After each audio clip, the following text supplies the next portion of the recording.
The Invisible Man by H.G. Wells. Chapter 1. The Strange Man's Arrival. The stranger came early in February. One wintry day, through a biting wind and a driving snow, the last snowfall of the year, over the down, walking from Bramblehurst railway station, and carrying a little black portmanteau in his thickly gloved hand. He was wrapped up from head to foot, and the brim of his soft felt hat hid every inch of his face but the shiny tip of his nose.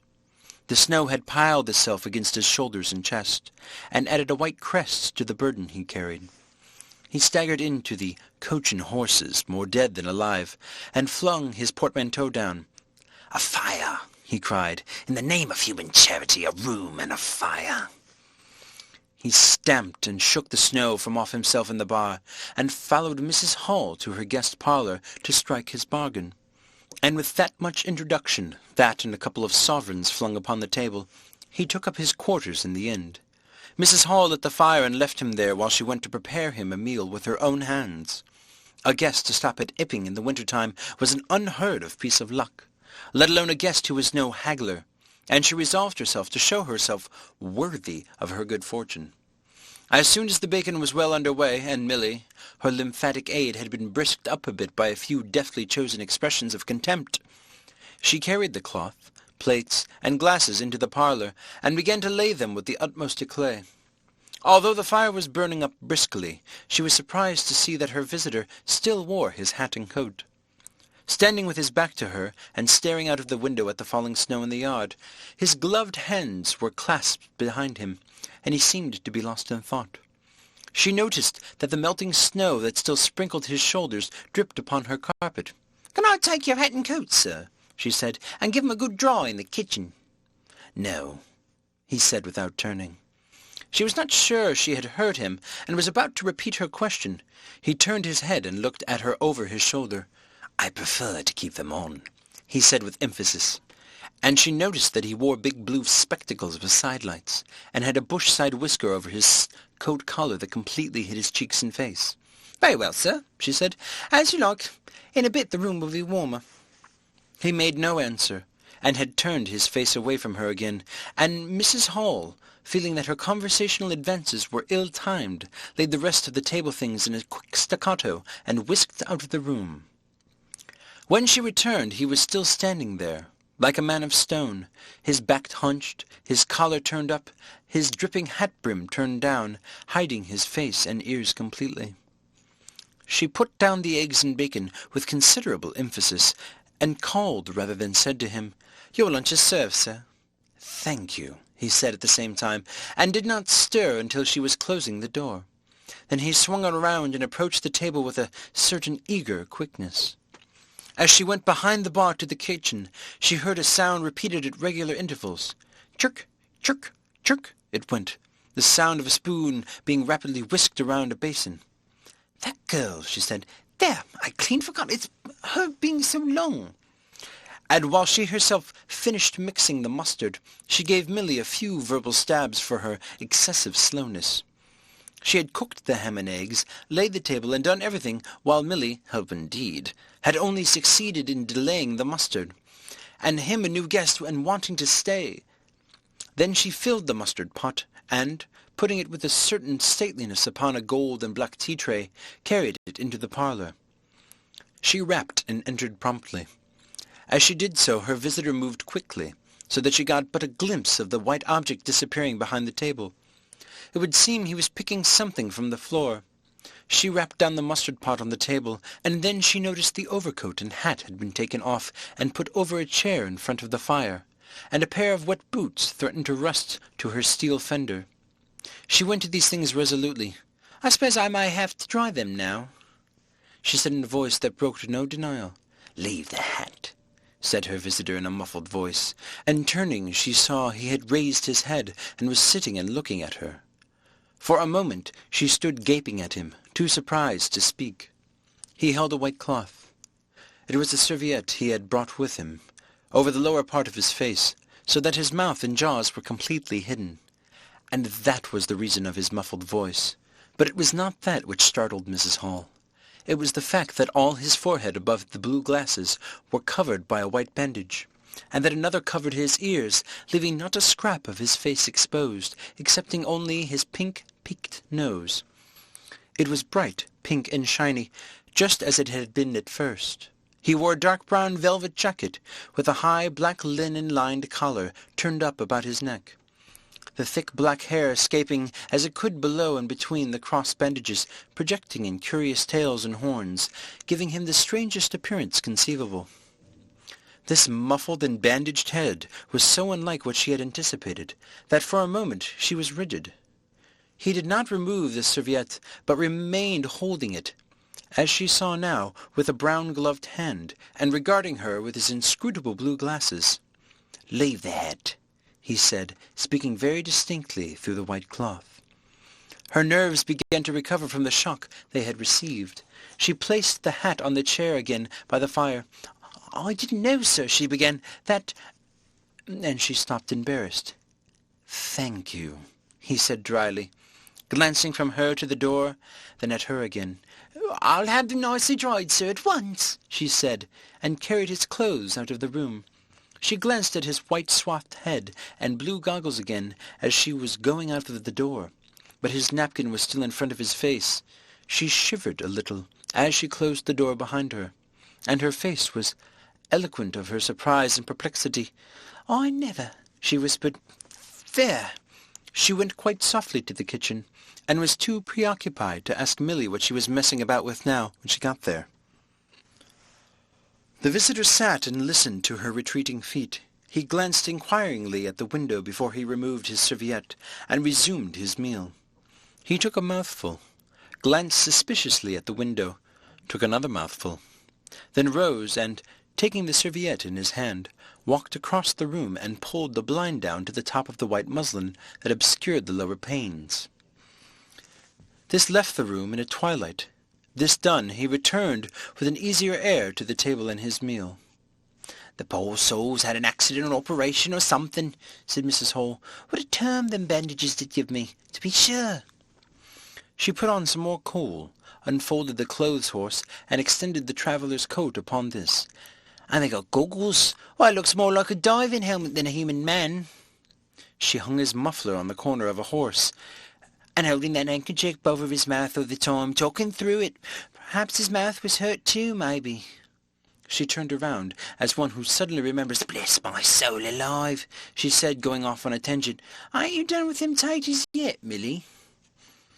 When Mrs. Hall went to clear away the stranger's lunch, her idea that his mouth must also have been cut or disfigured in the accident she supposed him to have suffered was confirmed, for he was smoking a pipe, and all the time that she was in the room he never loosened the silk muffler he had wrapped around the lower part of his face to put the mouthpiece to his lips. Yet it was not forgetfulness, for she saw he glanced at it as it smouldered out. He sat in the corner with his back to the window blind and spoke now, having eaten and drunk and being comfortably warmed through, with less aggressive brevity than before. The reflection of the fire lent a kind of red animation to his big spectacles they had lacked hitherto. "I have some luggage," he said, "at Bramblehurst Station." And he asked her how he could have sent it. He bowed his bandaged head quite politely in acknowledgment of her explanation. "Tomorrow," he said, "there's no speedier delivery," and seemed quite disappointed when she answered, "No." Was she quite sure? No man with a trap who would go over? Mrs. Hall, nothing loath, answered his questions and developed the conversation. "It's a steep road by the down, sir," she said in answer to the question about the trap, and then, snatching at an opening, said, "It was their carriage that was upsettled a year ago and more. A gentleman killed beside his coachman. Accidents, sir, happen in a moment, don't they?" But the visitor was not to be drawn in so easily. "They do," he said through his muffler, eyeing her quietly through his impenetrable glasses. "But they take long enough to get well, don't they? There's my sister's son, Tom, just cut off his arm with a scythe. Tumbled into it on the hayfield, and bless me, he was 3 months tied up, sir. You'd hardly believe it. It's regular giving me a dread of the scythe, sir." "I can quite understand that," said the visitor. "He was afraid one time that he'd have to have an operation. He was that bad, sir." The visitor laughed abruptly, a bark of a laugh that he seemed to bite and kill in his mouth. "Was he?" he said. "He was, sir, and no laughing matter to them as had the doing for him, as I had, my sister being took up with her little ones so much. There was bandages to do, sir, bandages to undo. So if I may make so bold as to say it, sir—" "Will you get me some matches?" said the visitor quite abruptly. "My pipe is out." Mrs. Hall was pulled up suddenly. It was certainly rude of him. After telling him all she had done, she gasped at him for a moment, and remembered the 2 sovereigns. She went for the matches. "Thanks," he said concisely, as she put them down, and turned his shoulder upon her, and stared out of the window again. It was altogether too discouraging. Evidently he was sensitive on the topic of operations and bandages.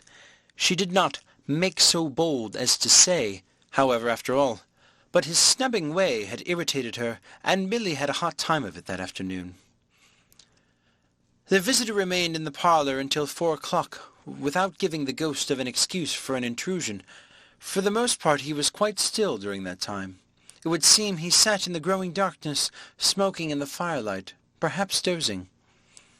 Once or twice a curious listener might have heard him at the coals, and for the space of 5 minutes he was audible pacing the room.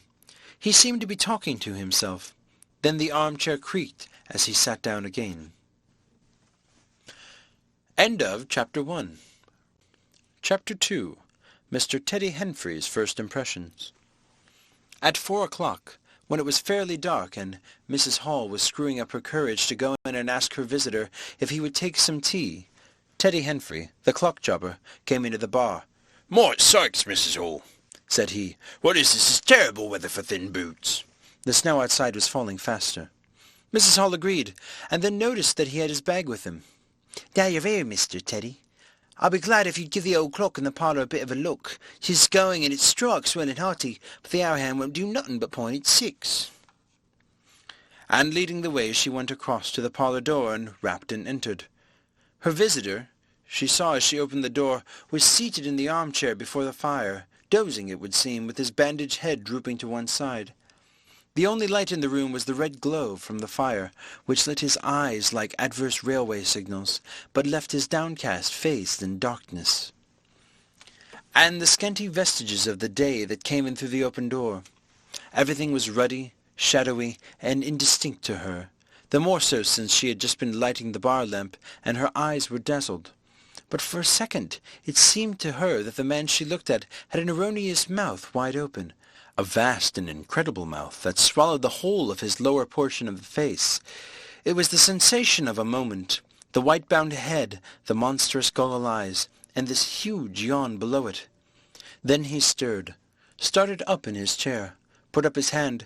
She opened the door wide, so that the room was lighter, and she saw him more clearly, with the muffler held up to his face, just as she had seen him hold the serviette before. The shadows, she fancied, had tricked her. "Would you mind, sir, this man a-coming to look at the clock, sir?" she said, recovering from the momentary shock. "Look at the clock," he said, staring around in a drowsy manner and speaking over his hand, and then getting more fully awake. "Certainly." Mrs. Hall went away to get the lamp, and he rose and stretched himself. Then came the light, and Mr. Teddy Henfrey, entering, was confronted by this bandaged person. He was, he says, taken aback. "Good afternoon," said the stranger regarding him, as Mr. Henfrey says, with a vivid sense of the dark spectacles, like a lobster. "I hope," said Mr. Henfrey, "there's no intrusion." "None whatsoever," said the stranger, "though I understand," he said, turning to Miss Hall, "that this room is really to be mine for my own private use." "I thought, sir," said Mrs. Hall, "that you'd prefer the clock." "Certainly," said the stranger, "certainly, but as a rule I like to be alone and undisturbed." "But I am really glad to have the clock seen to," he said, seeing a certain hesitation in Mr. Henfrey's manner. "Very glad." Mr. Henfrey had intended to apologize and withdraw, but this anticipation reassured him. The stranger turned around with his back to the fireplace and put his hands behind his back. "And presently," he said, "when the clock-mending is over, I think I should like to have some tea, but not till the clock-mending is over." Mrs. Hall was about to leave the room. She made no conversational advances this time, because she did not want to be snubbed in front of Mr. Henfrey, when her visitor asked if she had made any arrangements about his boxes at Bramblehurst.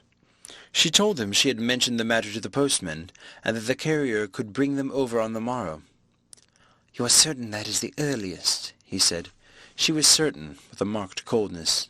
"I should explain," he added, "what I was really too cold and fatigued to do before, that I am an experimental investigator." "Indeed, sir," said Mrs. Hall, much impressed, "and my baggage contains apparatuses and appliances." "Very useful things indeed they are, sir. And I am particularly naturally anxious to get on with my inquiries. Of course, sir, my reason for coming to Iping," he proceeded with a certain deliberation of the manner, "was a desire for solitude. I do not wish to be disturbed in my work. In addition to my work, an accident—" "I thought as much," said Miss Hall to herself, "necessitates a certain retirement. My eyes are sometimes so weak and painful that I have to shut myself up in the dark for hours together. Lock myself up sometimes, now and then, not presently, certainly. At such times the slightest disturbance, the entry of a stranger into the room, is a source of excruciating annoyance to me. It is well these things should be understood." "Certainly, sir," said Mrs. Hall, "and if I might be so bold as to ask—" "I think that is all," said the stranger, with that quietly irresistible air of finality he could assume at will. Mrs. Hall reserved her question in sympathy for a better occasion. After Mrs. Hall had left the room, he remained standing in front of the fire, glaring, so Mr. Henfrey puts it, at the clock mending. Mr. Henfrey not only took off the hands of the clock and the face, but extracted the works, and he tried to work as in a slow and a quiet and unassuming a manner as possible. He worked with the lamp close to him, and the green shade threw a brilliant light upon his hands, and upon the frame and wheels, and left the rest of the room shadowy. When he looked up, coloured patches swam in his eyes. Being constitutionally of a curious nature, he had removed the works, quite an unnecessary proceeding, with the idea of delaying his departure, and perhaps falling into a conversation with the stranger. But the stranger stood there, perfectly silent and still. So still, it got on Henfrey's nerves. He felt alone in the room, and looked up, and there, grey and dim, was the bandaged head and huge blue lenses staring fixedly, with a mist of green spots drifting in front of them. It was so uncanny to Henfrey that for a minute they remained staring blankly at one another. Then Henfrey looked down again. Very uncomfortable position. One would like to say something. Should he remark that the weather was very cold for the time of year? He looked up as if to take aim with that introductory shot. "The weather," he began. "Why don't you finish and go?" said the rigid figure, evidently in a state of painfully suppressed rage. "All you've got to do is fix the hour hand on its axle. You're simply humbugging." Certainly, sir. 1 minute more, I overlooked." And Mr. Henfrey finished and went. But he went feeling excessively annoyed. "Damn it," said Mr. Henfrey to himself, trudging down the village through the thawing snow. "A man must do a clock at times, surely." And again, "Can't a man look at you? Ugly." and yet again, "Seemingly not. If the police was wanting you, you couldn't be more roped and bandaged." At Cleason's corner he saw Hall, who had recently married the stranger's hostess at the Coach and Horses, and who now drove the Iping conveyance, when occasional people required it, to Sidderbridge Junction. Coming towards him on his return from that place, Hall had evidently been stopping a bit at Sidderbridge, to judge by his driving. "How do you, Teddy?" he said, passing. "You got rumming up at home," said Teddy. Hall very sociably pulled up. "What's that?" he asked. "Rum-looking customers stopping at the Coach and Horses," said Steady. "My sakes!" and he proceeded to give Hall a vivid description of his grotesque guest. "Looks like a bit of disguise, don't it? I'd like to see a man's face if I had him stopping in my place," said Henfrey. "But women are that trustful when strangers are concerned. He took your rooms and he hadn't even given you a name, Hall." "You don't say so," said Hall, who was a man of sluggish apprehension. "Yes," said Teddy, "by the week. Whatever he is, you can't get rid of him in under the week, and he's got a lot of luggage coming tomorrow, so he says. Let's hope it won't be stones and boxes, Hall." He told Hall how his aunt at Hastings had been swindled by a stranger with an empty portmanteau. Although after he left Hall vaguely suspicious. "Get up, old girl," said Hall. "I suppose I must see about this." Teddy trudged on his way with his mind considerably relieved. Instead of seeing about it, however, Hall on his return was severely rated by his wife on the length of time he had spent in Sidderbridge, and his mild inquiries were answered snappishly, and in a manner not to the point. But the seed of suspicion Teddy had sown germinated in the mind of Mr. Hall despite these discouragements. "You women don't know everything," said Mr. Hall, resolved to ascertain more about the personality of his guest at the earliest possible opportunity. And after the stranger had gone to bed, which he did about 9:30, Mr. Hall went very aggressively into the parlour and looked very hard at his wife's furniture, just to show that the stranger wasn't the master there, and scrutinized closely and a little contemptuously a sheet of mathematical computations the stranger had left. When retiring for the night, he instructed Mrs. Hall to look very closely at the stranger's luggage when it came the next day. "You mind your own business, Hall," said Mrs. Hall, "and I'll mind mine." She was all the more inclined to snap at Hall, because the stranger was undoubtedly an unusually strange sort of stranger, and she was by no means assured about him in her own mind. In the middle of the night she woke up dreaming of huge white heads like turnips that came trailing after her at the end of interminable necks, with vast black eyes, but being a sensible woman she subdued her terrors and turned over and went to sleep again. End of Chapter 2. Chapter 3. The 1,001 Bottles. So it was on that the 29th day of February, at the beginning of the thaw, this singular person fell out of infinity into Ipping village. Next day his luggage arrived through the slush, and very remarkable luggage it was.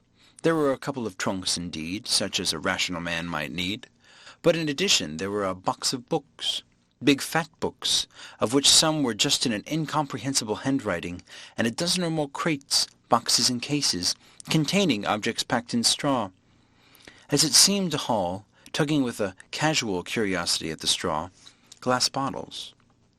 The stranger, muffled in hat, coat, gloves, and wrapper, came out impatiently to meet Fairnside's cot, while Hall was having a word or so of gossip preparatory to helping bring them in. Out he came, not noticing Fairnside's dog, who was sniffing in a dilettante spirit at Hall's legs. "Come along with those boxes," he said. "I've been waiting long enough." And he came down the steps towards the tail of the cart, as if to lay hands on the smaller crate.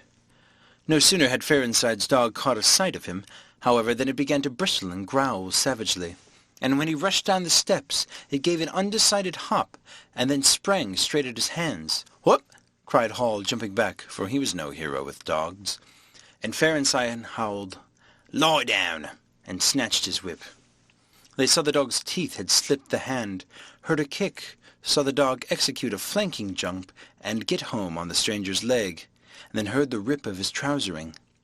Then the finer end of Fairnside's whip reached his property, and the dog, yelping with dismay, retreated under the wheels of the wagon.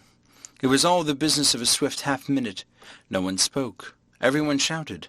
The stranger glanced swiftly at his torn glove and at his leg, made as if he would stoop to the ladder, then turned and rushed swiftly up the steps into the inn. They heard him go headlong across the passage and up the uncarpeted stairs to his bedroom. "You brute, you," said Fairnside, climbing off the wagon with his whip in his hand, while the dog watched him through the wheel. "Come here," said Fairnside. "You'd better." Hall stood gaping. "He was bit," said Hall. "I better go to see him." And he trotted off after the stranger. He met Mrs. Hall in the passage. "Carrier's dog," he said. "Bitten." He went straight upstairs, and the stranger's door being ajar, he pushed it open and was entering without any ceremony, being of a naturally sympathetic turn of mind. The blind was down, and the room dim. He caught a glimpse of the most singular thing, what seemed a handless arm waving towards him, and a face of 3 huge indeterminate spots on white, like the face of a very pale pansy, when he was struck violently in the chest, hurled back, and the door slammed in his face and locked. It was so rapid that he gave him no time to observe. A waving of indecipherable shapes, a blow and then a concussion. There he stood on the dark little landing, wondering what it might be that he had seen. A couple minutes after, he rejoined the little group that had formed outside the coach and horses. There was Fairnside telling about it all over again for the second time. There was Mrs. Hall saying his dog didn't have no business to bite her guests. There was Huckster, the General Deal from over the road, interrogative, and Stanley Wadgers from the Forge, judicial, besides women and children, all of them saying fatuities. "Well, we didn't let him bite me, I knows. 'Tisn't right to have such dogs. What did bite for him then?" And so forth. Mr. Hall, staring at them from the steps and listening, found it incredible that he had seen anything so very remarkable happen upstairs. Besides, his vocabulary was altogether too limited to express his impressions. "He don't want no help," he says, in an answer to his wife's query. "We better be a-taking of his luggage-in." "He ought to have it cauterized at once," said Mr. Huckster, "especially if it's all inflamed." "I'd shoot him, that's what I'd do," said a lady in the group. Suddenly the dog began growling again. "Come along," cried an angry voice in the doorway, and there stood the muffled stranger with his collar turned up and his hat brim bent down. "The sooner you get those things in the better, I'll be pleased." It is stated by an anonymous bystander that his trousers and gloves had been changed. "Was he hurt, sir?" said Fairnside. "I'm rare sorry, the dog—" "Not a bit," said the stranger. "Never broke the skin. Hurry up with those things." He then swore to himself, so Mr. Hall asserts.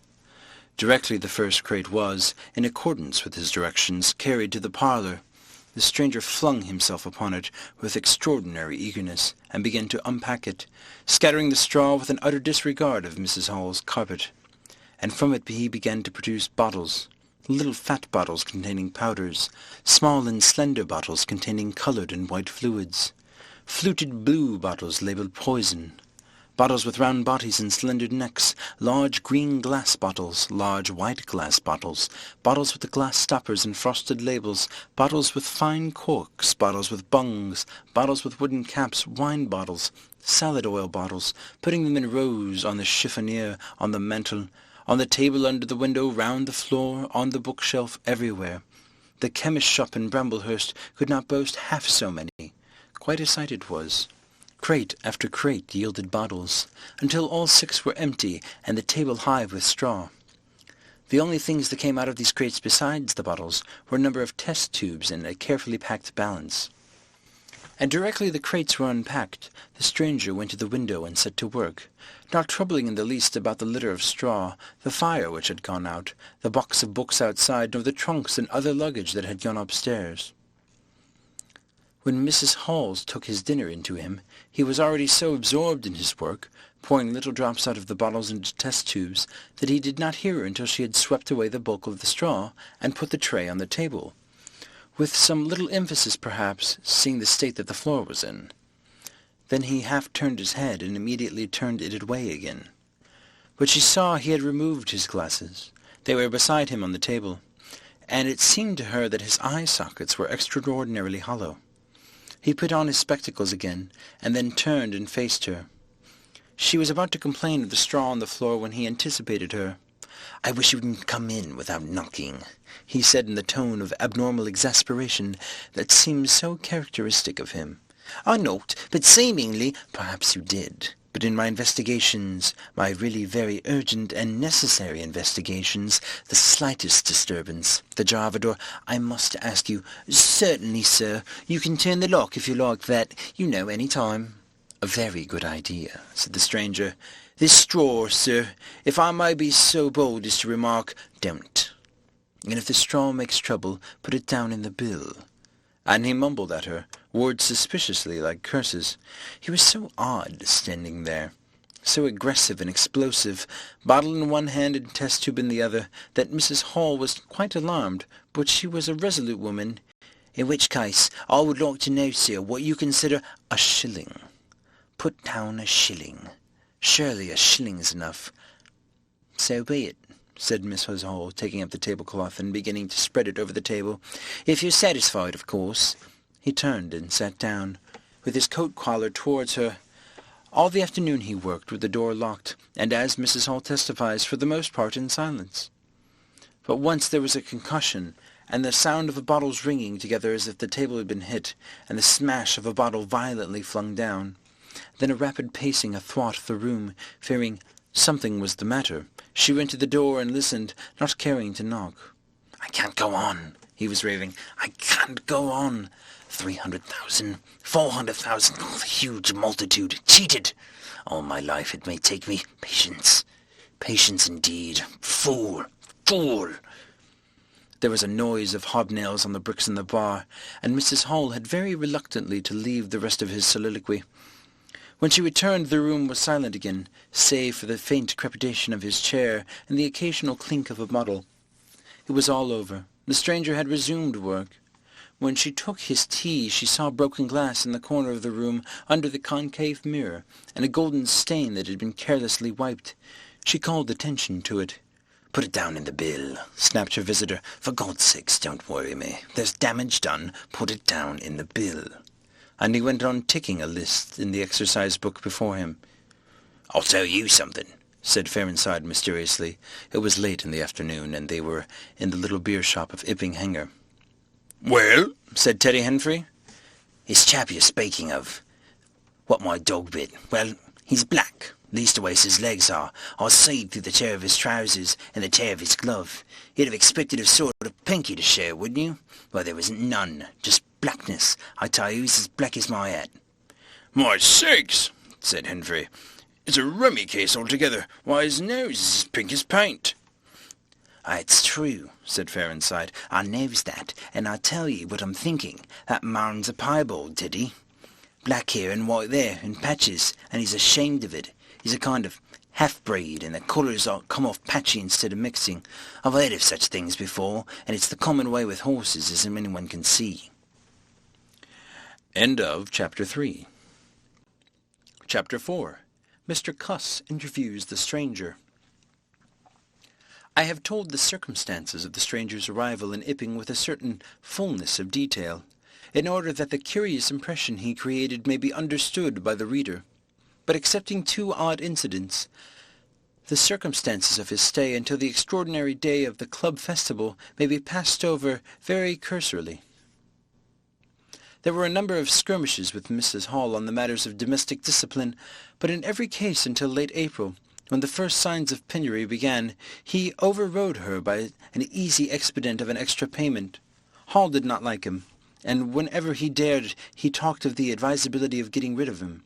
But he showed his dislike chiefly by concealing it ostentatiously, and avoiding his visitor as much as possible. "Wait till the summer," said Mrs. Hall sagely, "when the artists are beginning to come. Then we'll see. He may be a bit overbearing, but bills settled punctuals is bills settled punctuals, whatever you'd like to say." The stranger did not go to church, and indeed made no difference between Sunday and the irreligious days, even in costume. He worked, as Mrs. Hall thought, very fitfully. Some days he would come down early and be continuously busy. On others he would rise late, pace his room, fretting audibly for hours together, smoke, sleep in the armchair by the fire. Communication with the world beyond the village he had none. His temper continued very uncertain. For the most part his manner was that of a man suffering under almost unendurable provocation. And once or twice things were snapped, torn, crushed, or broken in spasmodic gusts of violence. He seemed under a chronic irritation of the greatest intensity. His habit of talking to himself in a low voice grew steadily upon him, but though Mrs. Hall listened conscientiously, she could make neither head nor tail of what she heard. He rarely went abroad by daylight, but at twilight he would go out muffled up invisibly, whether the weather were cold or not, and he chose the loneliest paths and the most overshadowed by trees and banks. His goggling spectacles and ghastly bandaged face under the penthouse of his hat came with a disagreeable suddenness out of the darkness upon one or two home-going labourers, and Teddy Henfrey, stumbling out of the Scarlet Coat one night, at 9:30, was scared shamefully by the stranger's skull-like head. He was walking hat in hand, lit by the sudden light of an opened inn door. Such children as saw him at nightfall dreamt of bogies, and it seemed doubtful whether he disliked boys more than they disliked him, or the reverse. But there was certainly a vivid enough dislike on either side. It was inevitable that a person so remarkable in appearance and bearing should form a frequent topic in such a village as Ipping. Opinion was greatly divided about his occupation. Mrs. Hall was sensitive on the point. When questioned, she explained very carefully that he was an experimental investigator, going gingerly over the syllables as one who dreads pitfalls. When asked what an experimental investigator was, she would say with a touch of superiority that most educated people knew such things as that, and would thus explain that he discovered things. Her visitor had an accident, she said, which temporarily discolored his face and hands, and being of a sensitive disposition, he was averse to any public notice of the fact. Out of her hearing, there was a view largely entertained that he was a criminal trying to escape from justice by wrapping himself up so as to conceal himself altogether from the eye of the police. This idea sprang from the brain of Mr. Teddy Henfrey. No crime of any magnitude dating from the middle or end of February was known to have occurred. Elaborated in the imagination of Mr. Gould, the probationary assistant in the National School, this theory took the form that the stranger was an anarchist in disguise, preparing explosives, and he resolved to undertake such detective operations as his time permitted. These consisted for the most part in looking very hard at the stranger whenever they met, or in asking people who had never seen the stranger leading questions about him, but he detected nothing. Another school of opinion followed Mr. Farron's side, and either accepted the piebald view or some modification of it, as, for instance, Silas Durgan, who was heard to assert that, if he chooses to show himself at fairs, he'd make his fortune in no time, and being a bit of a theologian, compared the stranger to the man with the one talent. Yet another view explained the entire matter by regarding the stranger as a harmless lunatic. That had the advantage of accounting for everything straight away. Between these main groups there were waverers and compromisers. Sussex folks have few superstitions, and it was only after the events of early April that the thought of the supernatural was first whispered in the village. Even then it was only credited among the women folk. But whatever they thought of him, people in Ipping on the whole agreed in disliking him. His irritability, though it might have been comprehensible to an urban brain-worker, was an amazing thing to these quiet Sussex villagers. The frantic gesticulations they surprised now and then, the headlong pace after nightfall that swept him upon the round, quiet corners, the inhuman bludgeoning of all the tentative advances of curiosity, the taste for twilight that led to the closing of the doors, the pulling down of the blinds, the extinction of candles and lamps. Who could agree with such goings-on? They drew aside as he passed down the village, and when he had gone by, young humorists would up with coat-collars and down with hat-brims, and go pacing nervously after him in imitation of his occult bearing. There was a song popular at the time called The Boogeyman. Miss Satchel sang it in the schoolroom concert in aid of the church lamps, and thereafter when 2 of the villagers were gathered together and the stranger appeared, a bar or so of this tune, more or less sharp or flat, was whistled in the midst of them. Also belated little children would call Boogeyman after him, and make off tremendously elated. Cuss, the general practitioner, was devoured by curiosity. The bandages excited his professional interest. The report of the 1,001 bottles aroused his jealous regard. All through April and May he coveted an opportunity of talking to the stranger, and at last, towards Whitsuntide, he could stand it no longer, but hit upon the subscription list for a village nurse as an excuse.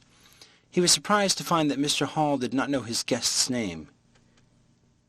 "I give a name," said Mrs. Hall, an assertion which was quite unfounded, "but I didn't rightly hear it." She thought it seemed so silly not to know the man's name. Cuss rapped at the parlour door and entered. There was a fairly audible imprecation from within.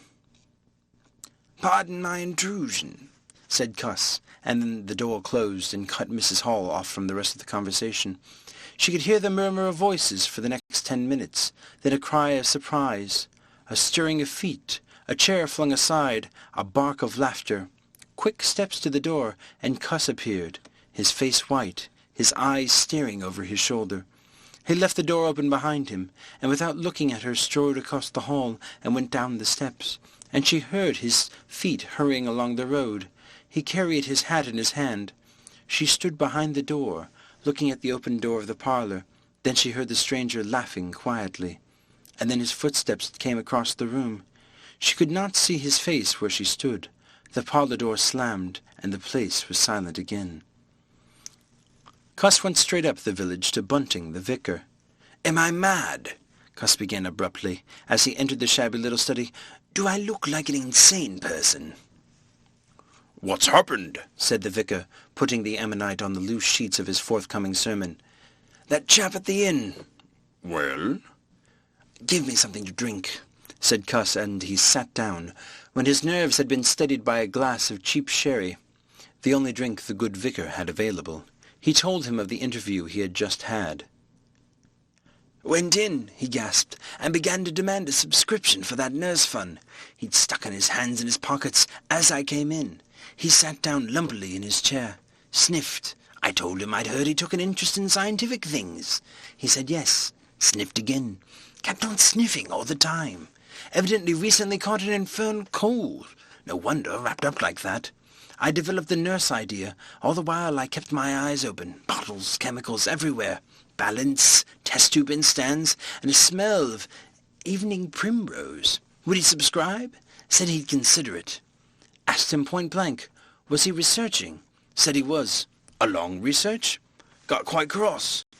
A damnable long research, said he, blowing the cork out, so to speak. Oh, said I, and came out the grievance. The man was just on the boil, and my question boiled him over. He had been given a prescription, a most valuable prescription, for what he wouldn't say. Was it medical? Damn you, what are you fishing after? I apologized. Dignified sniff and cough. He resumed. He'd read it. 5 ingredients. Put it down. Turned his head. Draught of air from the window uplifted the paper. Swish, rustle. He was working in a room with an open fireplace. He said, saw a flicker, and there was the prescription burning and lifting chimneyward. Rushed towards it just as whisked up the chimney. So, just as that point to illustrate his story, out came his arm. "Well?" No hand. Just an empty sleeve. Lord, I thought, that's a deformity. Got a cork arm, I suppose, and has taken it off. And then I thought, there's something odd in that. What the devil keeps that sleeve up and open if there's nothing in it? There was nothing in it, I tell you, nothing down it, right down to the joint. I could see right down to the elbow, and there's a glimmer of light shining through a tear of the cloth. Good God, I said. Then he stopped, stared at me with those black goggles of his, and then at his sleeve. "Well?" That's all. He never said a word, just glared, and put his sleeve back into his pocket quickly. I was saying, said he, that there was a prescription burning, wasn't I? Interrogative cough. How the devil, said I, can you move an empty sleeve like that? Empty sleeve? Yes, said I, an empty sleeve. It's an empty sleeve, is it? You saw it was an empty sleeve. He stood up right away. I stood up too. He came towards me in 3 very slow steps. Stood quite close. Sniffed venomously. I didn't flinch, though I'm hanged if that bandaged knob of his and those blinkers aren't enough to unnerve anyone coming up quietly to you. "You said there was an empty sleeve," he said. Certainly, I said. At staring and saying nothing than a barefaced man unspectacled starts scratch. Then very quietly he pulls his sleeve out of his pocket again, and raised his arms towards me, as though he would show it to me again. He did it very, very slowly. I looked at it. Seemed an age. Well, said I, clearing my throat, there's nothing in it. Had to say something. I was beginning to feel frightened. I could see right down it. He extended it straight towards me, slowly, slowly, just like that, until the cuff was 6 inches from my face. Queer thing to see an empty sleeve come at you like that, and then... "Well?" Something, exactly like a finger and thumb it felt, nipped my nose. Bunting began to laugh. There wasn't anything there, said Cuss, his voice running up to a shriek at there. It's all very well for you to laugh, but I tell you I was so startled. I hit his cuff hard, and turned around and cut out of the room. I left him. Cuss stopped. There was no mistaking the sincerity of his panic. He turned around in a helpless way, and took a second glass of the excellent vicar's very inferior sherry. When I hit his cuff, said Cuss, I tell you it felt exactly like hitting an arm. And there wasn't an arm. There wasn't the ghost of an arm. Mr. Bunting thought it over. He looked suspiciously at Cuss. It's a most remarkable story, he said, and looked very wise and grave indeed. It's really, said Mr. Bunting with judicial emphasis, a most remarkable story. End of Chapter 4. Chapter 5. The Burglary at the Vicarage. The facts of the burglary at the vicarage came to us chiefly through the medium of the vicar and his wife. It occurred in the small hours of Whit Monday, the day devoted in Epping to the club festivities. Mrs. Bunting, it seems, woke up suddenly in the stillness that comes before the dawn, with the strong impression that the door of their bedroom had opened and closed. She did not arouse her husband at first, but sat up in bed listening. She then distinctly heard the pad, pad, pad of bare feet coming out of the adjoining dressing-room, and walking along the passage towards the staircase. As soon as she felt assured of this, she roused the Reverend Mr. Bunting as quickly as possible. He did not strike a light, but, putting on his spectacles, her dressing-gown, and his bath slippers, he went out on the landing to listen. He heard quite distinctly a fumbling going on at his study desk downstairs, and then a violent sneeze. At that he returned to his bedroom, armed himself with the most obvious weapon, the poker, and descended the staircase as noiselessly as possible. Mrs. Bunting came out on the landing. The hour was about 4, and the ultimate darkness of the night was past. There was a faint shimmer of light in the hall, but the study doorway yawned impenetrably black. Everything was still except for the faint creaking of the stairs under Mr. Bunting's tread, and the slight movements in the study. Then something snapped. The drawer was opened, and there was a rustle of papers. Then came an imprecation, and a match was struck, and the study was flooded with yellow light. Mr. Bunting was now in the hall, and through the crack of the door he could see the desk, and the open drawer, and a candle burning on the desk, but the robber he could not see. He stood there in the hall undecided what to do, and Mrs. Bunting, her face white and intent, crept slowly downstairs after him. One thing kept Mr. Bunting's courage, the persuasion that this burglar was a resident in the village. They heard the chink of money, and realized that the robber had found the housekeeping reserve of gold, £2.10 in half-sovereigns altogether. At that sound, Mr. Bunting was nerved to abrupt action. Gripping the poker firmly, he rushed into the room, closely followed by Mrs. Bunting. "Surrender!"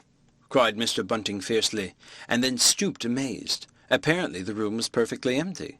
Yet their conviction that they had, that very moment, heard somebody moving in the room had amounted to a certainty. For half a minute, perhaps, they stood gaping. Then Mrs. Bunting went across the room and looked behind the screen, while Mr. Bunting, by a kindred impulse, peered under the desk.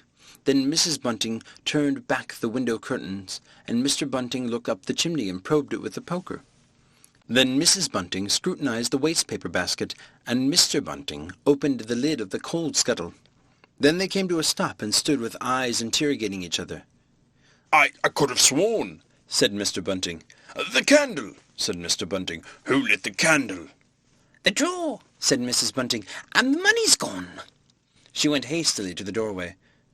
Of all the strange occurrences, there was a violent sneeze in the passage. They rushed out, and as they did so the kitchen door slammed. "Bring the candle," said Mr. Bunting, and led the way. They both heard a sound of bolts being hastily shot back. As he opened the kitchen door, he saw through the scullery that the back door was just opening, and the faint light of early dawn displayed the dark masses of the garden beyond. He is certain that nothing went out of the door. It opened, stood open for a moment, and then closed with a slam. As it did so, the candle Mrs. Bunting was carrying from the study flickered and flared. It was a minute before they entered the kitchen. The place was empty. They refastened the back door, examined the kitchen, pantry, and scullery thoroughly, and at last went down into the cellar. There was not a soul to be found in the house, search as they would. Daylight found the vicar and his wife, a quaintly costumed little couple, still marvelling about on their own ground floor by the unnecessary light of a guttering candle. End of Chapter 5. Chapter 6. The Furniture that Went Mad. Now it happened that in the early hours of Whit Monday, before Milly was hunted out for the day, Mr. Hall and Mrs. Hall both rose and went noiselessly down into the cellar. Their business there was of a private nature, and had something to do with the specific gravity of their beer. They had hardly entered the cellar when Mrs. Hall found she had forgotten to bring down a bottle of sarsaparilla from their joint-room. As she was the expert and principal operator in this affair, Hall very properly went upstairs for it. On the landing, he was surprised to see that the stranger's door was ajar. He went on into his own room, and found the bottle as he had been directed. But returning with the bottle, he noticed that the bolts of the front door had been shot back, and the door was in fact simply on the latch. And with a flash of inspiration, he connected this with the stranger's room upstairs and the suggestions of Mr. Teddy Henfrey. He distinctly remembered holding the candle while Mrs. Hall shot these bolts overnight. At the sight he stopped, gaping. Then, with the bottle still in his hand, went upstairs again. He rapped at the stranger's door. There was no answer. He rapped again, then pushed the door wide open and entered. It was as he expected. The room also, was empty. And what was stranger, even to his heavy intelligence, on the bedroom chair and along the rail of the bed were scattered the garments, the only garments so far as he knew, and the bandages of their guests. His big slouch hat was even cocked jauntily over the bedpost. As Hall stood there, he heard his wife's voice coming out of the depth of the cellar, with that rapid telescoping of the syllables and interrogative cocking up of the final words to a high note, by which the West Sussex villager is wont to indicate a brisk impatience. "George, you got what I want?" He turned down and hurried to her. "Jenny," he said over the steps of the rail cellar. "'Tis the truth what Henfrey says. He's not in his room, he ain't, and the front door's unbolted." At first Mrs. Hall did not understand, and as soon as she did, she resolved to see the empty room for herself. Hall, still holding the bottle, went first. "If he ain't there," he said, "it's a close off. And what's he doing without his clothes, then? 'Tis a most curious business." As they came up the cellar steps, they both, it was afterwards ascertained, fancied they'd heard the front door open and shut. But seeing it closed and nothing there, neither said a word to the other about it at the time. Mrs. Hall passed her husband in the passage and ran on first upstairs. Someone sneezed on the staircase. Hall, following 6 steps behind, thought that he heard her sneeze. She, going on first, was under the impression that Hall was sneezing. She flung open the door and stood regarding the room. "Of all the curious," she said. She heard a sniff close behind her head, as it seemed, and turning, was surprised to see Hall a dozen feet off in the topmost stair. But in another moment he was beside her. She bent forward and put her hand on the pillow and then under the clothes. "Cowed," she said. "He's been up this hour or more." As she did so, a most extraordinary thing happened. The bedclothes gathered themselves together, leapt up suddenly in a sort of peak, and then jumped headlong over the bottom rail. It was exactly as if a hand had clutched them in the centre and flung them aside. Immediately after, the stranger's hat hopped off the bedpost, described a whirling flight in the air through the better part of the circle, and then dashed straight at Mrs. Hall's face. Then as swiftly came the sponge from the washstand, and then the chair, flinging the stranger's coat and trousers carelessly aside, and laughing dryly in a voice singularly like the stranger's. Turned itself up with its 4 legs at Mrs. Hall, seemed to take aim at her for a moment, and then charged at her. She screamed and turned, and then the chair legs came gently but firmly against her back, and impelled her and Hall out of the room. The door slammed violently and was locked. The chair and bed seemed to be executing a dance of triumph for the moment, and then abruptly everything was still.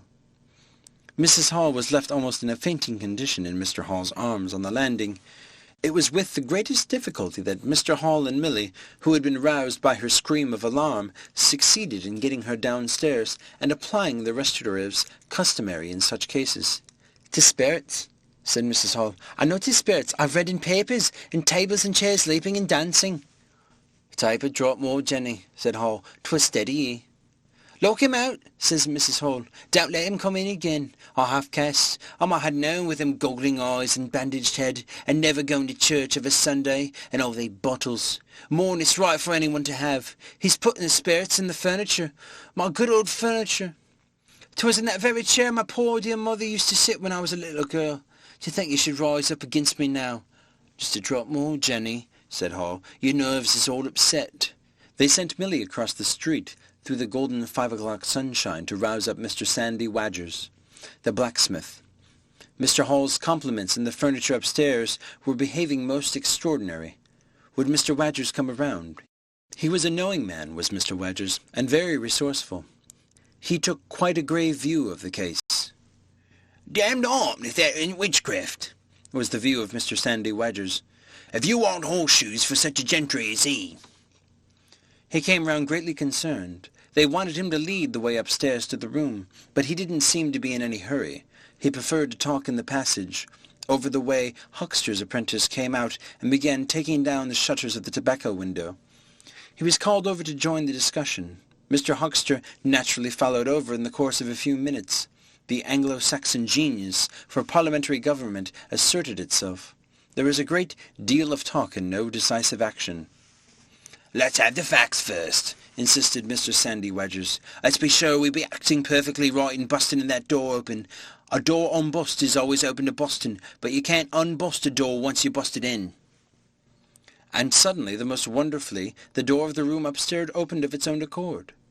And as they looked up in amazement, they saw descending the stairs the muffled figure of the stranger, staring more blackly and blankly than ever with those unreasonably large blue glass eyes of his. He came down stiffly and slowly, staring all the time. He walked across the passage staring, then stopped. "Look there," he said, and their eyes followed the direction of his gloved finger, and saw a bottle of sarsaparilla hard by the cellar door. Then he entered the parlour, and suddenly, swiftly, viciously, slammed the door in their faces. Not a word was spoken until the last echoes of the slam had died away. They stared at one another. "Well, if that don't lick everything," said Mr. Wadgers, and left the alternative unsaid. "I'll go in and ask him about it," said Wadgers to Mr. Hall. "I'll demand an explanation." It took some time to bring the landlady's husband up to that pitch. At last he rapped, opened the door, and got as far as, "Excuse me." "Go to the devil," said the stranger in a tremendous voice. "Shut the door after you." So that brief interview terminated. End of Chapter 6. Chapter 7. The Unveiling of the Stranger. The stranger went into the little parlour of the Coach and Horses about 5:30 in the morning, and there he remained till midday, the blinds down, the door shut, and none, after Hall's repulse, venturing near him. All that time he must have fasted. Thrice he rang his bell, the third time furiously and continuously, but no one answered him. "Him go to the devil indeed," said Mrs. Hall. Presently came an imperfect rumour of the burglary at the vicarage, and two were put together. Hall, assisted by Wadgers, went off to find Mr. Shuckleforth, the magistrate, and take his advice. No one ventured upstairs. How the stranger had occupied himself is unknown. Now and then he would stride violently up and down, and twice came an outburst of curses, a tearing of paper, and a violent smashing of bottles. The little group of scared but curious people increased. Mrs. Huckster came over. Some gay young fellows resplendent in black ready-made jackets and pike paper ties, for it was Whit Monday, joined the group with confused interrogations. Young Archie Harker distinguished himself by going up the yard and trying to peep under the window blinds. He could see nothing, but gave reason for supposing that he did, and the others of the Ipping youth presently joined him. It was the finest of all possible Whit Mondays, and down the village street stood a row of nearby a dozen booths, a shooting gallery, and on the grass by the forge were 3 yellow and chocolate wagons, and some picturesque strangers of both sexes putting up a coconut shy. The gentlemen wore blue jerseys, the ladies white aprons, and quite fashionable hats with heavy plumes. Woodver, of the Purple Fawn, and Mr. Jaggers, the cobbler, who also sold old second-hand ordinary bicycles, were stretching a string of Union Jacks and Royal Ensigns, which had originally celebrated the first Victorian Jubilee, across the road.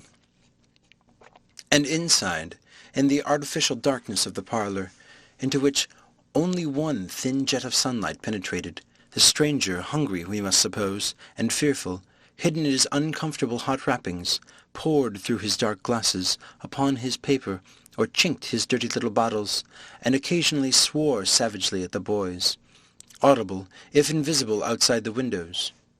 In the corner by the fireplace lay the fragments of a half-dozen smashed bottles, and a pungent twang of chlorine tainted the air. So much we know from what was heard at the time and from what was subsequently seen in the room.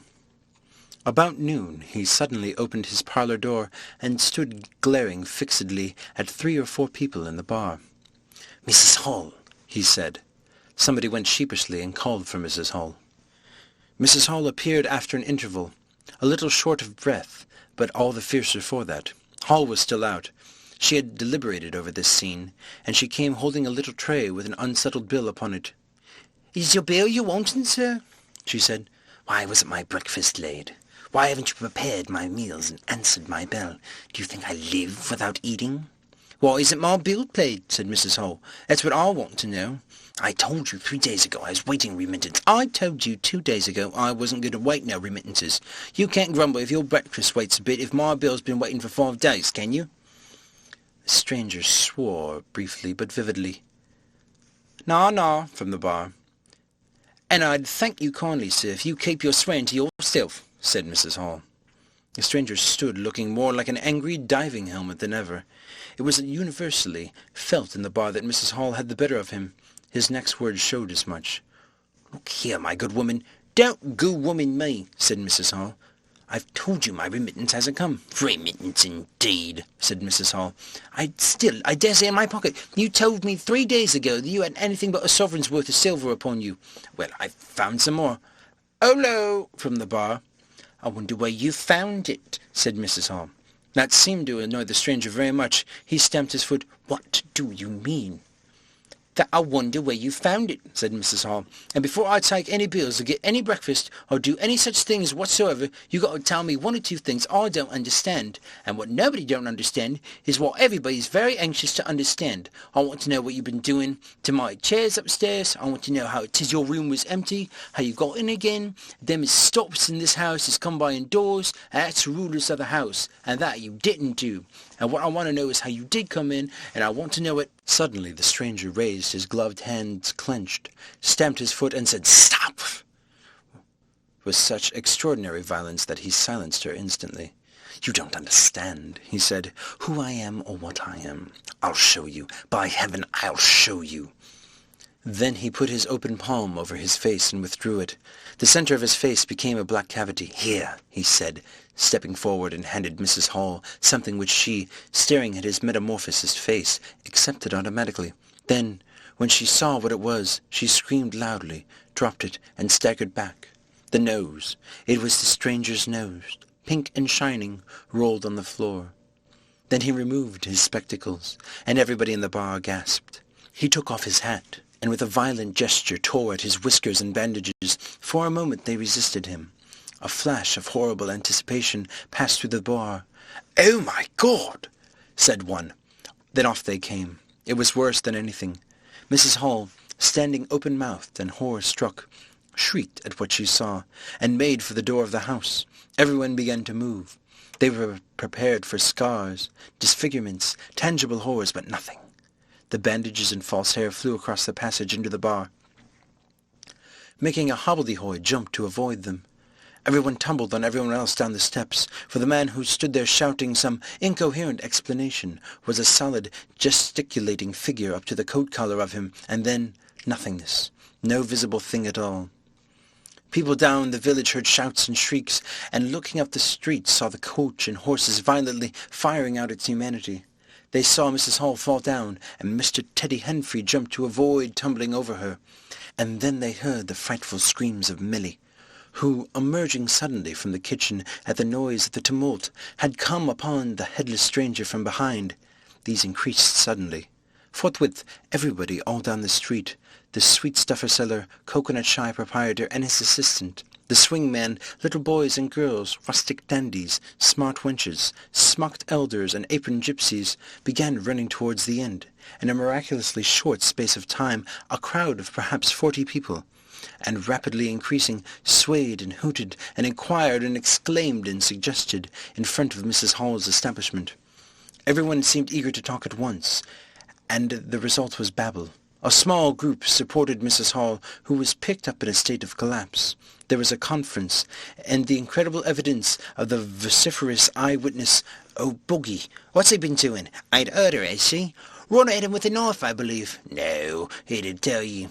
I don't mean no manner of speaking, I mean mon without an head." "Nonsense, 'tis some conjuring trick. Fetched off his wrapping, he did." In its struggles to see in through the open door, the crowd formed itself into a straggling wedge, with the more adventurous apex nearest the end.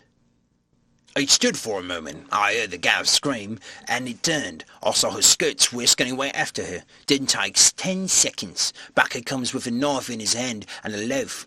Stood there, and just as if he was staring, not a moment ago, went that there in that door. I'm telling you, he ain't got no head at all. You just missed him." There was a disturbance behind, and the speaker stopped to step aside for a little procession that was marching very resolutely towards the house. First Mr. Hall, very red and determined, then Mr. Bobby Jaffers, the village constable, and then the wary Mr. Wadgers. They had come now armed with a warrant. People shouted conflicting information of the recent circumstances. "Head or no head," said Jaffers. "I got to arrest him, and I will." Mr. Hall marched up the steps, marched straight to the door of the parlour, flung it open. "Constable," he said, "do your duty." Jaffers marched in, Hall next, Wadgers last. They saw in the dim light the headless figure facing them, with a gnawed crust of bread in one gloved hand and a chunk of cheese in the other. "That's him." "What the devil is this?" came in a tone of angry expectation from the above collar of the figure. "You're a damned rum customer, mister," said Mr. Jaffers. "But head or no head, the warrant says body, and it's duty's duty." "Keep off," said the figure, starting back. Abruptly he whipped down the bread and cheese, and Mr. Hall just grasped the knife on the table in time to save it. Off came the stranger's left glove, and was slapped in Jaffers' face. In another moment Jaffers, cutting short some statement concerning a warrant, had him gripped by the handless wrist and caught his invisible throat. He got a sounding kick on the shin that made him shout, but he kept his grip. Hall sent the knife sliding along the table to Wadgers, who acted as goalkeeper for the offensive, so to speak, and then stepped forward as Jaffers and the stranger swayed and staggered towards him, clutching and hitting in. A chair stood in the way, and went aside with a crash as they came down together. "Get the feet," said Jaffers between his teeth. Mr. Hall, endeavouring to act on instructions, received a sounding kick in the ribs that disposed of him for a moment, and Mr. Wadgers, seeing the decapitated stranger had rolled over and gotten the upper side of Jaffers, retreated towards the door, knife in hand, and so collided with Mr. Huckster and the Sidderbridge carter coming to the rescue of law and order. At the same moment down came 3 or 4 bottles from the chiffonier and shot a web of pungency into the air of the room. "I'll surrender," cried the stranger, though he had Jaffers down, and in another moment stood up panting, a strange figure, headless and handless, for he had pulled off his right glove now, as well as his left. "It's no good," he said, as if sobbing for breath. It was the strangest thing in the world to hear that voice coming out of nothing but empty space, but the Sussex peasants are perhaps the most matter-of-fact people under the sun. Jaffers got up also and produced a pair of handcuffs. Then he stared.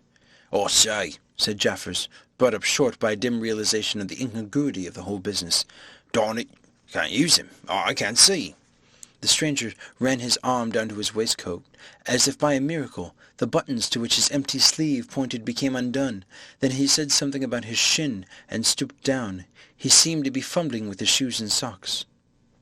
"Why," said Huckster suddenly, "that's not a man at all. It's just empty clothes. Look, you can see down his collar and the linings of his clothes. I could put my arm—" He extended his hand, and it seemed to meet something in mid-air, and he drew it back with a sharp exclamation.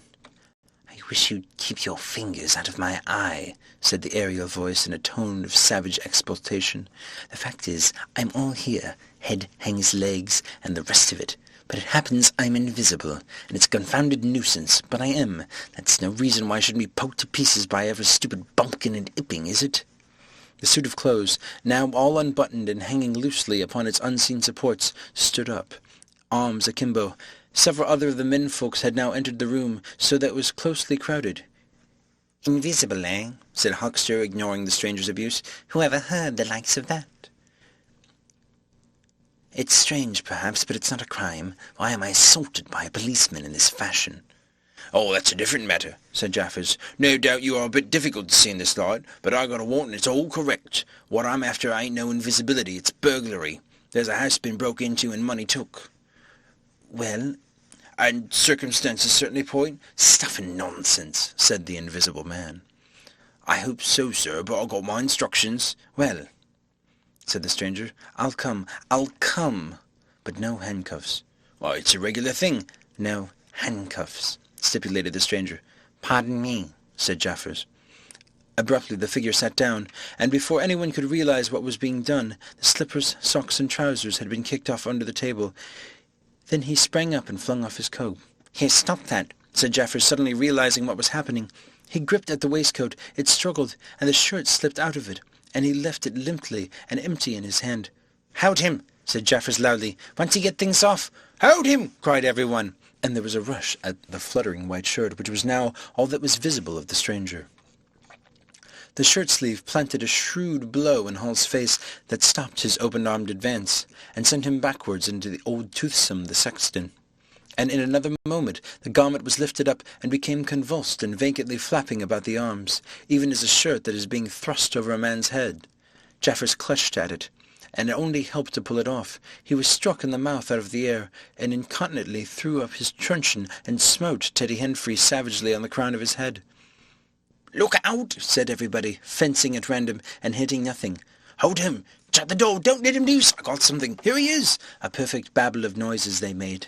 Everybody, it seemed, was getting hit all at once, and Sandy Wadgers, knowing as ever, and his wit sharpened by a frightful blow and the noise, reopened the door and led the rout. The others, following incontinently, were jammed for a moment in the corner by the hallway. The hitting continued. Phipps, the Unitarian, had a front tooth broken, and Henfrey was injured in the cartilage of his ear. Jaffers was struck under the jaw, and, turning, caught at something that intervened between him and Hoxter in the melee, and prevented their coming together. He felt a muscular chest. In another moment the whole mass of struggling, excited men shot into the crowded hall. "I got him!" shouted Jaffers, choking and reeling through them all, and wrestling with purple face and swelling veins against his unseen enemy.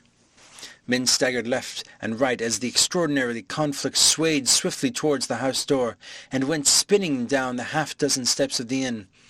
Jaffers cried in a strangled voice, holding tight, nevertheless, and making play with his knee, spun around, and fell heavily undermost with his head on the gravel. Only then did his fingers relax. There was excited cries of, "Hold him! Invisible!" and so forth, and a young fellow, a stranger in the place whose name did not come to light, rushed in at once, caught something, missed his hold, and fell over the constable's prostrate body. Halfway across the road, a woman screamed as something pushed by her. A dog, kicked apparently, yelped and ran howling into Hoxter's yard. And with that the transit of the invisible man was accomplished. For a space people stood amazed and gesticulating, and then came panic, and scattered them abroad through the village as a gust scatters dead leaves. But Jaffers lay quite still, face upward and knees bent at the foot of the steps of the inn. End of Chapter 7. Chapter 8. In Transit. The 8th chapter is exceedingly brief, and relates that Gibbons, the amateur naturalist of the district, while lying out on the open spacious downs, without a soul within a couple miles of him, as he thought, and almost dozing, heard close to him the sound of a man coughing, sneezing, and then swearing savagely to himself, and looking beheld nothing. Yet the voice was indisputable. It continued to swear with that breadth and variety that distinguishes the swearing of a cultivated man. It grew to a climax, diminished again, and died away in the distance, going, as it seemed to him, in the direction of Aberdeen. It lifted to a spasmodic sneeze and ended. Gibbons had heard nothing of the morning's occurrences, but the phenomenon was so striking and disturbing that his philosophical tranquillity vanished. He got up hastily, and hurried down the steepness of the hill towards the village as fast as he could go. End of Chapter 8. Chapter 9. Mr. Thomas Marvel. You must picture Mr. Thomas Marvel as a person of copious, flexible visage, a nose of cylindrical protrusion, a liquorish ample fluctuating mouth, and a beard of bristling eccentricity. His figure inclined to embonpoint, his short limbs accentuated this inclination. He wore a furry silk hat, and the frequent substitution of twine and shoelaces for buttons, and apparent at critical points of his costume, marked a man essentially bachelor. Mr. Thomas Marvel was sitting with his feet in a ditch by the roadside over the down towards Aberdeen, about a mile and a half out of Ipping. His feet, save for socks of irregular openwork, were bare. His big toes were broad and pricked like the ears of a watchful dog. In a leisurely manner, he did everything in a leisurely manner, he was contemplating trying on a pair of boots. They were the soundest boots he had come across for a long time, but too large for him, whereas the ones he had were, in dry weather, a very comfortable fit, but too thin-soled for damp. Mr. Thomas Marvel hated roomy shoes, but then he hated damp. He never properly thought out which he hated most, and it was a pleasant day, and there was nothing better to do. So he put the 4 shoes in a graceful group on the turf and looked at them. And seeing them there among the grass and springing agrimony, it suddenly occurred to him that both pairs were exceedingly ugly to see. He was not at all startled by a voice behind him. "They're boots, anyhow." "They are charity boots," said Mr. Thomas Marvel, with his head on one side, regarding them distastefully. "And which is the ugliest pair in the whole blessed universe, I'm darned if I know." Said the voice. "I've worn worse. In fact, I've worn none, but so audaciously ugly. If you'll allow the expression, I've been cadging boots, in particular for days, because I was sick of them. They're sound enough, of course, but a gentleman on tramp sees such a thundering lot of his boots, and if you'll believe me, I've raised nothing in the whole blessed country, try as I would, but them. Look at 'em. A good country for boots, too, in a general way, but it's just my promiscuous luck. I've got my boots in this country 10 years or more, and they treat you like this." "It's a beast of a country," said the voice, "and pigs for people." "Ain't it?" said Mr. Thomas Marvel. "Lord, with them boots, it beats it." He turned his head over his shoulder to the right, to look at the boots of his interlocutor, with a view to comparisons, and lo, where the boots of his interlocutor should have been, were neither legs nor boots. He was irradiated by the dawn of a great amazement.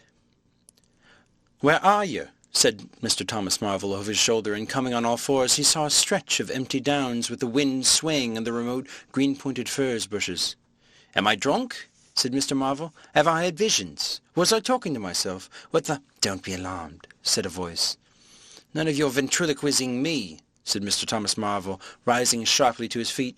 "Where are you? Alarmed indeed." "Don't be alarmed," repeated the voice. "You'll be alarmed in a minute, you silly fool," said Mr. Thomas Marvel. "Where are you? Let me get my mark on you." "Are you buried?" said Mr. Thomas Marvel. After an interval, there was no answer. Mr. Thomas Marvel stood bootless and amazed, his jacket nearly thrown off.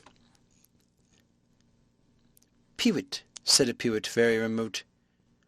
"Pewit indeed," said Mr. Thomas Marvel. "This ain't no time for foolery." The down was desolate, east and west, north and south. The road, with its shallow ditches and white bordering stakes, ran smooth and empty north and south, and save for that pewit, the blue sky was empty too. "So help me," said Mr. Thomas Marvel, shuffling his coat onto his shoulders again. "It's the drink. I might have known." "It's not the drink," said the voice. "You keep your nerves steady." "Ow!" said Mr. Marvel, and his face grew white amidst its patches. "It's the drink," his lips repeated noiselessly. He remained staring about him, rotating slowly backwards. "I could have swore I heard a voice," he whispered. "Of course you did."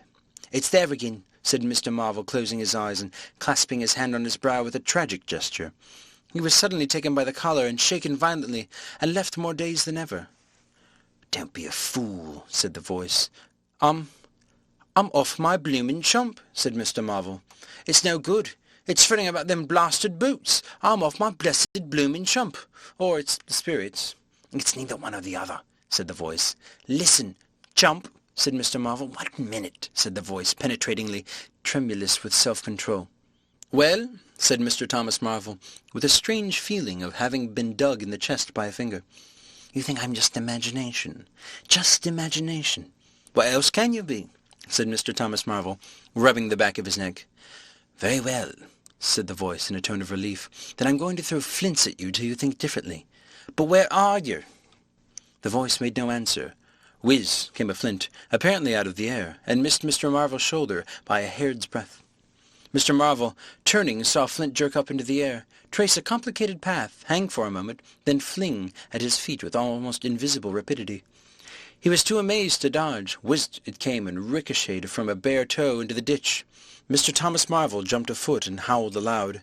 He started to run, tripped over an unseen obstacle, then came head over heels into a sitting position. "Now," said the voice as the third stone curved upward and hung in the air above the tramp. "In my imagination." Mr. Marvel, by way of reply, struggled to his feet, and was immediately rolled over again. He lay quiet for a moment. "If you struggle any more," said the voice, "I shall throw the flint at your head." "It's a fair do," said Mr. Thomas Marvel, sitting up, taking his wounded toe in hand and fixing his eye on the third missile. "I don't understand it. Stones flinging themselves, stones talking.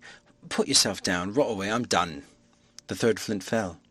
"It's very simple," said the voice. "I'm an invisible man."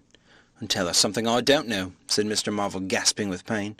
"Where you've hid, how you do it, I don't know, I'm beat." "That's all," said the voice. "I'm invisible. That's what I want you to understand." "Anyone can see that. There's no need for you to be so confounded impatient, mister. Now then, give us a notion. How are you hid?" "I'm invisible. That's the great point. And what I want you to understand is this." "But whereabouts?" interrupted Mr. Marvel. "Here, 6 yards in front of you." "Oh, come, I ain't blind. You'll be telling me you're just thin air. I'm not one of your ignorant tramps." "Yes, I am. Thin air. You're looking through me." "What? Ain't there any stuff to you?" "Vox et? What is it? Jabber, is it that?" "I'm just a human being. Solid, needing food and drink. Needing covering, too. But I'm invisible. You see? Invisible. Simple idea. Invisible." "What? Real like?" "Yes, real." "Let's have a hand of you," said Marvel. "If you are real, it won't be so darn out of the way then, like—" "Lord!" he said. "How you made me jump, gripping me like that." He felt the hand that closed around his wrist with his disengaged fingers, and his fingers went timorously up the arm, patted a muscular chest, and explored a bearded face. Marvel's face was in astonishment. "Oh, I'm dashed," he said. "This don't beat cockfighting. Most remarkable. And there I can see a rabbit clean through you half a mile away.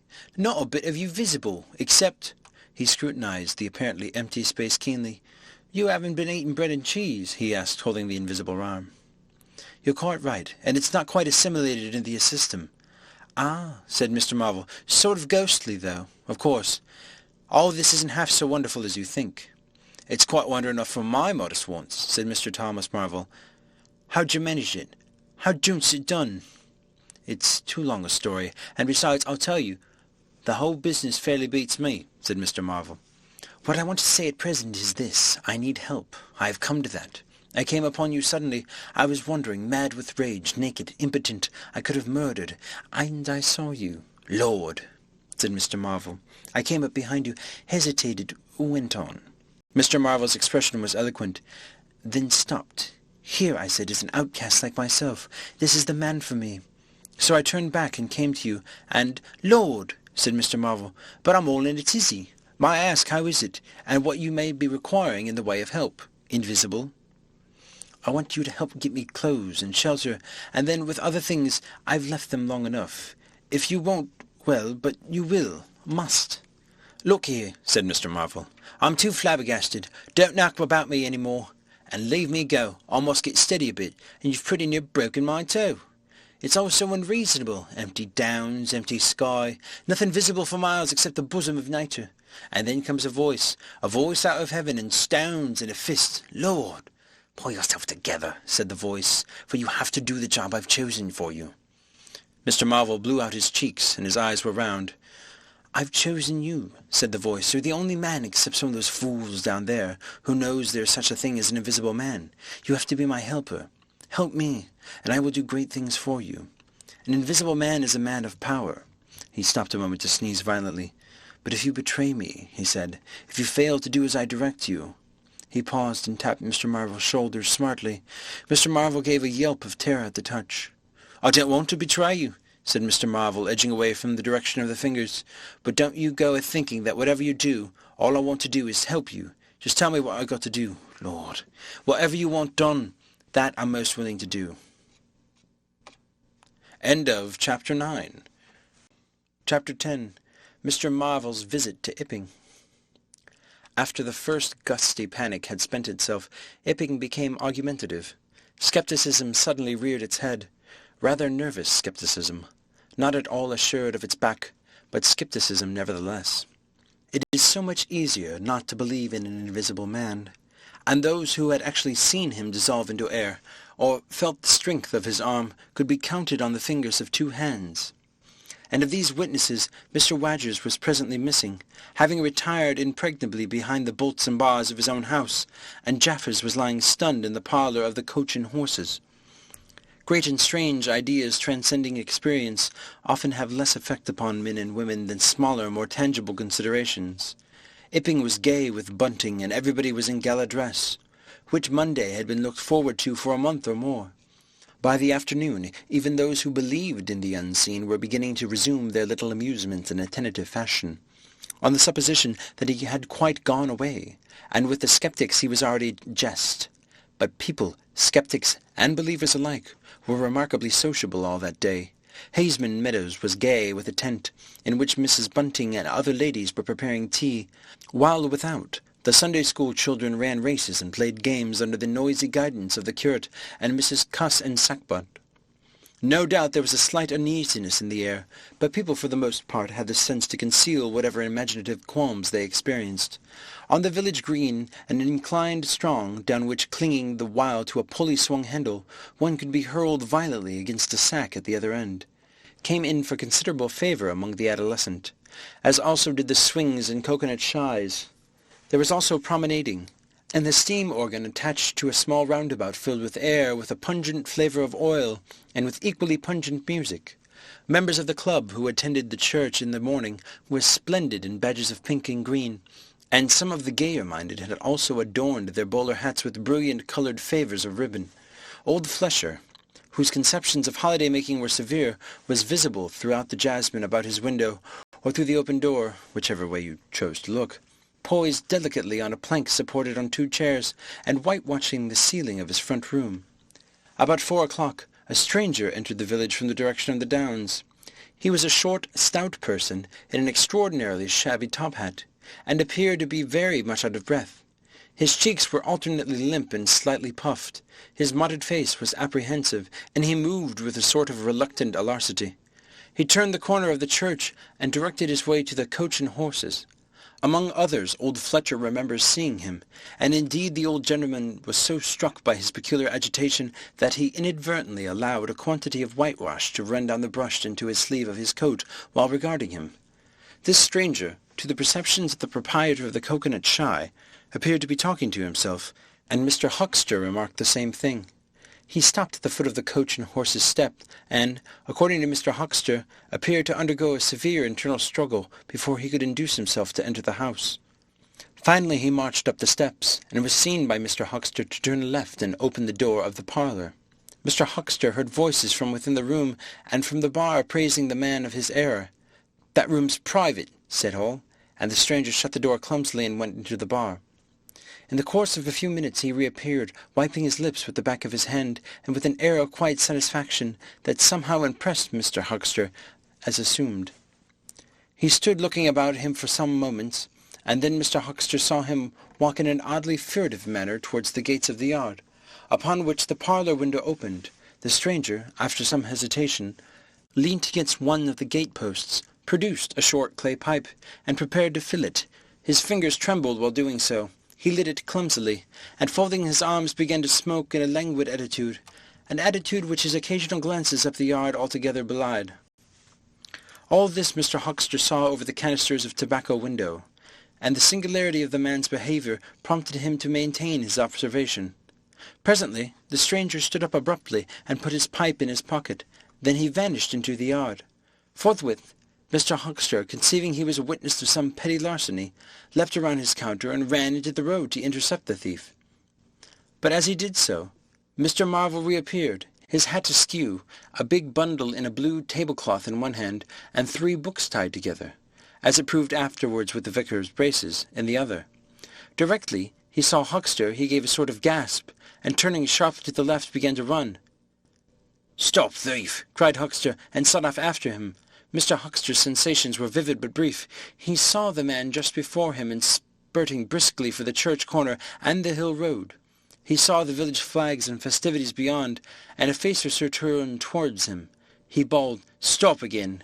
He had hardly gone 10 strides before his shin was caught in some mysterious fashion, and he was no longer running, but flying with an inconceivable rapidity through the air. He saw the ground suddenly close to his face. The world seemed to splash into a million whirring specks of light, and subsequent proceedings interested him no more. End of Chapter 10. Chapter 11. In the Coach and Horses. Now, in order to clearly understand what happened in the inn, it is necessary to go back to the moment where Mr. Marvel first came into view of Mr. Huckster's window. At that precise moment, Mr. Cuss and Mr. Bunting were in the parlour. They were seriously investigating the strange occurrences of the morning, and were, with Mr. Hall's permission, making a thorough examination of the invisible man's belongings. Jaffers had partially recovered from his fall, and had gone home in the charge of his sympathetic friends. The stranger's scattered garments had been removed by Mrs. Hall, and the room tidied up. And on the table under the window where the stranger had been wont to work, Cuss had hit almost at once on 3 books in manuscript, labelled Diary. "Diary," said Cuss, putting the 3 books on the table. "Now, at any rate, we shall learn something." The vicar stood with his hands on the table. "Diary," repeated Cuss, sitting down, putting 2 volumes to support the 3rd, and opening it. No name on the flyleaf. Bother. Cipher and figures." The vicar came around to look over his shoulder. Cuss turned the pages over with a face suddenly disappointed. Dear me, it's all cipher. Bunting." "There are no diagrams?" asked Mr. Bunting. "No illustrations throwing light?" "See for yourself," said Mr. Cuss. "Some of it's mathematical, and some of it's Russian, or some such language, to judge by the letters, and some of it's Greek. Now the Greek, I thought you—" "Of course," said Mr. Bunting, taking out and wiping his spectacles, and feeling suddenly very uncomfortable, for he had no Greek left in his mind worth talking about. "Yes, the Greek, of course, may furnish a clue." "I'll find you a place." "I'd rather glance through the volumes at first," said Mr. Bunting, still wiping. "A general impression first, Cuss, and then, we can go looking for clues." He coughed, and put on his glasses, arranged them fastidiously, coughed again, and wished something would happen to avert the seemingly inevitable exposure. Then he took the volume Cuss handed him in a leisurely manner, and then something did happen. The door opened suddenly. Both gentlemen started violently, looked around, and were relieved to see a sporadically rosy face beneath a furry silk hat. "Tap?" asked the face. Stood staring. "No," said both gentlemen at once. "Over on the other side, my man," said Bunting. "And please shut the door," said Mr. Cuss irritably. "All right," said the intruder, as it seemed in a low voice, curiously different from the huskiness of its first inquiry. "Right you are," said the intruder in a formal voice. "Stand clear," and he vanished and closed the door. "A sailor, I should judge," said Mr. Bunting. "Amusing fellows they are. Stand clear, indeed. A nautical term, referring to his getting back out of the room, I suppose." "I dare say so," said Cuss. "My nerves are all loose today. It made me jump, the door opening like that." Mr. Bunting smiled as if he had not jumped. "And now," he said with a sigh, "these books." Someone sniffed as he did so. "One thing is indisputable," said Bunting, drawing up a chair next to that of Cuss. "There certainly have been very strange things happening in Iping during the last few days. Very strange. I cannot, of course, believe in this absurd invisibility story." "It's incredible," said Cuss. "Incredible. But the fact remains that I certainly saw right down his sleeves." "But did you? Are you sure? Suppose a mirror, for instance. Hallucinations are so easily produced. I don't know if you have ever seen a really good conjurer—" "I won't argue again," said Cuss. "We've thrashed that out, Bunting, and now there's just these books. Here's some of what I take to be Greek. Greek letters, certainly." He pointed to the middle of the page. Mr. Bunting flushed slightly and brought his face nearer, apparently finding some difficulty with his glasses. Suddenly he became aware of a strange feeling at the nape of his neck. He tried to raise his head and encountered an immovable resistance. The feeling was a curious pressure, the grip of a heavy, firm hand, and it bore his chin irresistibly to the table. "Don't move, little men," whispered a voice, "or I'll brain you both." He looked into the face of Cuss, close to his own, and each saw a horrid reflection of his own sickly astonishment. "I'm sorry to handle you so roughly," said the voice, "but it's unavoidable." "Since when did you learn to pry into an investigator's private memoranda?" said the voice, and two chins struck the table simultaneously, and the two sets of teeth rattled. "Since when did you learn to invade the private rooms of a man in misfortune?" And the concussion was repeated. "Where have they put my clothes?" "Listen," said the voice. "The windows are fastened, and I've taken the key out of the door. I'm a fairly strong man, and I have the poker handy. Besides being invisible, there's not the slightest doubt that I would kill you both and get away quite easily if I wanted to. Do you understand? Very well. If I let you go, will you promise not to try any nonsense, and do what I tell you?" The vicar and the doctor looked at one another, and the doctor pulled a face. "Yes," said Mr. Bunting, and the doctor repeated it. Then the pressure on the necks relaxed, and the doctor and the vicar sat up, both very red in the face and wringing their heads. "Please keep sitting where you are," said the invisible man. "Here's the poker, you see." "When I came into this room," continued the invisible man, after presenting the poker to the tip of the nose of each his visitors, "I did not expect to find it occupied, and I expected to find, in addition to my books of memoranda, an outfit of clothing. Where is it? No, don't rise. I can see it's gone. Now just at present, though the days are quite warm enough for an invisible man to run about the stock, the evenings are quite chilly. I want clothing and other accommodation, and I must also have those 3 books. End of Chapter 11. Chapter 12. The Invisible Man Loses His Temper. It is unavoidable that at this point the narrative should break off again, for a certain very painful reason that will presently be apparent. While these things were going on in the parlour, and while Mr. Huckster was watching Mr. Marvel smoking his pipe against the gate, not a dozen yards away were Mr. Hall and Teddy Henfrey discussing in a state of cloudy puzzlement the one ipping topic. Suddenly there came a violent thud against the door of the parlour, a sharp cry, and then silence. "Hello," said Teddy Henfrey. "Hello," from the tap. Mr. Hall took things in slowly but surely. "That ain't right," he said, and came round from behind the bar to see the parlour door. He and Teddy approached the door together, with intent faces. Their eyes considered. "Simit wrong," said Hall, and Henfrey nodded in agreement. Whiffs of an unpleasant chemical odour met them. There was a muffled sound of conversation, very rapid and subdued. "You were right there?" asked Hall, rapping. The muttered conversation ceased abruptly for a moment. Silence. Then the conversation was resumed in hissing whispers. Then a sharp cry of, "No, no, you don't." There came a sudden motion, and the oversetting of a chair. A brief struggle. Silence again. "What the deuce?" exclaimed Henfrey, sotto voce. "You all right there?" asked Mr. Hall sharply again.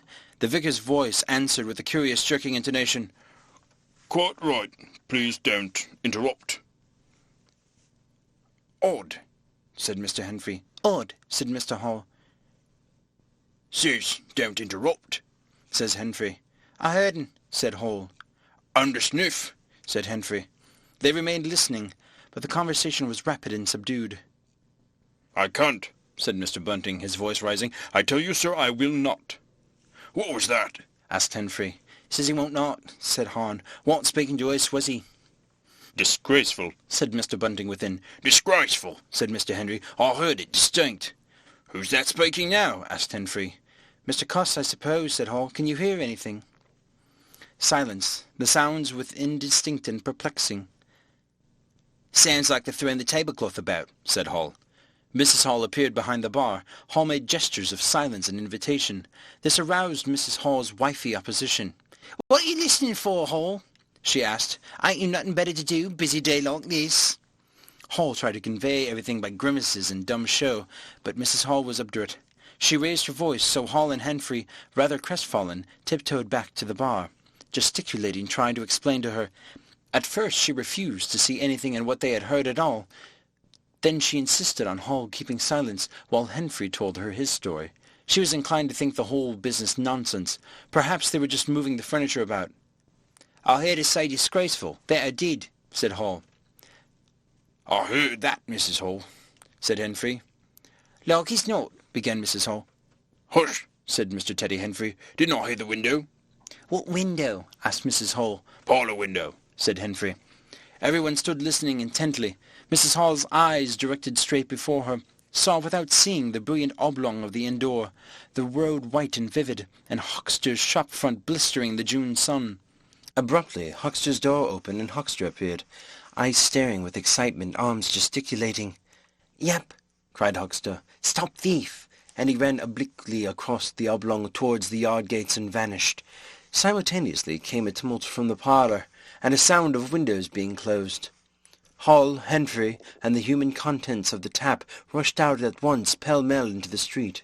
They saw someone whisk around the corner towards the road, and Mr. Huckster executing a complicated leap in the air that ended on his face and shoulder. Down the street people were standing, astonished, or running towards them. Mr. Huckster was stunned. Henfrey stopped to discover this, but Hall and the two labourers from the tap rushed at once to the corner, shouting incoherent things, and saw Mr. Marvel vanishing by the corner of the church wall.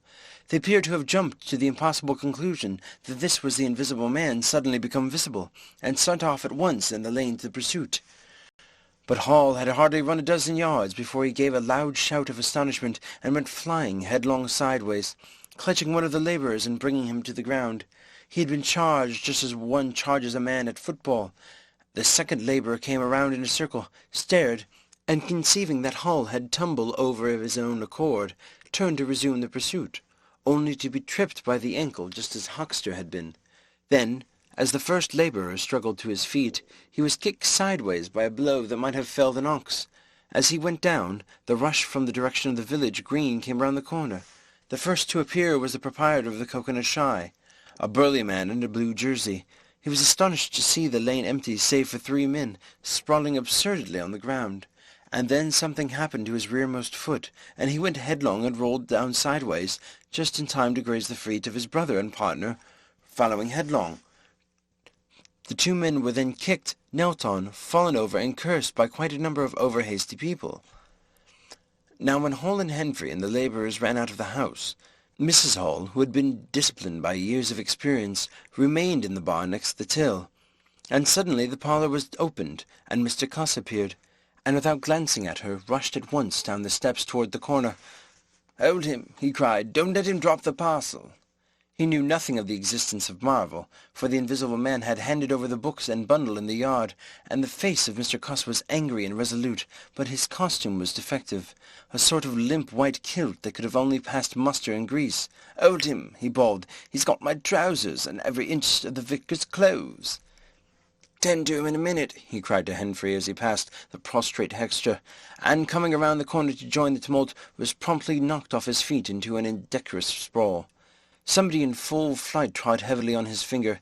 He yelled, struggled to regain his feet, was knocked against and thrown off on all fours again, and became aware that he was involved not in a capture, but a rout. Everyone was running back to the village. He rose again and was hit severely behind the ear. He staggered off and set off back to the coach and horses forthwith, leaping over the deserted Huckster, who was now sitting up, on his way.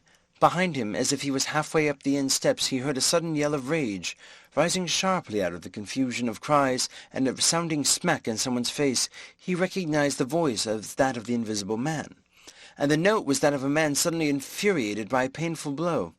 In another moment Mr. Cuss was back in the parlour. "He's coming back, Bunting," he said, rushing in. "Save yourself." Mr. Bunting was standing in the window, engaged in an attempt to clothe himself in the hearth rug and a West Surrey Gazette. "Who's coming?" he said, so startled that his costume narrowly escaped disintegration. "Invisible man," said Cuss, and rushed to the window. "We'd better clear out from here. He is fighting mad. In another moment he was out in the yard. "Good heavens," said Mr. Bunting, hesitating between 2 horrible alternatives. He heard a frightful struggle in the passage of the inn, and his decision was made. He clambered out of the window, adjusted his costume hastily, and fled up the village as fast as his fat little legs would carry him. From the moment when the invisible man screamed with rage, and Mr. Bunting made his memorable flight up the village, it became impossible to give a consecutive account of affairs in Iping. Possibly the invisible man's original intention was simply to cover Mr. Marvel's retreat with the clothes and books, but his temper, at no time very good, seems to have gone completely at some chance blow, and forthwith he set to smiting and overthrowing for the mere satisfaction of hurting. You must figure the street full of running figures, of doors slamming and fights for hiding places. You must figure the tumult suddenly striking on the unstable equilibrium of old Fletcher's planks and 2 chairs, with cataclysmic results. You must figure an appalled couple caught dismally in a swing, and then the whole tumultuous rush had passed, and the Epping street with its gauds and flags, its deserted save for the still raging unseen, and littered with coconuts, overthrown canvas screens, and the tattered stock in trade of a sweet-stuff stall. Everywhere there's a sound of closing shutters and shoving bolts, and the only visible humanity is the occasional flitting eye under a raised eyebrow in the corner of a window-pane. The invisible man amused himself for a little while by breaking all the windows in the coach and horses, and then he thrust a street lamp through the parlour window of Mrs. Gribble. He it must have been who cut the telegraph wire to Aberdeen, just beyond Higgins's cottage on the Aberdeen road, and after that, as his peculiar qualities allowed, he passed out of human perceptions altogether, and he was never heard, seen, nor felt in Epping any more. He vanished absolutely. It was the best part of 2 hours before any human being ventured out into the desolation of Epping Street. End of Chapter 12. Chapter 13. Mr. Marvel discusses his resignation. When the dusk was gathering and Epping was just beginning to peep timorously forth again upon the shattered wreckage of its bank holiday, a short, thick-set man in a shabby silk hat was marching painfully through the twilight behind the benchwood on the road to Bramblehurst. He carried 3 books bound together by some sort of ornamental elastic ligature, and a bundle wrapped in a blue tablecloth. His rubicund face expressed consternation and fatigue. He appeared to be in a spasmodic sort of hurry. He was accompanied by a voice other than his own, and ever, as again he winced under the touch of an unseen hand. "If you give me the slip again," said the voice, "if you attempt to give me the slip again—" "Lord," said Mr. Marvel, "that shoulder's a mass of bruises as it is." "On my honour," said the voice, "I will kill you." "I didn't try to give you the slip," said Marvel in a voice that was not far from tears. "I swear I didn't. I didn't know the blessed turning. That was all. How the devil was I to know the blessed turning? As it is, I've been knocked about." "You'll get knocked about a great deal more if you don't mind," said the voice, and Mr. Marvel abruptly became silent. He blew out his cheeks, and his eyes were eloquent of despair. "It's bad enough you let these floundering yokels explode my little secret without cutting off with my books. It's lucky for some of them that they cut and ran when they did. Here I am. No one knew I was invisible. And now what am I to do?" "What am I to do?" said Marvel sotto voce. "It's all about. It will be in the papers. Everyone will be looking for me. Everyone on their guard." The voice broke off into vivid curses and ceased. The despair of Mr. Marvel's face deepened, and his pace slackened. "Go on," said the voice. Mr. Marvel's face assumed a greyish tint between ruddier patches. "Don't drop those books, stupid," said the voice sharply, overtaking him. "The fact is," said the voice, "that I shall have to make use of you. You're a poor tool, but I must." "I'm a miserable tool," said Marvel. "You are," said the voice. "I'm the worst possible tool you could have," said Marvel. "I'm not strong," he said after a discouraging silence. "I'm not over-strong," he repeated. "No? And my heart's weak, that little business. I pulled it through, of course, but bless you, I could have dropped." "Well?" "I haven't the nerve, the strength for the sort of thing you want." "I'll stimulate you." "I wish you wouldn't. I wouldn't like it to mess up your plans, you know, but I might, out of sheer funk and misery." "You'd better not," said the voice with quiet emphasis. "I wish I was dead," said Marvel. "It ain't justice," he said. "You must admit it. It seems to be. I've a perfect right—" "Get on," said the voice. Mr. Marvel mended his pace, and for a time they went in silence again. "It's devilish hard," said Mr. Marvel. This was quite ineffectual. He tried another tack. "What do I make by it?" he began again in a tone of unendurable wrong. "Oh, shut up," said the voice, with such amazing vigour. "I'll see to you all right. You do what you're told, you'll do it all right. You're a fool, and all that, but you'll do." "I tell you, sir, I'm not the man for it, respectfully. But it is so. If you don't shut up, I shall twist your wrist again," said the invisible man. "I want to think." Presently 2 oblongs of yellow light appeared through the trees, and the square tower of a church loomed through the gloaming. "I shall keep my head on your shoulder," said the voice, "all through the village. Go straight through, and try no foolery, for it will be worse if you do." "I know that," sighed Mr. Marvel. "I know all that."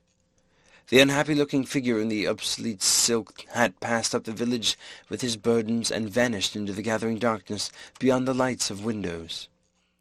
End of Chapter 13. Chapter 14. At Port Stowe.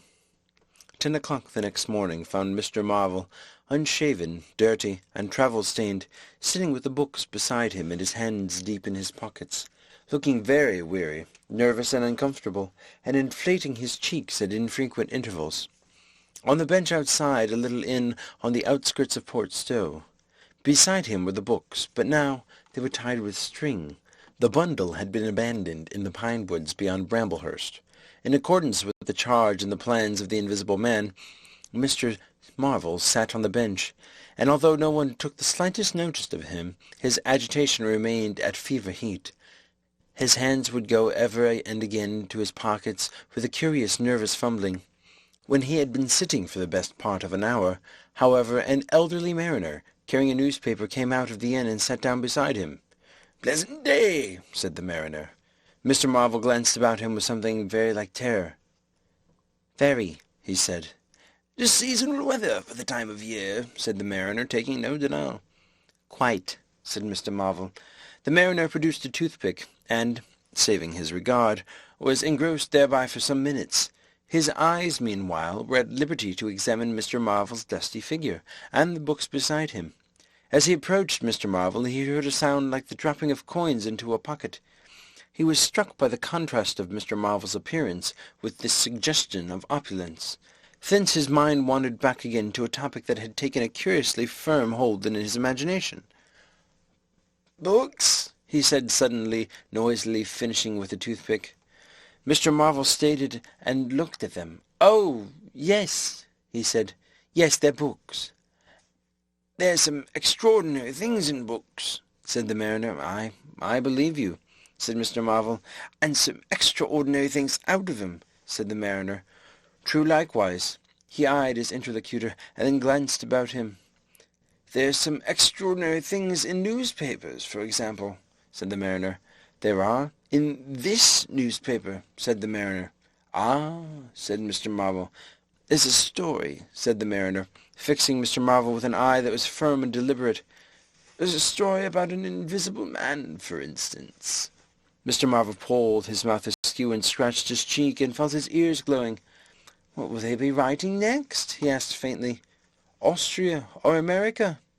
"Neither," said the mariner. "Here." "Lord," said Mr. Marvel, starting. "When I say here," said the mariner to Mr. Marvel's intense relief, "I don't, of course, mean here in this place. I mean hereabouts." "An invisible man?" said Mr. Marvel. "And what's he been up to?" "Everything," said the mariner, controlling Marvel with his eye, and then amplifying every blessed thing. "I ain't seen a paper for 4 days," said Marvel. "Epping's the place he started at," said the mariner. "Indeed," said Mr. Marvel. "He started there, and where he come from nobody don't seem to know. Here it is. Peculiar story from Epping, and it says in this paper that the evidence is extraordinary strong. Extraordinary." "Lord," said Mr. Marvel. "But then it's an extraordinary story. There's a clergyman and a medical gent witness. Saw 'em all right and proper, or leastways didn't see 'em. He was staying, it says, at the Coach and Horses, and no one don't seem to have been aware of his misfortune. It says aware of his misfortune until an altercation at the inn. It says his bandages on his head was tore off, and it was observed that his head was invisible. Attempts were at once made to secure him, but casting off his garments, it says he succeeded in escaping, but not until after a desperate struggle, in which he had inflicted serious injuries, it says, on our worthy and able constable, Mr. J.A. Jaffers. Pretty straight story, eh? Names and everything." "Lord," said Mr. Marvel, looking nervously about him, trying to count the money in his pockets by his unaided sense of touch, and a fool of a strange and novel idea. "It sounds most astonishing." "Don't it?" extraordinary, I call it. I'd never heard of invisible men before. I haven't, but nowadays one hears such a lot of extraordinary things that—" "That all he did?" asked Marvel, trying to seem at his ease. "It's enough, ain't it?" said the mariner. "Didn't go back by chance?" asked Marvel. "Just escaped, and that's all, eh?" "All?" said the mariner. "Why, ain't it enough?" "Oh, quite enough," said Marvel. "I should think it was enough," said the mariner. "I should think it was enough." "He didn't have any pals? It don't say he had any pals, does it?" asked Mr. Marvel, anxious. "Ain't one of a sort for you?" asked the mariner. "No, thank heaven, as one might say, he didn't." He nodded his head slowly. "It makes me regular uncomfortable, the bare thought of that chap running around the country. He is at present at large, and from certain evidence it is supposed that he has took, I suppose they mean, the road to Port Stowe. You see, we're right in it. None of your American wonders, this time. And just to think the things he might do. What'd you be, if he took a drop over and above and had a fancy go for you? Suppose he wants to rob. Who can prevent him? He can trespass, he can burgle, he can walk through a cordon of policemen as easier me as you could give the slip to a blind man. Easier, for here these blind chaps here are uncommon sharp, I'm told, and wherever there's liquor to be fancy." "Well, he's got a tremendous advantage, certainly," said Mr. Marvel. "And, well, you're right," said the mariner. "He has." All this time Mr. Marvel had been glancing about him intently, listening for faint footfalls, trying to detect imperceptible movements. He seemed on the point of some great resolution. He coughed behind his hand, and looked about him again, listened, bent towards the mariner, and lowered his voice. "The fact of it is, I happen to know just a thing or two about this invisible man from private sources." "Oh," said the mariner, interested. "You?" "Yes," said Mr. Marvel. "Me." "Indeed," said the mariner. "And may I ask—" "You'll be astonished," said Mr. Marvel behind his hand. "It's tremendous." "Indeed," said the mariner. "The fact is," began Mr. Marvel eagerly in a confidential undertone. Suddenly his expression changed marvellously. "Ow!" he said. He rose stiffly in his seat. His face was eloquent of physical suffering. "Wow!" he said. "What's up?" said the mariner, concerned. "Toothache," said Mr. Marvel, and put his hand to his ear. He caught hold of his books. "I must be getting on, I think," he said. He edged in a curious way along the seat away from his interlocutor. "But you was just going to tell me about this here invisible man," protested the mariner. Mr. Marvel seemed to consult with himself. "Hoax," said a voice. It's a hoax," said Mr. Marvel. But it's in the paper," said the mariner. Hoax all the same," said Marvel. "I know the chap that started the lie. There ain't no invisible man whatsoever, blimey." "Well, but how about this paper? Do you mean to say—" "Not a word of it," said Marvel stoutly. The mariner stared, paper in hand. Mr. Marvel jerkily faced about. "Wait a bit," said the mariner, rising and speaking slowly. "Do you mean to say—" "I do," said Mr. Marvel. "Then why did you let me go on and tell you all this blasted stuff, then? What do you mean by letting a man make a fool of himself like that for, eh?" Mr. Marvel blew out his cheeks. The mariner was suddenly very red indeed. He clenched his hands. "I've been talking here for this 10 minutes," he said. "And you little pot-bellied, leathery-faced son of an old brute, couldn't have the elementary manners—" "Don't you come bandying words with me," said Mr. Marvel. "Bandying words? I'm a jolly good mind—" "Come up," said a voice, and Mr. Marvel was suddenly whirled about and started marching off in a curious, spasmodic manner. "You'd better move on," said the mariner. "Who's moving on?" said Mr. Marvel. He was receding obliquely with a curious, hurrying gait, with occasional violent jerks forward. Some way along the road he muttered a monologue, protests and recriminations. "Silly devil," said the mariner, legs wide apart, elbows akimbo, watching the receding figure. "I'll show you, you silly ass. Hoaxing me. It's here, on the paper." Mr. Marvel retorted incoherently, and receding was hidden by a bend in the road. But the mariner still stood magnificent in the midst of the way, until the approach of a butcher's cart dislodged him. Then he turned himself towards Port Stowe. "Full of extraordinary asses," he said softly to himself. "Just to take me down a bit. That was his silly game. It's on the paper." And there was another extraordinary thing he was presently to hear, and it happened quite close to him, and that was a vision of a fistful of money, no less, travelling without visible agency. along by the wall at the corner of St. Michael's Lane. A brother mariner had seen this wonderful sight at that very morning.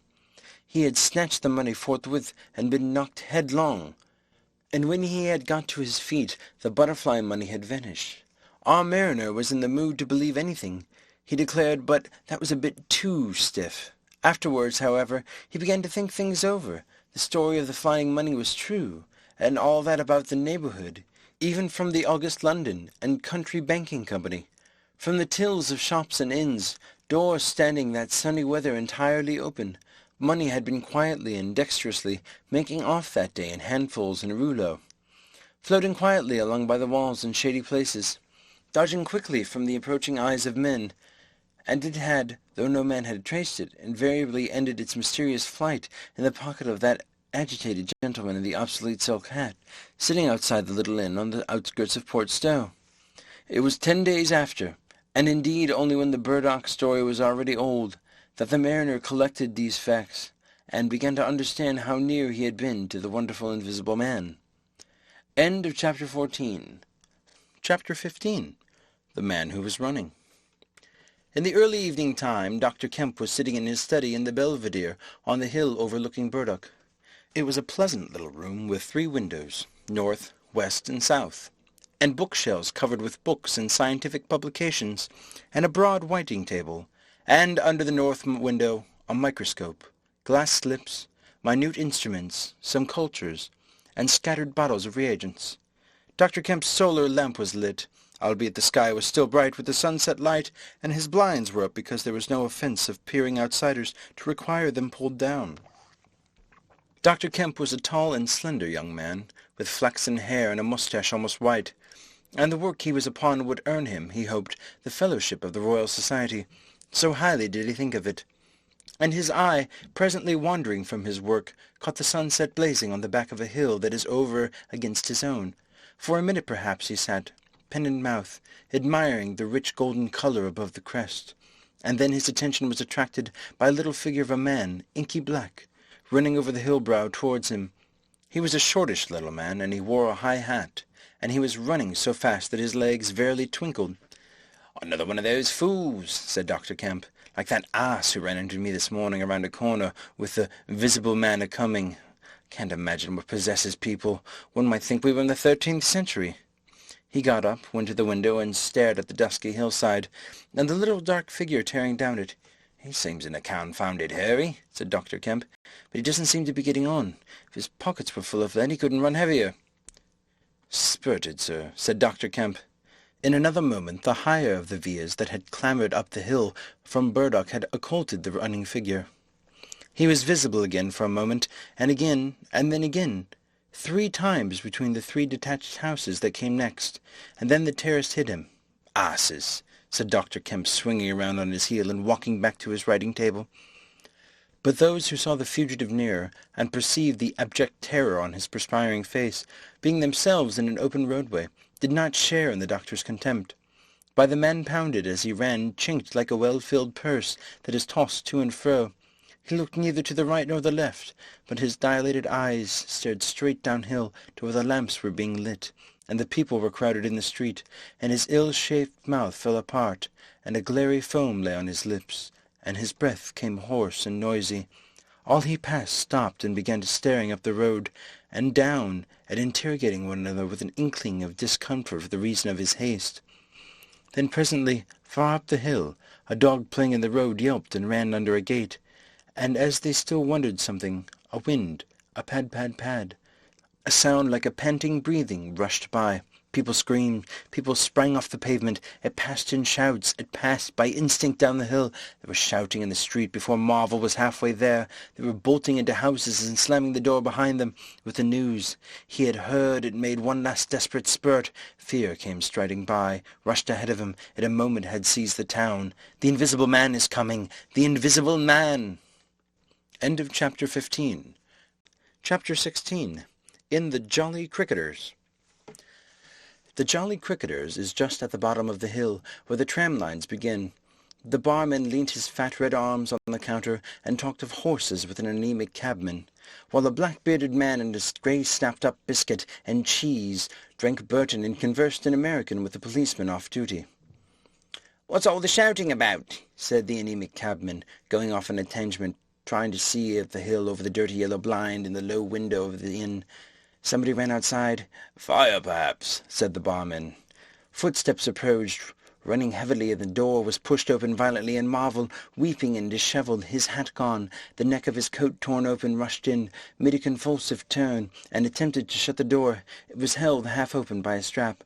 "Coming!" he bawled, his voice shrieking with terror. "He's coming, the visible man, after me, for God's sake! Help! Help! Help!" "Shut the doors," said the policeman. "Who's coming? What's the row?" He went to the door, released the strap, and it slammed. The American closed the other door. "Let me go inside," said Marvel, staggering and weeping, but still clutching the books. "Let me go inside. Lock me in somewhere. I tell you, he's after me. I give him the slip. He said he'd kill me, and he will." "You're safe," said the man with the black beard. "The door's shut. What's it all about?" "Let me go inside," said Marvel, and shrieked aloud as a blow suddenly made the fastened door shiver, and was followed by a hurried rapping and a shouting outside. "Hello!" cried the policeman. "Who's there?" Mr. Marvel began to make frantic dives at panels that looked like doors. "He'll kill me. He's got a knife or something. Oh, for God's sake!" "Here you are," said the barman. "Come in here." And he held the flap up of the bar. Mr. Marvel rushed behind the bar as the summons outside was repeated. "Don't open the door," he screamed. "Please don't open the door. Where shall I hide?" "This invisible man, then?" asked the man with the black beard, with one hand behind him. "I guess it's about time we saw him." The window of the inn was suddenly smashed in, and there was a screaming and running to and fro in the street. The policeman had been standing out there on the settee staring out, craning to see who was at the door. He got down with raised eyebrows. "It's that," he said. The barman stood in front of the bar parlour door, which was now locked on Mr. Marvel, stared at the smashed window, and came round to the two other men. Everything was suddenly quiet. "I wish I'd my truncheon," said the policeman, going irresolutely to the door. "Once we open, in he comes. There's no stopping him."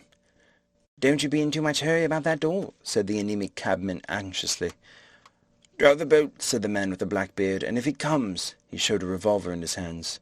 "That won't do," said the policeman. "That's murder." "I know what country I'm in," said the man with the beard. "I'm going to let off at his legs. Draw the bolts." "Not with that blinking thing going off behind me," said the barman, craning over the blind. "Very well," said the man with the black beard, and stooping down, revolver ready, drew them himself. Barman, cabman, and policeman faced about. "Come in," said the bearded man in an undertone, standing back and facing the unbolted doors with his pistol behind him. No one came in. The door remained closed. 5 minutes afterwards, when a second cabman pushed his head in cautiously, they were still waiting, and an anxious face peered out of the bar parlour and supplied information. "Are all the doors of the house shut?" asked Marvel. "Is he going round, prowling round? He's as artful as the devil." "Good Lord," said the burly barman. "There's the pack. Just watch them doors, I say." He looked about him helplessly. The bar parlour door slammed shut, and they heard the key turn.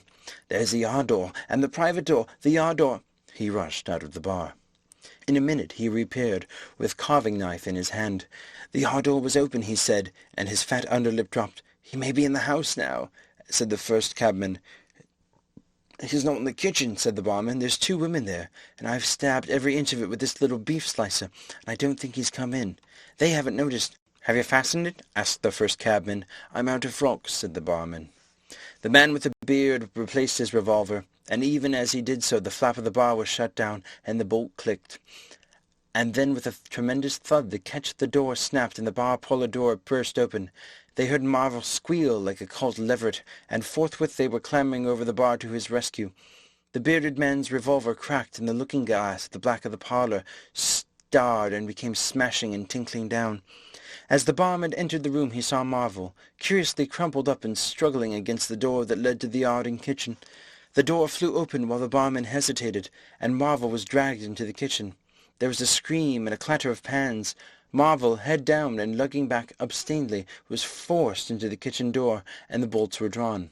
Then the policeman, who had been trying to pass the barman, rushed in, followed by one of the cabmen, gripped the wrist of the invisible hand that collared Marvel, and was hit in the face and went reeling back. The door opened, and Marvel made a frantic effort to obtain lodgment behind it. Then the cabman collared something. "I've got him," said the cabman. The barman's red hands came clawing at the unseen. "Here he is," said the barman. Mr. Marvel, released, suddenly dropped to the ground and made an attempt to crawl behind the legs of the fighting men. The struggle blundered around the edge of the door. The voice of the invisible man was heard for the first time, yelling out sharply as the policeman trod on his foot. Then he cried out passionately, and his fists flew round like flails. The cabman suddenly whooped and doubled up, kicked under the diaphragm. The door into the bar parlour from the kitchen slammed and covered Mr. Marvel's retreat. The men in the kitchen found themselves clutching at and struggling with empty air.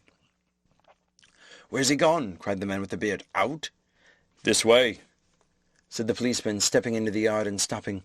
A piece of tile whizzed by his head and smashed among the crockery on the kitchen table. "I'll show him," shouted the man with the black beard, and suddenly a steel barrel shone over the policeman's shoulders, and 5 bullets had followed one another into the twilight, whence the missile had come. As he fired, the man with the beard moved his hand in a horizontal curve, so that his shots radiated out in the narrow yard like spokes from a wheel. A silence followed. "5 cartridges," said the man with the black beard, "and that's the best of all. 4 aces and a joker. Get a lantern, someone, and come feel about for his body." End of Chapter 16. Chapter 17. Dr. Kemp's Visitor. Dr. Kemp had continued writing in his study until the shots aroused him. Crack, crack, crack. They came one after another. "Hello," said Dr. Kemp, putting his pen to his mouth again and listening. "He's letting off revolvers in Burdock. What are those asses at now?" He went to the south window, threw it up, and leaning out stared down on the network of windows, beaded gas lamps and shops, with its black interstices of roof and yard that made up the town at night. "Looks like a crowd down by the hill," he said, "by the cricketers," and remained watching, thence his eyes wandered over the town to far away where the ship's lights shone and the pier glowed, a little illuminated faceted pavilion like a gem of yellow light. The moon in its first quarter hung over the westward hill, and the stars were clear and almost tropically bright. After 5 minutes, during which his mind had travelled into a remote speculation of social conditions of the future, and lost itself at last over the time dimension, Dr. Kemp roused himself with a sigh, pulled down his window again, and returned to his writing desk. It must have been about a half-hour after this that the front door bell rang. He had been writing slackly, and with intervals of abstraction since the shots. He sat listening. He heard the servant answer the door, and waited for her feet on the staircase, but she did not come. "Wonder what that was," said Dr. Kemp. He tried to resume his work, failed, got up, went downstairs from his study to the landing, rang, and called over the balustrade to the housemaid as she appeared in the hall below. "Was that a letter?" he asked. "Only a runaway ring, sir," she answered. "I'm restless tonight," he said to himself, and went back to his study, and this time attacked his work resolutely. In a little while he was hard at work again, and the only sounds in the room were the ticking of the clock and the subdued shrillness of his quill hurrying in the very centre of the circle of light his lampshade threw on his table. It was 2 o'clock before Dr. Kemp had finished his work for the night. He rose, yawned, and went downstairs to bed. He had already removed his coat and vest when he noticed that he was thirsty. He took a candle and went down to the dining-room in search of a siphon and whiskey. Dr. Kemp's scientific pursuits have made him a very observant man, and as he recrossed the hall, he noticed a dark spot on the linoleum near the mat at the foot of the stairs. He went on upstairs, and then it suddenly occurred to him to ask what the spot on the linoleum might be. Apparently some subconscious element was at work. At any rate, he turned with his burden, went back to the hall to put down the siphon and whiskey, and bending down touched the spot. Without any great surprise, it had the stickiness and colour of drying blood. He took up his burden again and returned upstairs, looking about him, trying to account for the blood spot. On the landing he saw something and stopped astonished. The door-handle of his own room was blood-stained. He looked at his own hand. It was quite clean, and he remembered that the door of his room had been open when he came down from his study, and that consequently he had not touched the handle at all. He went straight into his room, his face quite calm, perhaps a trifle more resolute than usual. His glance, wandering inquisitively, fell on the bed. On the counterpane was a mess of blood, and the sheet had been torn. He had not noticed this before because he had walked straight to the dressing-table. On the further side the bedclothes were depressed, as if someone had been recently sitting there. Then he had an odd impression that he heard a low voice say, "Good heavens, Kemp!" But Dr. Kemp was no believer in voices. He stood staring at the tumbled sheets. Was that really a voice? He looked about again, but noticed nothing further than the disordered and blood-stained bed. Then he distinctly heard a movement across the room. Near the wash-hand stand, all men, however highly educated, retain some superstitious inklings. That feeling is called eerie. Came upon him. He closed the door of the room, came forward to the dressing-table, and put down his burdens. Suddenly, with a start, he perceived a coiled and blood-stained bandage of linen and rag hanging in mid-air between him and the wash-hand stand. He stared at this in amazement. It was an empty bandage, a bandage properly tied but quite empty. He would have advanced to grasp it, but a touch arrested him, and a voice, speaking quite close to him. "Kemp," said the voice. "Eh?" said Kemp with his mouth open. "Keep your nerve," said the voice. "I'm an invisible man." Kemp made no answer for a space, simply stared at the bandage. "Invisible man," he said. "I'm an invisible man," repeated the voice. The story he had been active to ridicule only that morning rushed through Kemp's brain. He does not appear to have been either very much frightened or very greatly surprised at the moment. Realization came later. "I thought it was all a lie," he said. The thought uppermost in his mind was the reiterated arguments of this morning. "Have you a bandage on?" he asked. "Yes," said the invisible man. "Oh," said Kemp, then roused himself. "I say," he said. "But this is nonsense. It's some trick." He stepped forward suddenly, and his hand, extended towards the bandage, met invisible fingers. He recoiled at the touch, and his colour changed. "Keep steady, Kemp, for God's sake. I want help badly. Stop." The hand gripped his arm. He struck at it. "Kemp!" cried the voice. "Kemp, keep steady." And the grip tightened. A frantic desire to free himself took possession of Kemp. The hand of the bandaged arm gripped his shoulder, and he was suddenly tripped and flung backwards upon the bed. He opened his mouth to shout, and the corner of the sheet was thrust between his teeth. The invisible man had him down grimly, but his arms were free, and he struck and tried to kick savagely. "Listen to reason, will you?" said the invisible man, sticking to him in spite of pounding in the ribs. "By heaven, you'll madden me in a minute." "Lie still, you fool," bawled the invisible man in Kemp's ear. Kemp struggled for another moment and then lay still. "If you shout, I'll smash your face," said the invisible man, relieving his mouth. "I'm an invisible man. There's no foolishness and no magic. I really am an invisible man, and I want your help. I don't want to hurt you, but if you behave like a frantic rustic, I must. Don't you remember me, Kemp? Griffin, of University College?" "Let me get up," said Kemp. "I'll stop where I am and let me sit quiet for a minute." He sat up and felt his neck. "I am Griffin, of University College, and I've made myself invisible. I'm just an ordinary man, a man you have known, made invisible." "Griffin," said Kemp. "Griffin," answered the voice. "A younger student than you were, almost an albino, 6 feet high and broad, with a pink and white face and red eyes, who won the medal for chemistry." "I'm confused," said Kemp. "My brain is rioting. What has this to do with Griffin?" "I am Griffin." Kemp thought. "It's horrible," he said, "but what devilry must happen to make a man invisible?" "It's no devilry, it's a process, sane and intelligible enough." "That's horrible," said Kemp. "How on earth it's horrible enough, and I'm wounded and I'm in pain and tired. Great God, Kemp, you're a man. Take it steady. Give me some food and drink and let me sit down here."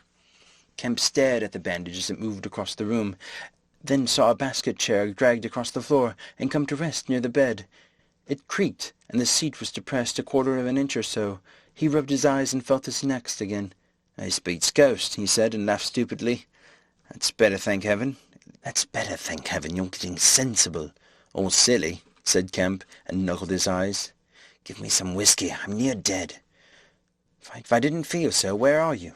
If I get up, shall I run into you? There, all right, whiskey. Here, where shall I give it to you?" The chair creaked, and Kemp felt the glass drawn away from him. He let it go by an effort. His instinct was all against it. It came to rest poised 20 inches from above the front edge of the seat of the chair. He stared at it in an infinite perplexity. This must be hypnotism. You have suggested you are invisible." "Nonsense," said the voice. "It's frantic. Listen to me. I demonstrated conclusively this morning," began Kemp, "that invisibility—" "Never mind what you've demonstrated. I'm starving," said the voice, "and the night is chilly to a man without clothes." "Food?" said Kemp.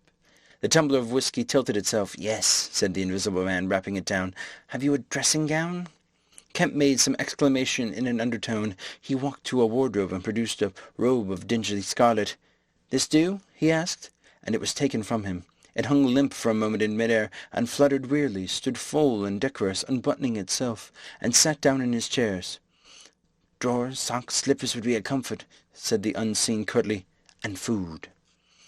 "Anything. But this was the insanest thing I've ever was in my life." He turned out his drawers for the articles, and then went downstairs to ransack his larder. He came back with some cold cutlets and bread, pulled up a light table and placed them before his guest. "Never mind knives," said his visitor, and a cutlet hung in mid-air with a sound of gnawing. "Invisible," said Kemp, and sat down on a bedroom chair.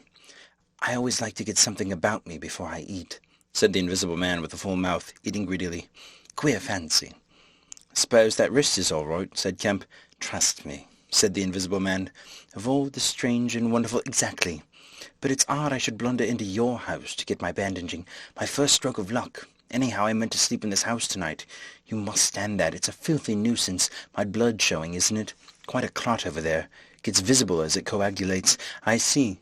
It's the only living tissue I've changed, and only for as long as I'm alive. I've been in the house 3 hours." "But how's it done?" began Kemp in a tone of exasperation. "Confound it, the whole business. It's unreasonable from beginning to end." "Quite reasonable," said the invisible man. "Perfectly reasonable." He reached over and secured the whiskey bottle. Kemp stared at the devouring dressing-gown. A ray of candlelight penetrating a torn patch in the right shoulder made a triangle of light under the left ribs. "What were the Schultz?" he asked, "and how did the shooting begin?" "There was a real fool of a man, a sort of confederate of mine, curse him, who tried to steal my money. Has done so. Is he invisible too?" "No." "Well, can't I have some more to eat before I tell you all that? I'm hungry, in pain, and you want me to tell stories." Kemp got up. "You didn't do any shooting?" he asked. "Not me," said his visitor. "Some fool I'd never seen fired at random. A lot of them. Got scared. They all got scared at me, curse them. I say, I want to eat more than this, Kemp." "I'll see what there is to eat downstairs," said Kemp. "Not much, I'm afraid." After he had done eating, and he made a heavy meal, the invisible man demanded a cigar. He bit the end savagely before Kemp could find a knife, and cursed when the outer leaf loosened. It was strange to see him smoking. His mouth and throat and pharynx and nares became visible as a sort of whirling smoke cast. "This blessed gift of smoking," he said, and puffed vigorously. "I'm lucky to have fallen upon you, Kemp. You must help me. Fancy tumbling on you just now. I'm in a devilish scrape. I've been mad, I think. The things I've been through. But we will do things yet, let me tell you." And he helped himself to more whiskey and soda. Kemp got up and looked about him, and fetched a glass from his spare room. "It's wild. I suppose I may drink." "You haven't changed much, Kemp, in these dozen years. You fair men don't, cool and methodical. After the first collapse, I must tell you, we will work together." "But how was it all done?" said Kemp. "And how did you get like this?" "For God's sake, let me smoke in peace for a little while, and then I will begin to tell you." But the story was not told that night. The invisible man's wrist was growing painful. He was feverish, exhausted, and his mind came round to brood upon his chase down the hill, and the struggle about the inn. He spoke in fragments of marvel. He smoked faster. His voice grew angry. Kemp tried to gather what he could. "He was afraid of me. I could see that he was afraid of me," said the invisible man many times over. "He meant to give me a slip. He was always casting about. Oh, what a fool I was! The cur! I should have killed him." "Where did you get the money?" said Kemp abruptly. The invisible man was silent for a space. "I can't tell you tonight," he said. He groaned suddenly and leaned forward, supporting his invisible head on invisible hands. "Kemp," he said, "I've had no sleep for near 3 days, except a couple of dozes of an hour or so. I must sleep soon." "Well, have my room. Have this room." "But how can I sleep? If I sleep, he will get away. Oh, what does it matter?" "What's the shot wound?" asked Kemp abruptly. "Nothing. Scratch and blood. Oh, God, how I want to sleep." "Why not?" The invisible man appeared to be regarding Kemp. "Because I've a particular objection to being caught by my fellow men," he said slowly. Kemp started. "Fool that I am," said the invisible man, striking the table smartly. "I've put the idea in your head." End of Chapter 17. Chapter 18.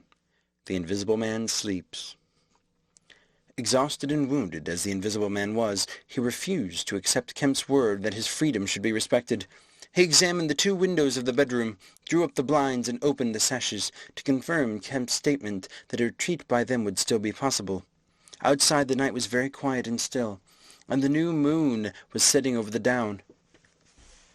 Then he examined the keys of the bedroom and the 2 dressing-room doors to satisfy himself that these could also be made an assurance of freedom. Finally he expressed himself satisfied. He stood on the hearthrug, and Kemp heard the sound of a yawn. "I am sorry," said the invisible man, "but I cannot tell you all I have done tonight.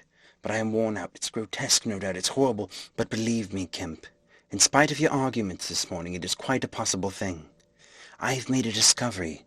I meant to keep it to myself. I can't. I must have a partner, and we can do such things. But tomorrow...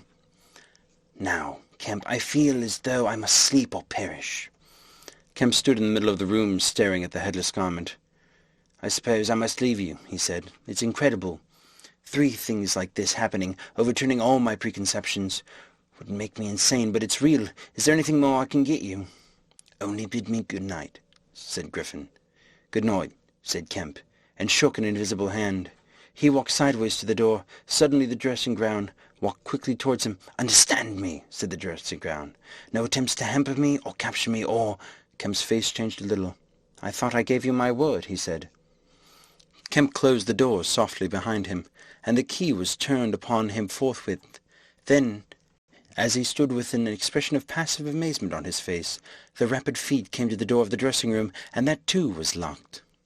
Kemp slapped his brow with his hand. "Am I dreaming?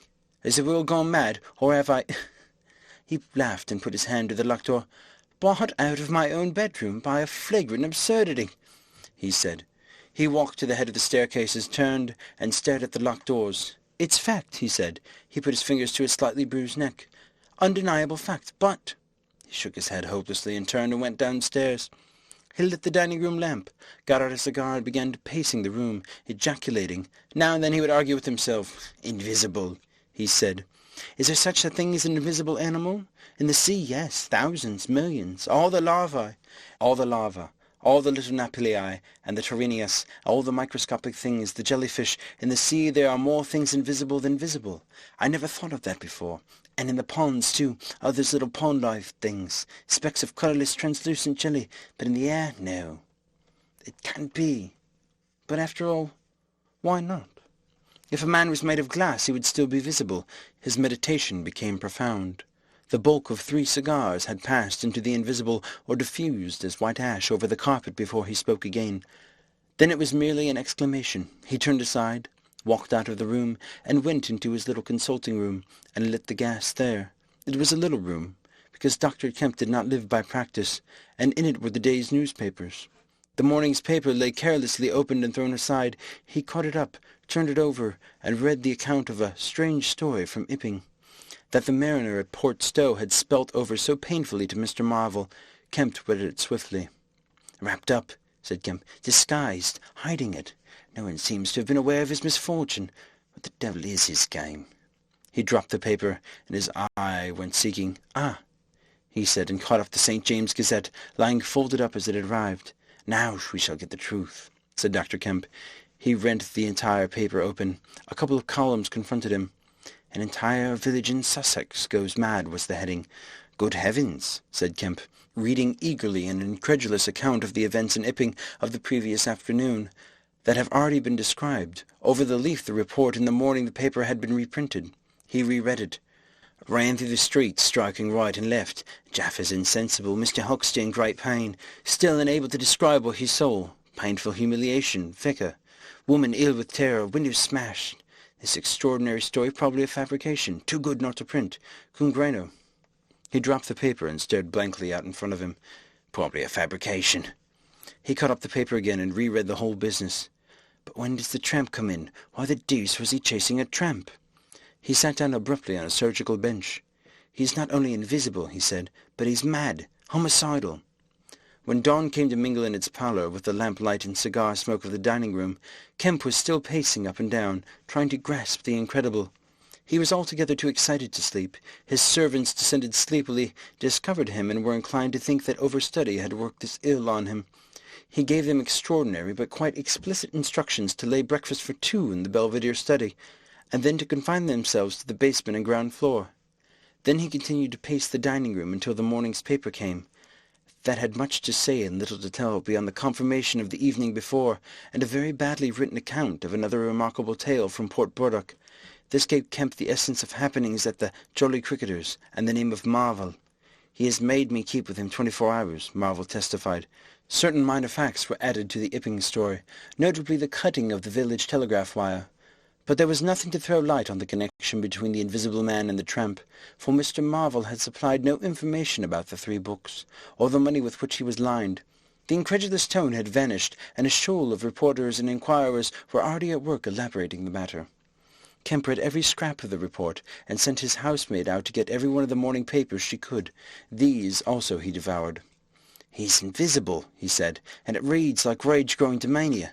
The things he may do, and he's upstairs free as the air. What ought I to do? For instance, would it be a breach of faith if... No."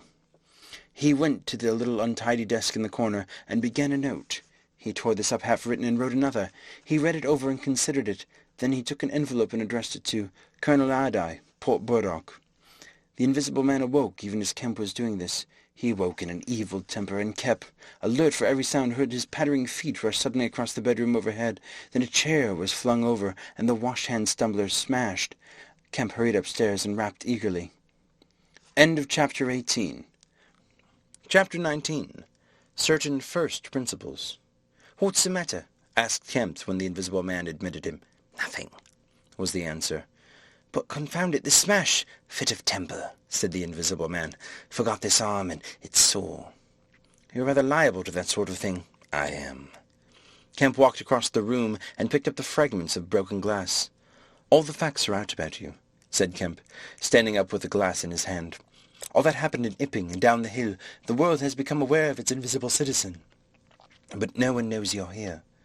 The Invisible Man swore. "The secret's out. I gather it was a secret. I don't know where your pants are, but of course I'm anxious to help you." The Invisible Man sat down on the bed. "There's breakfast upstairs," said Kemp, speaking as easily as possible, and he was delighted to find his strange guest rose willingly. Kemp led the way up the narrow staircase to the Belvedere.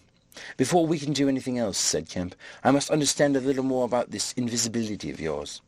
He had sat down, after one nervous glance out the window, with the air of a man who has talking to do. His doubts of the sanity of the entire business flashed and vanished again as he looked across the street to where Griffin sat at the breakfast table, a headless, handless dressing-gown, wiping unseen lips on a miraculously held serviette.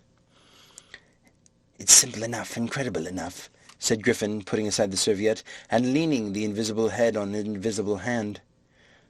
"No doubt to you, but..." Kemp laughed. "Well, yes, to me it seemed wonderful at first, no doubt, but now, great God! But we would do great things yet. I came on the stuff first at Chesilstowe." "Chesilstowe?" "I went there after I left London. You know, I dropped medicine and took up physics, no? Well, I did. Light fascinated me." "Ah." "Optical density. The whole subject is a network of riddles. A mind network with the solutions glimmering elusively through, and being but 22 and full of enthusiasm, I said, I will devote my life to this. This is worthwhile. You know what fools we are at 22. "Fools then or fools now," said Kemp. "As though knowing could be any satisfaction to a man. But I went to work like a slave, and I had hardly worked and thought about the matter 6 months before light came through one of the meshes suddenly, blindingly. I found a general principle of pigments and refraction, a formula, a geometrical expression involving 4 dimensions. Fools, common men, even common mathematicians, do not know anything of what some general expression may mean to the student of molecular physics. In the books that tramp has hidden, there are marvels, miracles.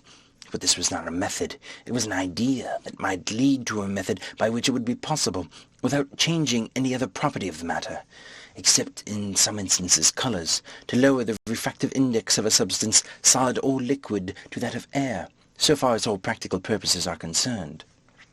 "Phew," said Kemp. "That's odd. But I still don't see... Well, I can understand thereby you could spoil a valuable stone, but a personal invisibility is a far cry." "Precisely," said Griffin. "But consider, visibility depends on the action of visible bodies on light. Either a body absorbs lights, or it reflects or refracts it, or does all of these things. If it neither reflects nor absorbs light, it cannot itself be visible. You see an opaque red box, for instance, because the color absorbs some of the light and reflects the rest. All the red part of the light to you. If it did not absorb any particular part of the box, but reflected it all, then it would be a shining white box, silver. A diamond box would neither absorb much of the light nor reflect much from the general surface, but just here and there, where the surface were favorable, the light would be reflected and refracted, so that you would get a brilliant appearance of flashing reflections and translucencies, a sort of skeleton of light. A glass box would not be so brilliant, not so clearly visible as a diamond box, because there would be less reflection and reflection.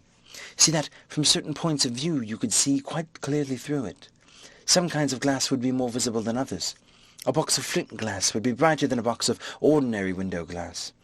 A box of very thin common glass would be hard to see in bad light, because it would absorb hardly any light and refract and reflect very little.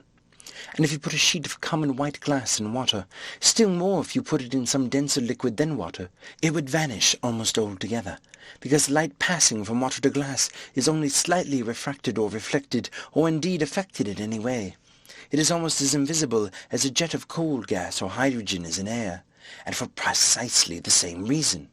"Yes," said Kemp, "that's pretty plain sailing." And here's another fact you know to be true. If a sheet of glass is smashed, Kemp, and beaten into a powder, it becomes much more visible while it is in the air. It becomes at last an opaque white powder. This is because the powdering multiplies the surfaces of the glass at which refraction and reflection occur. In the sheet of glass there are only two surfaces. In the powder the light is reflected or refracted by each grain it passes through, and very little gets right through the powder.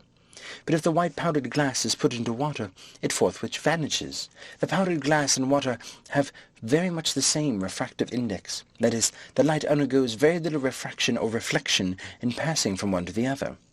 You make the glass invisible by putting it into a liquid of nearly the same refractive index. A transparent thing becomes invisible if it is put in any medium of almost the same refractive index. And if you will consider only a second, you will see that the powder of glass might be made to vanish in air, if its refractive index could be made the same as that of air. For then there would be no refraction or reflection as the light passed from the glass to air. "Yes, yes," said Kemp, "but a man's not powdered glass." "No," said Griffin, "he's more transparent." "Nonsense." "That from a doctor, how one forgets. Have you already forgotten your physics in 10 years? Just think of all the things that are transparent and seem not to be so. Paper, for instance, is made up of transparent fibers, and it is white and opaque for only the same reason that a powder of glass is white and opaque. Oil-white paper. Fill up the interstices between the particles with oil, so that there is no longer refraction or reflection except at the surfaces, and it becomes as transparent as glass. And not only paper, but cotton fiber, linen fiber, wool fiber, and bone, Kemp. Flesh, Kemp. Hair, Kemp. Nails and nerves, Kemp. In fact, the whole fabric of a man, except the red of his blood and the black pigment of hair, are all made up of transparent, colorless tissue. So little suffices to make us visible to one another. For the most part of the fibers of a living creature are no more opaque than water." "Good heavens!" cried Kemp. Of course. I was thinking only last night of the sea larva and of the jellyfish." "Now you have me. And all that I knew I had in mind a year after I left London, 6 years ago, but I kept it to myself. I had to do my work under frightful disadvantages. Oliver, my professor, was a scientific bounder, a journalist by instinct, a thief of ideas. He was always prying. And you know the knavish system of the scientific world. I simply would not publish, and let him share my credit. I went on working, and I got nearer and nearer to making my formula into an experiment, a reality. I told no living soul, because I meant to flash my work upon the world with crushing effect and become famous at a blow. I took up the question of pigments to fill up certain gaps, and suddenly, not by design but by accident, I made a discovery in physiology." "Yes?" "You know the red colouring matter of blood. It can be made white, colourless, and remain with all the functions it has now." Kemp gave a cry of incredulous amazement. The Invisible Man rose and began pacing at the little study. "You will exclaim, I remember that night. It was late at night. In the daytime one was bothered with the gaping, silly students, and I worked then sometimes till dawn. It came suddenly, splendid and complete in my mind. I was alone. The lavatory was still, with the lights tall burning brightly and silently. In my great moments I have been alone. One could make it animal, a tissue transparent. One could make it invisible. all except the pigments. I could be invisible, I said, suddenly realizing what it meant to be an albino with such knowledge. It was overwhelming. I left the filtering I was doing and went and stared out of the great window at the stars. I could be invisible, I repeated. To do such a thing would transcend magic, and I beheld, unclouded by doubt, a magnificent vision of all that invisibility might mean to a man, the mystery, the power, the freedom. Drawbacks I saw none. You have only to think. And I, a shabby, poverty-struck, hemmed-in demonstrator teaching fools in a provincial college, might suddenly become... This, I ask you, Kemp, if you, anyone, I tell you, would have flung himself upon that research, and I worked 3 years, and every mountain of difficulty I toiled over showed another from its summit. The infinite details and the exasperation. A professor, a provincial professor, always prying. When are you going to publish this book of yours? Was his everlasting question. And the students, the Crampton means, 3 years I had of it. After 3 years of secrecy and exasperation, I find that to complete it was impossible. Impossible! How? Asked Kemp. Money, said the Invisible Man, and went out to stare out the window. He turned around abruptly. I robbed the old man. Robbed my father. The money was not his, and he shot himself. End of Chapter 19. Chapter 20. At the house in the great Portland Street. For a moment Kemp sat in silence, staring at the back of the headless figure at the window. Then he started, struck by a thought, rose, took the Invisible Man's arm and turned him away from the outlook. "You're tired," he said, "and while I sit you walk about. Have my chair." He placed himself between Griffin and the nearest window. For a space Griffin sat silent. Then he resumed abruptly. "I had left Chiseltoe College already," he said. "When that happened it was last December. I had taken a room in London, a large unfurnished room, in a big ill-managed lodging-house in a slum near Great Portland Street. The room was full of appliances I had bought with his money. The work was going on steadily, successfully, drawing near an end.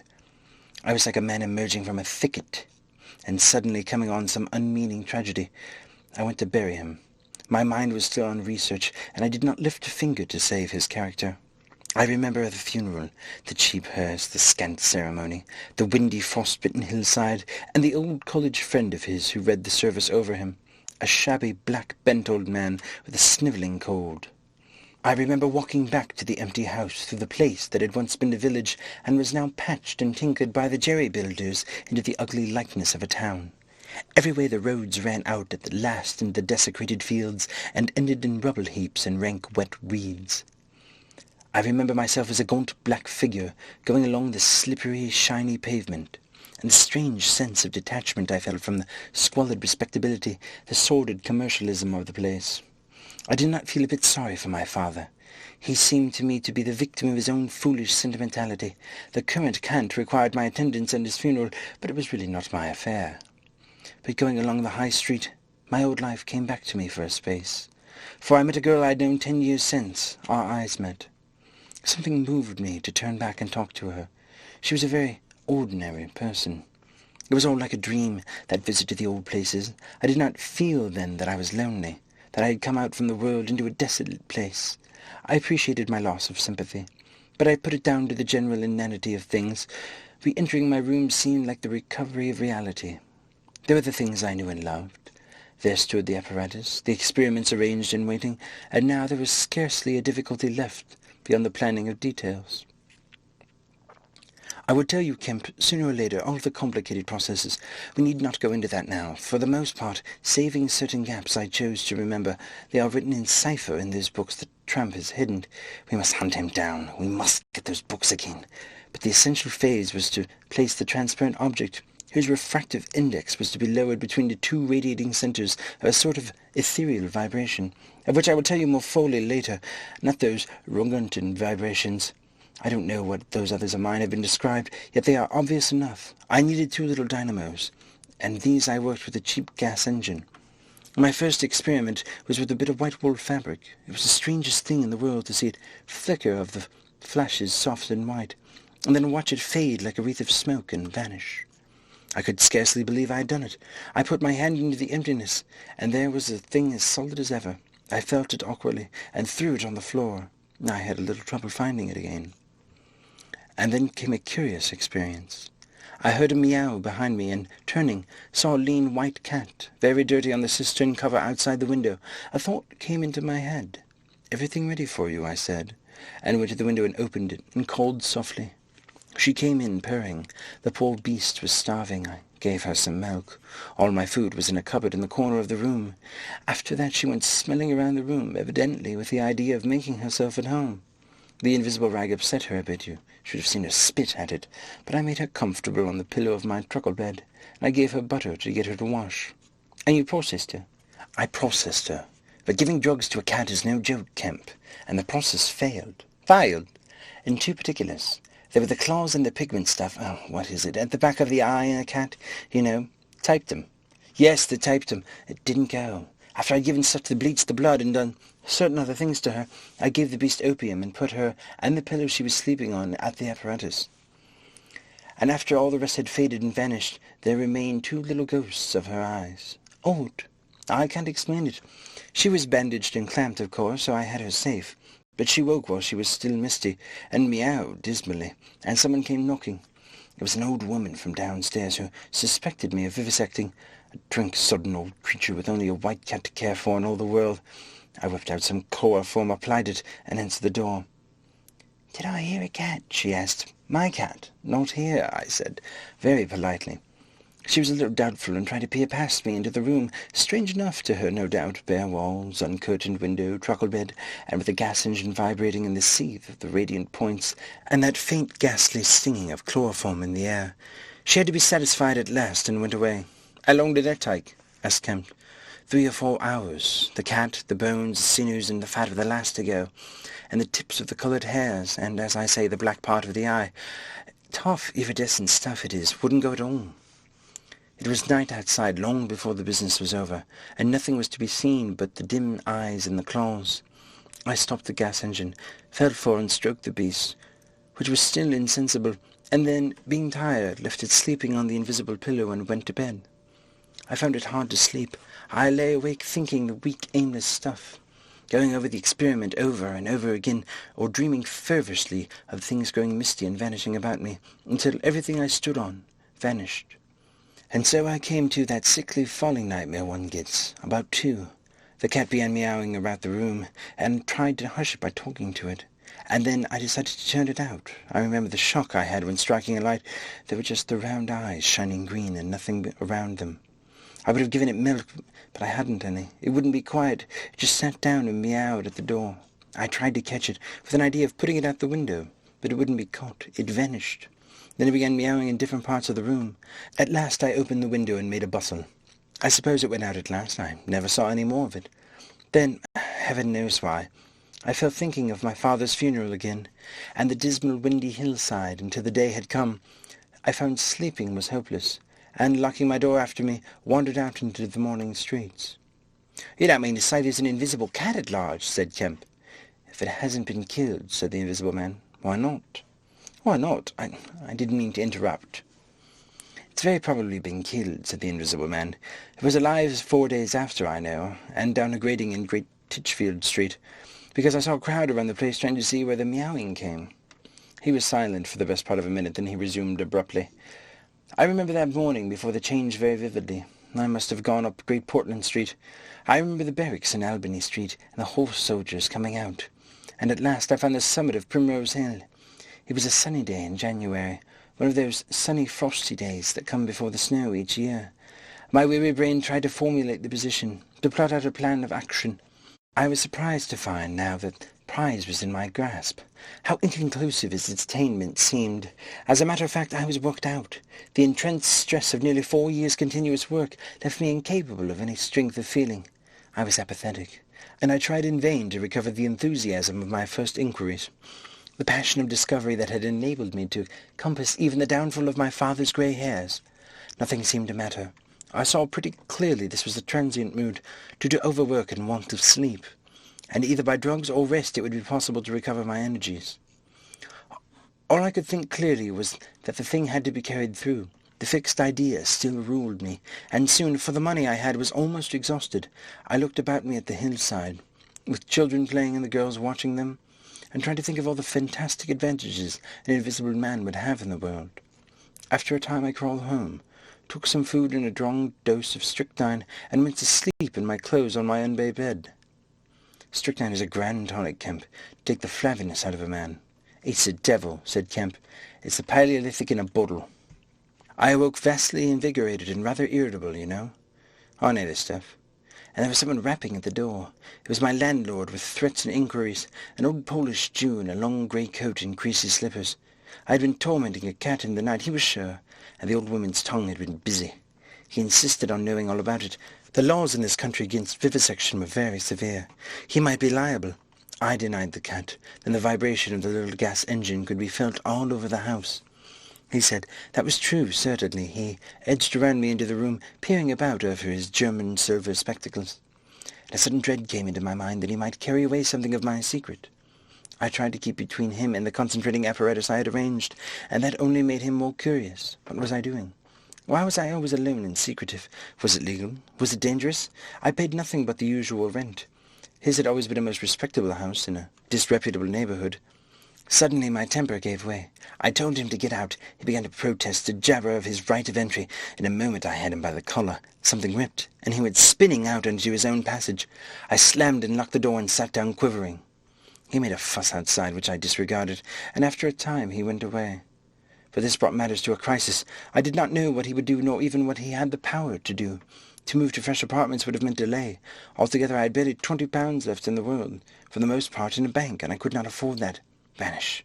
It was irresistible. Then there would be an inquiry, and the sacking of my room. I thought of the possibility of my work being exposed or interrupted at its very climax. I became very angry and active. I hurried out with my 3 books of notes and my cheque-book. The tramp has them now. I directed them to the nearest post office, to a house of call for letters and parcels in the Great Portland Street. I tried to go out noiselessly. Coming in, I found my landlord going quietly upstairs. He had heard the noise of the door close. I suppose you would have laughed to see him jump aside on the landing as I came tearing after him. He glared at me as I went by him, and I made the house quiver with the slamming of my door.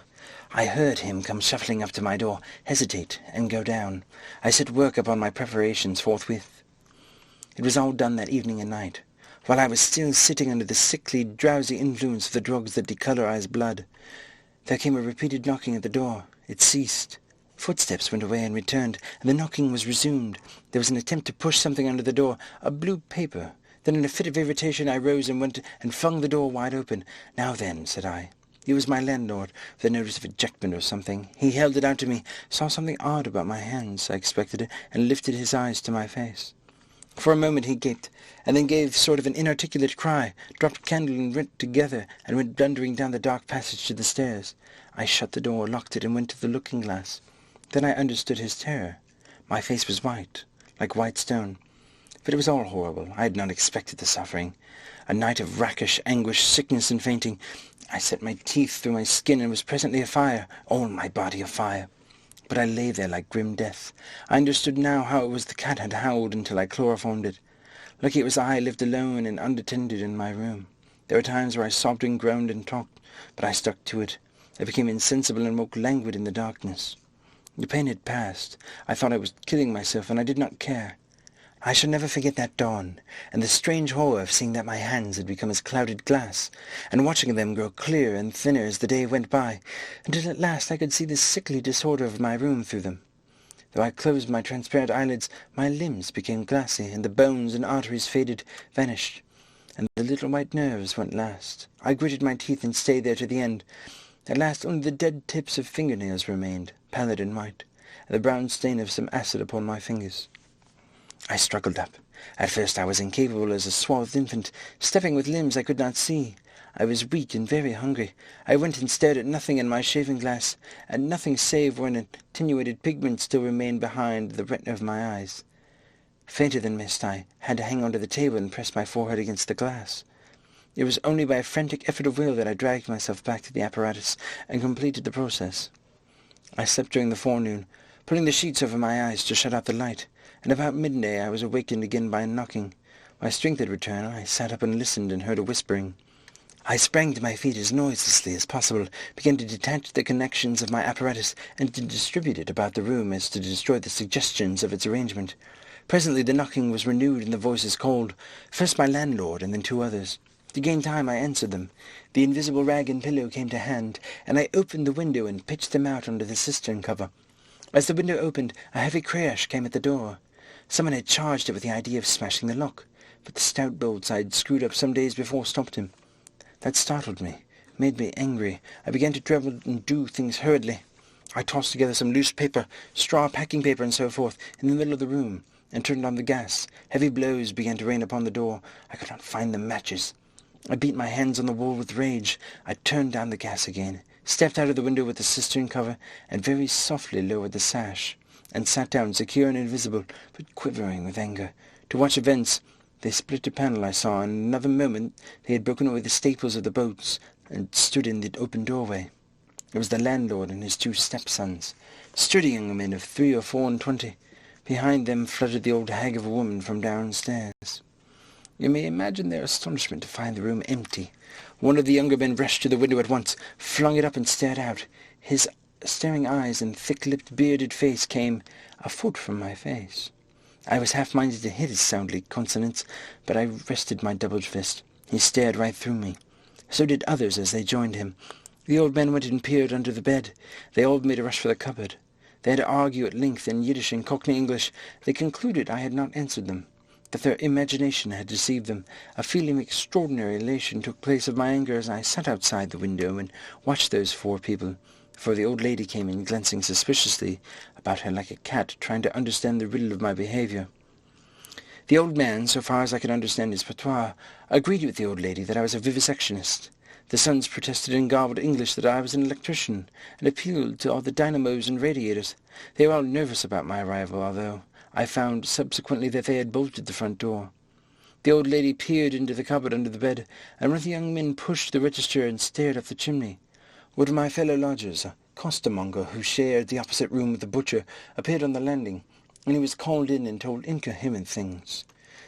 It occurred to me that the radiators, if they fell into the hands of some acute, well-educated person, would give me away too much, and watching my opportunity, I came into the room and tilted one of the little dynamos off its pillow, on which it was standing, and smashed both apparatus. Then, while they were trying to explain the smash, I dodged out of the room and went softly downstairs. I went into one of the sitting rooms and waited until they came down, still speculating and argumentative, all a little disappointed at finding no horrors, and a little puzzled how they stood legally towards me. Then I slipped up again with a box of matches, fired my heap of paper and rubbish, put the chairs in bedding thereby, led gas to the affair by means of an india-rubber tube, and waving a farewell to the room, left it for the last time. "You fired the house?" exclaimed Kemp. "Fired the house? It was the only way to cover my trail, and no doubt it was insured. I slipped the bolts of the front door quietly and went out into the street. I was invisible, and I was only just beginning to realize the extraordinary advantage of my invisibility gave me. My head was already teeming with plans of all the wild and wonderful things I had now the impunity to do." End of Chapter 20. Chapter 21. In Oxford Street. In going downstairs the first time, I found an unexpected difficulty because I could not see my feet. Indeed, I stumbled twice, and there was an unaccustomed clumsiness in gripping the bolt. By not looking down, however, I managed to walk on the level passably well. My mood, I say, was one of exultation. I felt as a seeing man might do, with padded feet and noiseless clothes in a city of the blind. I experienced a wild impulse to jest, to startle people, clap men on the back, fling people's hats astray, and gently revel in my extraordinary advantage. But hardly had I emerged upon Great Portland Street, however, my lodging was close to the big draper's shop there, when I heard a clashing concussion, and was hit violently behind, and turning, saw a man carrying a basket of soda-water siphons, and looking in amazement at his burden. Although the blow had really hurt me, I found something so irresistible in his astonishment that I laughed aloud. "The devil's in the basket," I said, and suddenly twisted it out of his hand. He let go incontinently, and I swung the whole weight into the air. But the fool of a cabman standing outside a public house made a sudden rush for this. and his extending fingers took me with excruciating violence under the ear. I let the whole down with a smash on the cabman, and then with shouts and the clatter of feet about me, people coming out of shops, vehicles pulling up, I realized what I had done for myself, and cursing my folly, I backed against a shop window and prepared to dodge out of the confusion. In a moment I should be wedged into the crowd and inevitably discovered. I pushed by a butcher boy, who luckily did not turn to see the nothingness that shoved him aside, and dodged behind the cabman's four-wheeler. I do not know how they settled this business. I hurried straight across the road, which was happily clear, and hardly heeding which way I went, in the fright of detection the incident had given me, I plunged in the afternoon throng of Oxford Street. I tried to get into the stream of people, but they were too thick for me, and in a moment my heels were being trodden upon. I took to the gutter, the roughness of which I found painful to my feet, and forthwith the shaft of a crawling hansom dug me forcibly under the shoulder-blade, reminding me that I was already bruised severely. I staggered out of the way of the cab, avoiding a perambulator by a convulsive movement, and found myself behind the hansom. A happy thought saved me, and as this drove slowly along, I followed immediately in its wake, trembling and astonished at my turn of my adventure, and not only trembling but shivering. It was a bright day in January, and I was stark naked, and the thin slime of mud covered the road was freezing. Foolish as it seems to me now, I had not reckoned that, transparent or not, I was still amenable to the weather and all its consequences. Then suddenly a bright idea came into my head. I ran round and got into the cab, and so shivering, scared, and sniffing with the first intimidations of a cold, and with the bruises in the small of my back growing upon my attention, I drove slowly along Oxford Street past Tottenham Court Road. My mood was different than in which I had sallied forth 10 minutes ago, as it is possible to imagine. This invisibility, indeed, the one thought that possessed me was how to get out of the scrape I was in. We crawled past Muddy's, and there was a tall woman with 5 or 6 yellow-labelled books hailed my cab. I sprang out just in time to escape her, shaving a railway van narrowly in my flight. I made off up the roadway to Bloomsbury Square, intending to strike north past the museum, and so get into the quiet district. I was now crudely chilled, and the strangeness of my situation so unnerved me that I whimpered as I ran. At the northward corner of a square, a little white dog ran out of Pharmaceutical Society's offices and incontinently made for me, nose down. I never realized it before, for the nose is to the mind of a dog what the eye is to the mind of a seeing man. Dogs perceive the scent of a man moving as men perceive his vision.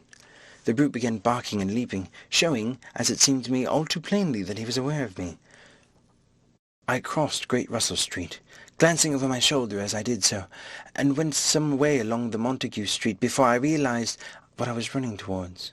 Then I became aware of a blare of music, and looking along the street saw a number of people advancing out of Russell Square, red shirts and the banner of the Salvation Army to the fore. Such a crowd, chanting in the roadway and scoffing on the pavement. I could not hope to penetrate, and dreading to go back farther from home again, and deciding on the spur of the moment, I ran up the white steps of the house facing the museum railings, and stood there until the crowd should have passed. Happily the dog stopped at the noise of the band too, hesitated, and turning tail running back to Bloomsbury Square again. On came the band, bawling with unconscious irony some hymn about "When shall we see his face?" and it seemed an interminable time to me before the tide of the crowd washed along the pavement by me.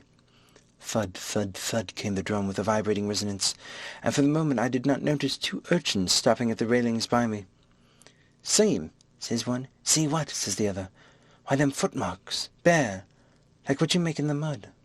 I looked down and saw the youngsters had stopped and were gaping at the muddy footmarks I had left behind me up the newly whitened steps. Passing people elbowed and jostled them, but their confounded intelligence was arrested. Thud, thud, thud, when thud shall we see thud his face, thud, thud. "There's a barefoot man going up them steps, or I don't know nothing," said one, and he ever come down again, and his foot was a-bleeding. The thick crowd had already passed. "Looky there, Ted," quoth the younger of the detectives with a sharpness of surprise in his voice, and pointed straight to my feet. I looked down and saw at once the dim suggestion of their outlines sketched in splashes of mud. For a moment I was paralyzed. "Oh, that's rum," said the elder. "Dashed rum. It's like the ghost of a foot, ain't it?" He hesitated and advanced with an outstretched hand. A man pulled up short to see what he was catching, and then a girl. In another moment he would have touched me. Then I saw what to do. I made a step. The boy startled back with an exclamation, and with a rapid movement I swung myself over the portico to the next house. But the smaller boy was sharp-eyed enough to follow the movement, and before I was well down the steps and upon the pavement, he had recovered from his momentary astonishment, and was shouting that the feet had gone over the wall. They rushed round and saw my new footmarks flash upon the lower step, upon the pavement. "What's up?" asked someone. "Feet! Look, feet running!" Everybody in the road, except my 3 pursuers, was now pouring along after the Salvation Army, and this blow not only impeded me, but them. There was an eddy of surprise and interrogation. At the cost of bowling over one of the young fellow, I got through, and in another moment I was rushing headlong into the circuit of Russell Square, with 6 or 7 astonished people following my footmarks. There was no time for exclamation, or else the whole host would have been after me. Twice I doubled round corners, thrice I crossed the road and came back upon my tracks, and then, as my feet grew hot and dry and the damp impressions began to fade, at last I had a breathing space and rubbed my feet clean with my hands, and so got away altogether. The last I saw of the chase was a little group of 12 people, perhaps, studying with an infinite perplexity a slowly drying footprint that had resulted from a puddle in Tavistock Square, a footprint as isolated and incomprehensible to them as Crusoe's solitary discovery. This running warmed me to a certain extent, and I went on with the better courage through a maze of less frequented roads that runs hereabouts. My back had now become very stiff and sore, my tonsils were painful from the cabman's fingers, and the skin of my neck had been scratched by his nails. My feet hurt exceedingly, and I was lame from a little cut on one foot. I saw in time a blind man approaching me, and fled limping, for I fear his subtle intuitions. Once or twice accidental collisions occurred, and I left the people amazed, with unaccountable curses ringing in their ears. Then came something silent and quiet against my face, and across the square fell a thin veil of slowly falling flakes of snow. I had caught a cold, and do as I would not avoid an occasional sneeze, and every dog that came in sight, with its pointing nose and curious sniffing, was a terror to me. Then came men and boys running, first one and then others. They shouted as they ran. It was a fire. They ran in the direction of my lodging, and looking back down the street I saw a mass of black smoke streaming up above the roofs and telephone wires. It was my lodging burning, my clothes, my apparatus, all my resources indeed, except my cheque-book, and the 3 volumes of memoranda that awaited me in Great Portland Street were there, burning. I had burnt my boats, if ever a man did. The place was blazing. The Invisible Man paused in thought. Kemp glanced nervously out the window. "Yes," he said. "Go on." End of Chapter 21. Chapter 22. In the Emporium. So last January, with the beginning of a snowstorm in the air about me, and if it settled on me it would betray me, weary, cold, painful, inexpressibly wretched, but still half convinced of my invisible quality, I began this new life to which I am committed. I had no refuge, no appliances, no human being in the world whom I could confide. To have told my secret would have given me away, made a mere show and rarity of me. Nevertheless, I was half-minded to accost some passer-by and throw myself upon his mercy.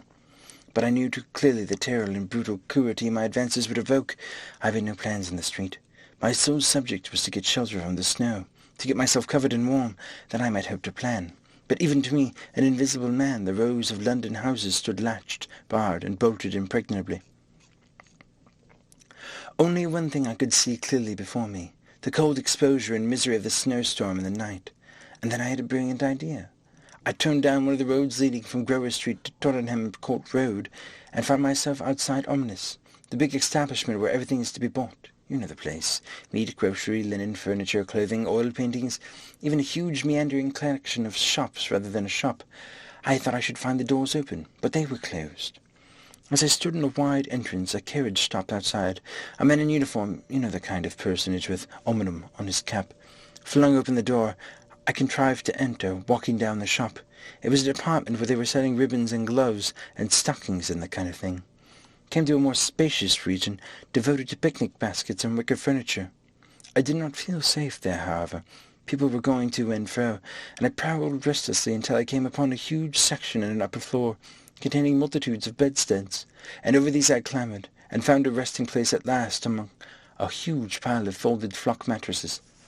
The place was already lit up and agreeably warm, and I decided to remain where I was, keeping a cautious eye on 2 or 3 other of the shopmen and customers who were meandering through the place until closing time came. Then I should be able, I thought, to rob the place for food and clothing, and disguised prowl through it and examine its resources, perhaps sleep on some of the bedding. and that seemed an acceptable plan. My idea was to procure clothing to make myself a muffled but yet acceptable figure, to get money and then recover my books and parcels where they awaited me. Take a lodging somewhere and elaborate plans for a complete realization of the advantages that my invisibility gave me, as I still imagined, over my fellow men. Closing time arrived quickly enough.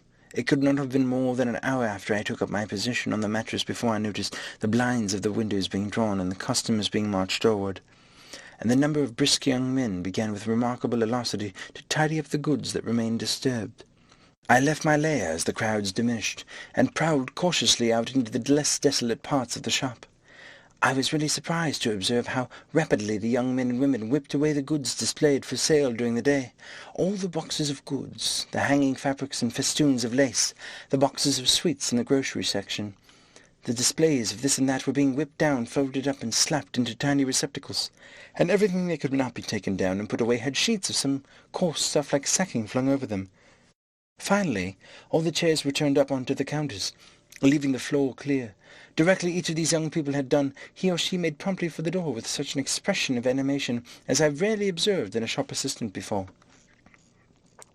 Then came a lot of youngsters scattering sawdust and carrying pails and brooms.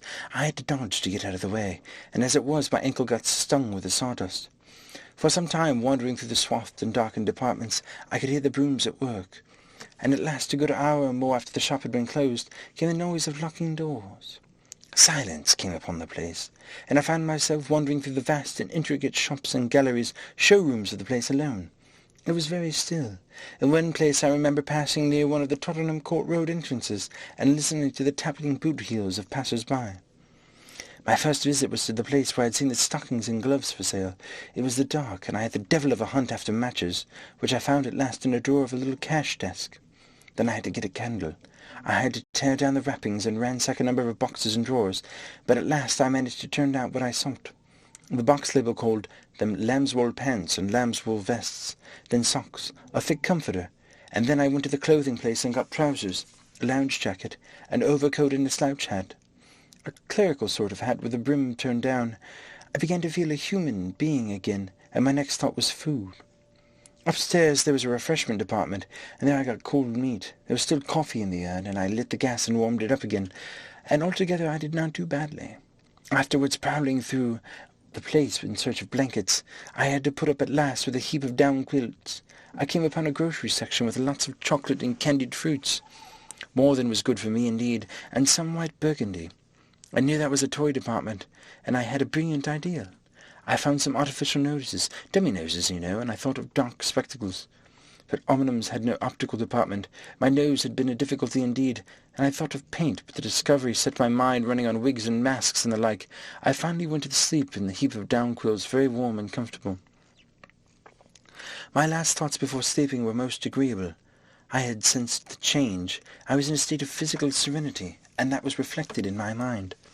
I thought I should be able to slip out unobserved in the morning with my clothes upon me, muffling my face with a white wrapper I had taken, purchased with the money I had taken, spectacles and so forth, and so to complete my disguise.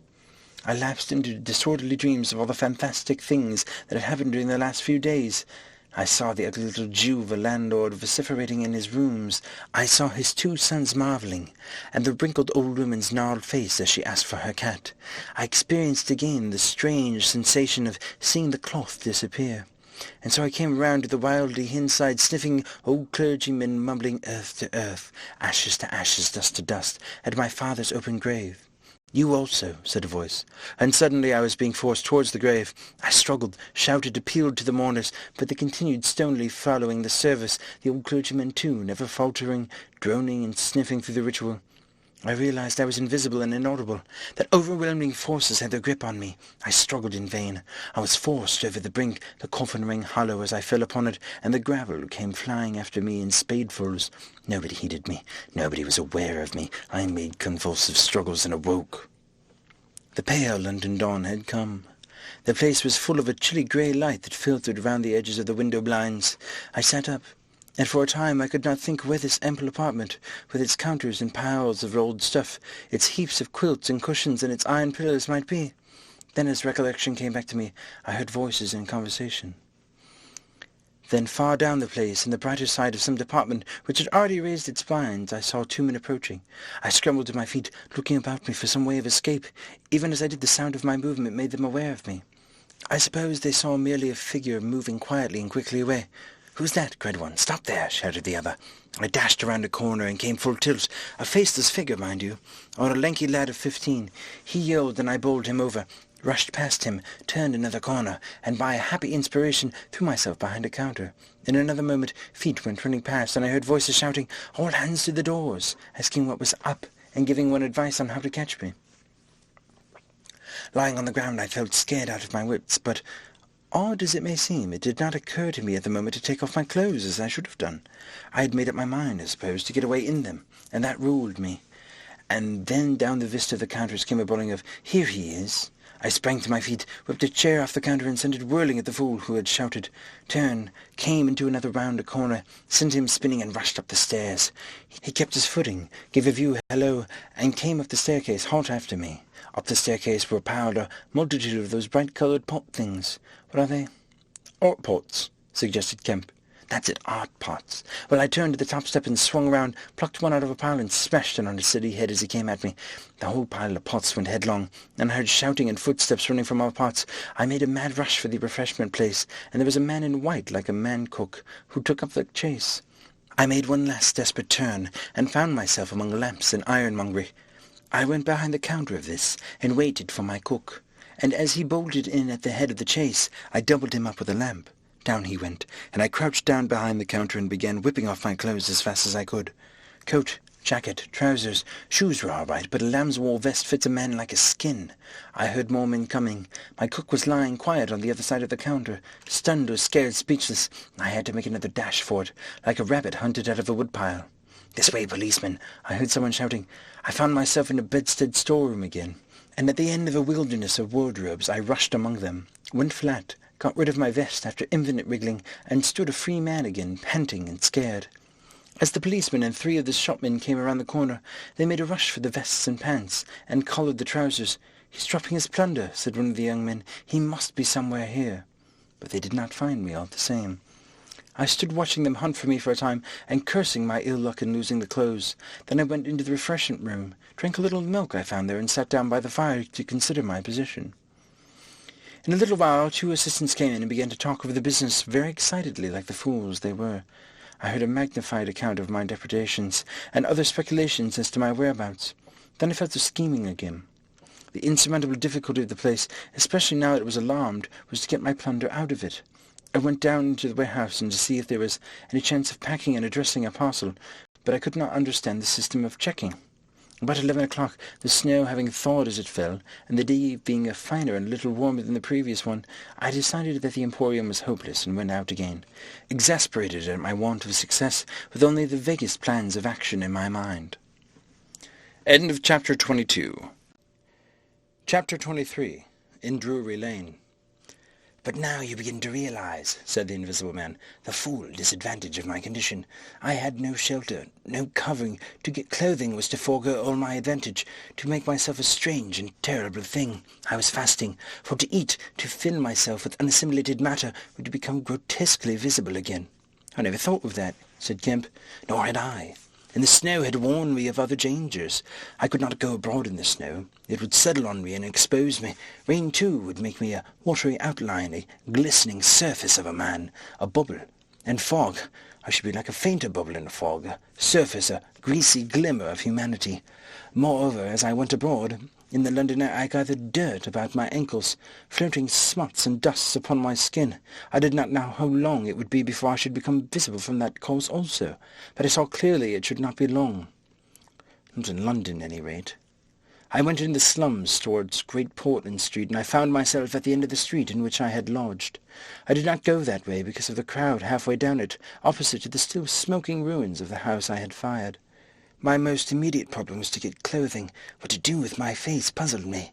Then I saw in one of those little miscellaneous shops, news, sweets, toys, stationaries, belated Christmas tomfoolery, and so forth, an array of masks and noses. I realized that problem was solved. In a flash I saw my course. I turned about, no longer aimless, and went circuitously in order to avoid the busy ways towards the back streets to the north of the Strand, for I remembered, though not very distinctly where, that some theatrical costumers had shops in the district. The day was cold, with a nipping wind down towards the northward running streets. I walked fast to avoid being overtaken. Every crossing was a danger, every passenger a thing to watch alertly. One man, I was about to pass him at top of Bedford Street, turned upon me and abruptly came into me, sending me into the road and almost under the wheel of a passing hansom. The verdict of the cab rank was that he had had some sort of stroke. I was so unnerved by this encounter that I went to the Covent Garden Market and sat down for some time in a quiet corner by a stall of violets, panting and trembling. I found I had caught a fresh cold, and had to turn out after a time lest my sneezes should attract attention. At last I reached the object of my quest, a dirty fly-blown little shop in a byway near Drury Lane, with a window full of tinsel rows, sham jewels, wigs, slippers, dominoes, and theatrical photographs. The shop was old-fashioned and low and dark, and the house rose above it for 4 stories. Dark and dismal, I peered through the window and, seeing no one within, entered. The opening of the door set a clanking bell ringing. I left it open and walked around a bare costume stand into a corner behind a cheval glass. For a minute or so no one came. Then I heard heavy feet striding across a room, and a man peered down in the shop.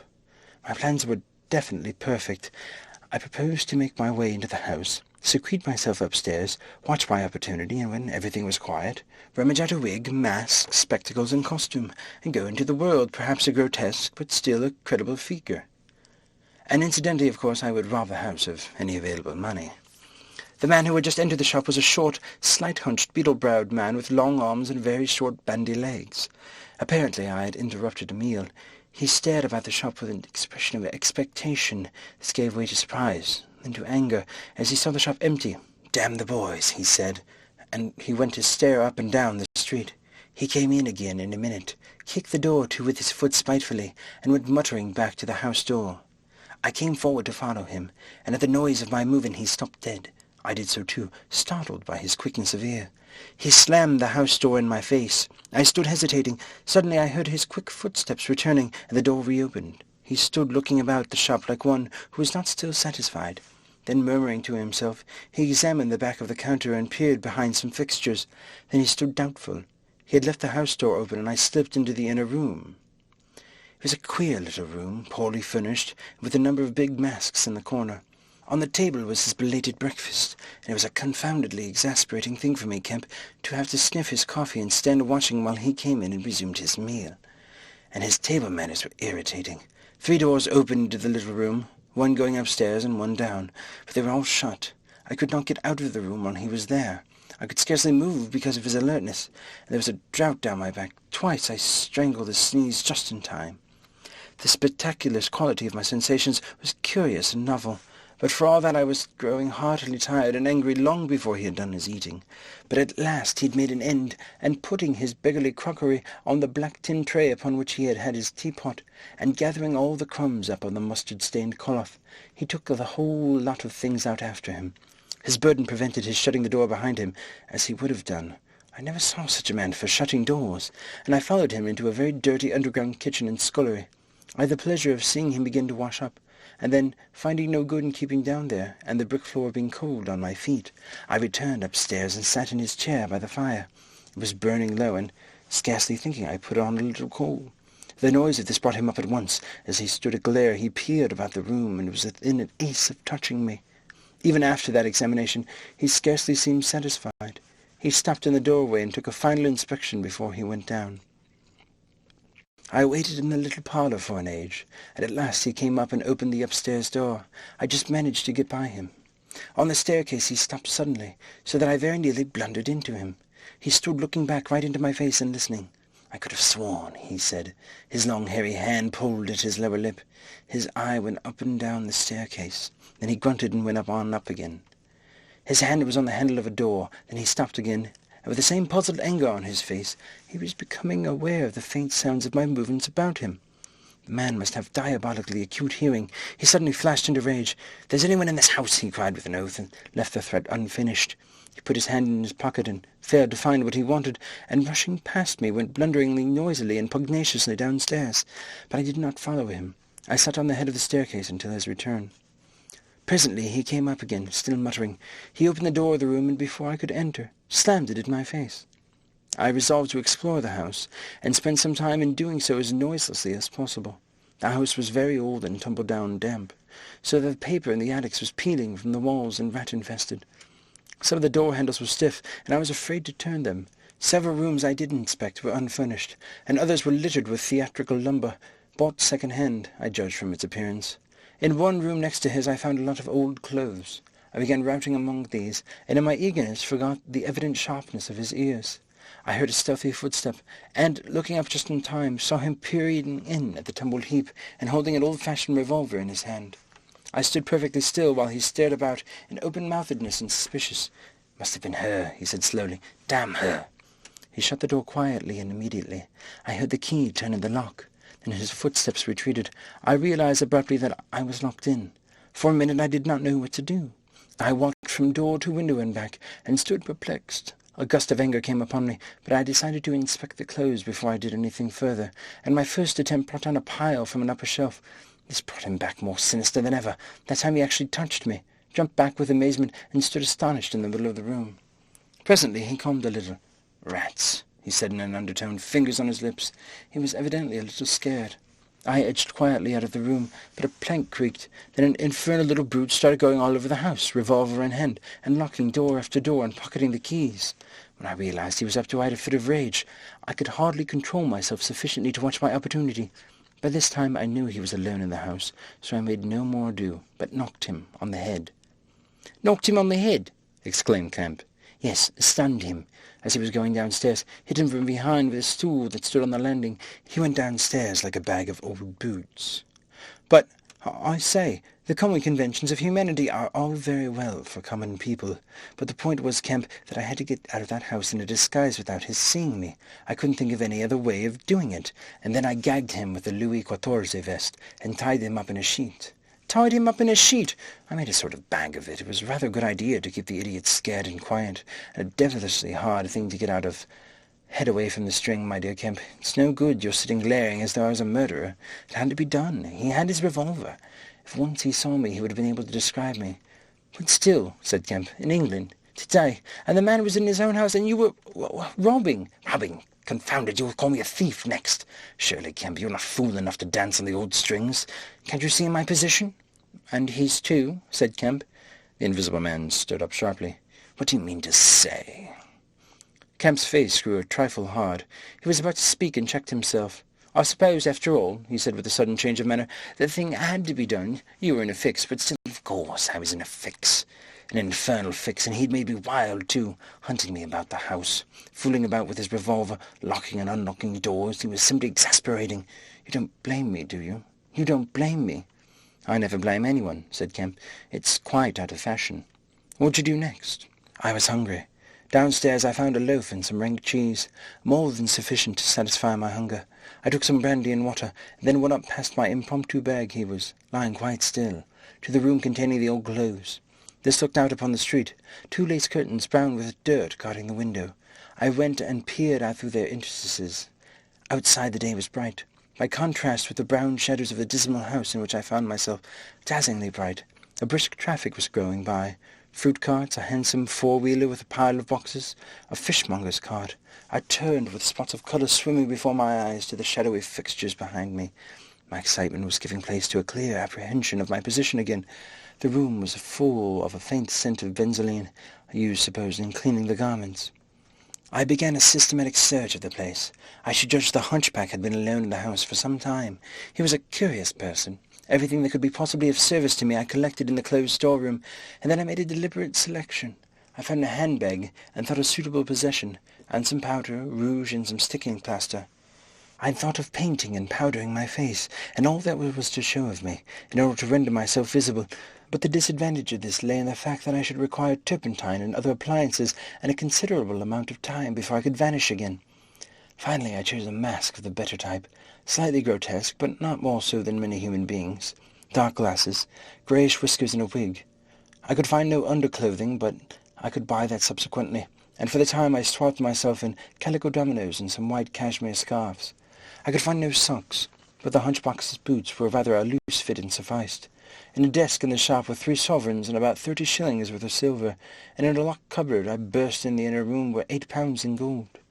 I could go forth into the world again, equipped. Then came a curious hesitation. Was my appearance really credible? I tried myself with the little bedroom looking-glass, inspecting myself from every point of view to discover any forgotten chink. But it all seemed sound. I was grotesque, to the theatrical pitch, a stage miser, but I was certainly not a physical impossibility. Gathering confidence, I took my looking-glass down into the shop, pulled down the shop blinds and surveyed myself from every point of view with the help of a cheval glass in the corner. I spent some minutes screwing up my courage, then unlocked the shop door and marched out into the street, leaving the little man to get out of his sheet again when he liked. In 5 minutes, a dozen turnings intervened between me and the costumier's shop. No one appeared to notice me very pointedly. My last difficulty seemed overcome. He stopped again. "And you troubled no more about the hunchback?" said Kemp. "No," said the Invisible Man. "Nor have I heard what became of him. I suppose he untied himself or kicked himself out. The knots were pretty tight." He became silent and went to the window and stared out. "What happened when you went out into the Strand?" "Oh, disillusionment again. I thought my troubles were over, practically. I thought I had the impunity to do whatever I chose. Everything, save to give away my secret. So I thought, whatever I did, whatever the consequence might be, was nothing to me. I had merely to fling aside my garments and vanishment. No person could hold me. I could take my money where I found it. I decided to treat myself to a sumptuous feast, and then put up at a good hotel, and accumulate a new outfit of property. I felt amazingly confident. It's not particularly pleasant recalling that I was an ass. I went into a place and was already ordering lunch when it occurred to me that I could not eat unless I exposed my invisible face. I finished ordering the lunch, told the man I should be back in 10 minutes, and went out exasperated. I don't know if you've ever been disappointed in your appetite." "Not quite so badly," said Kemp, "but I can imagine it." I could have smashed the silly devils. At last, faint with the desire for tasteful food, I went into another place and demanded a private room. "I am disfigured," I said, "badly." They looked at me curiously, but of course it was not their affair, and so at last I got my lunch. It was not particularly well served, but it sufficed, and when I had had it, I sat over a cigar, trying to plan my line of action, and outside a snowstorm was beginning. The more I thought it over, Kemp, the more I realized what a helpless absurdity an Invisible Man was.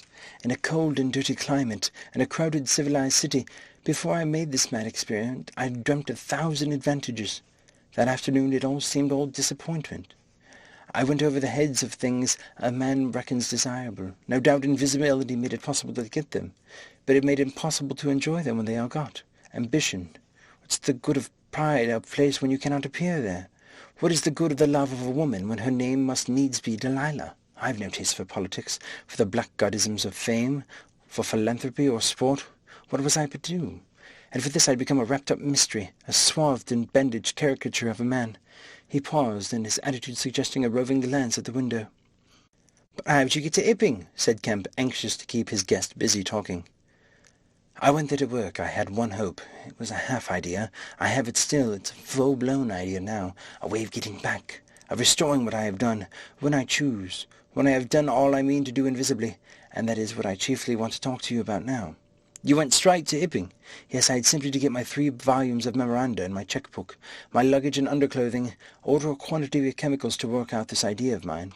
I will show the calculations as soon as I get my books, and then I started. Jove! I remember the snowstorm now, and the accursed bother it was to keep the snow from dampening my pasteboard nose."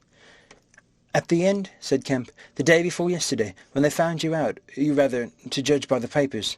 "I did rather. Did I kill that fool of a constable?" "No," said Kemp. "He's expected to recover." "That's his luck, then. I clean lost my temper, the fools. Why couldn't they leave me alone? And that grocer lout." "There are no deaths expected," said Kemp. "Oh, I don't know about that tramp of mine," said the Invisible Man with an unpleasant laugh. "By heaven, Kemp, you don't know what rage is. To have worked for years, to have planned and plotted, and then to get some fumbling, purblind idiot messing across your course. Every conceivable sort of silly creature that has ever been created has been sent to cross me. If I have much more of it, I shall go wild. I shall start mowing him. As it is, they've made things 1,000 times more difficult." "No doubt it's exasperating," said Kemp dryly. End of Chapter 23. Chapter 24. The Plan That Failed. "But now," said Kemp with a side glance out the window, What are we to do?" He moved nearer his guest as he spoke in such a manner as to prevent the possibility of a sudden glimpse of the three men who were advancing up the hill road, with an intolerable slowness, as it seemed to Kemp. "What were you planning to do when you were heading for Port Burdock? Had you any plan?" "I was going to clear out of the country, but I have altered my plan rather since seeing you. I thought it would be wise, now the weather is hot and invisibility possible, to make for the south, especially as my secret was known and everyone would be on the lookout for a masked and muffled man. You have a line of steamers from here to France. My idea was to get aboard one and run the risks of the passage. Thence I could go by train into Spain, or else get to Algiers. It would not be difficult. There's a man, might always be invisible, yet live, and do things. I was using that tramp as a money box and luggage carrier, till I decided how to get my books and things sent over to meet me." "Oh, that's clear. And then the filthy brute must needs to try to rob me. He has hidden my books, Kemp. Hidden my books if I lay my hands on him." "Best get the books out of him first." "But where is he? Do you know?" "He's in the town police station, locked up by his own request, in the strongest cell in the place." "Cur!" said the invisible man. "That hangs up your plans a little. We must get those books. Those books are vital." "Certainly," said Kemp, a little nervously, wondering if he heard footsteps outside. "Certainly, we must get those books, but that won't be difficult if he doesn't know they're for you." "No," said the invisible man, and thought. Kemp tried to think of something to keep the talk going, but the invisible man resumed of his own accord. "Blundering into your house, Kemp," he said, "changes all my plans. For you are a man that can understand, in spite of all that has happened, in spite of all this publicity and the loss of my books, of what I have suffered, there still remain a great possibility, huge possibilities." "You've told no one that I'm here?" he asked abruptly. Kemp hesitated. "That was implied," he said. "No one?" insisted Griffin. "Not a soul." "Ah, now." The invisible man stood up, and sticking his arms akimbo, began to pace the study. "I made a mistake, Kemp, a huge mistake, in carrying this thing through alone. I've wasted strength, time, opportunities. Alone. It is wonderful how little a man can do alone, to rob a little, to hurt a little, and there's the end. What I want, Kemp, is a goal-keeper, a helper, and a hiding-place, an arrangement whereby I can sleep, eat, and rest in peace, and unsuspected. I must have a confederate. With a confederate, with food and rest, 1,000 things are possible. Hitherto I have gone on vague lines. We have to consider all that invisibility means, all that it does not mean. It means little advantage for eavesdropping and so forth. One makes sounds, it's of little help. A little help, perhaps, in housebreaking and so forth. Once you've caught me, you could easily imprison me. But on the other hand, I am hard to catch. This invisibility, in fact, is only good in 2 cases. It's useful in getting away. It's useful in approaching. It's particularly useful, therefore, in killing. I can walk around a man, whatever weapon he has, choose my point, strike as I like, dodge as I like, escape as I like." Kemp's hand went to his mustache. "Was that a movement downstairs?" "And it is killing we must do, Kemp. It's killing we must do. I'm listening to your plan, Griffin. I'm just not agreeing. Mind, why killing?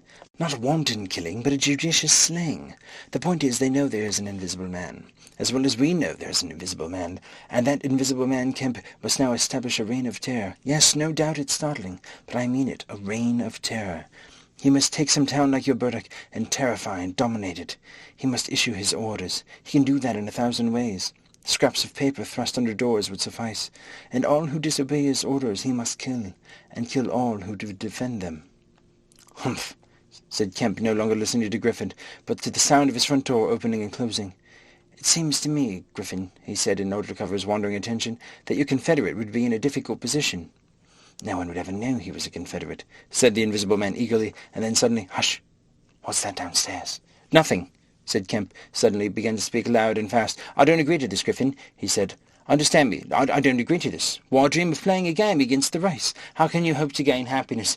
Don't be a lone wolf. Publish your results. Take the world, take the nation at least, into your confidence. Think what you might do with 1,000,000 hours," the invisible man interrupted, arm extended. "There are footsteps coming upstairs," he said in a low voice. "Nonsense," said Kemp.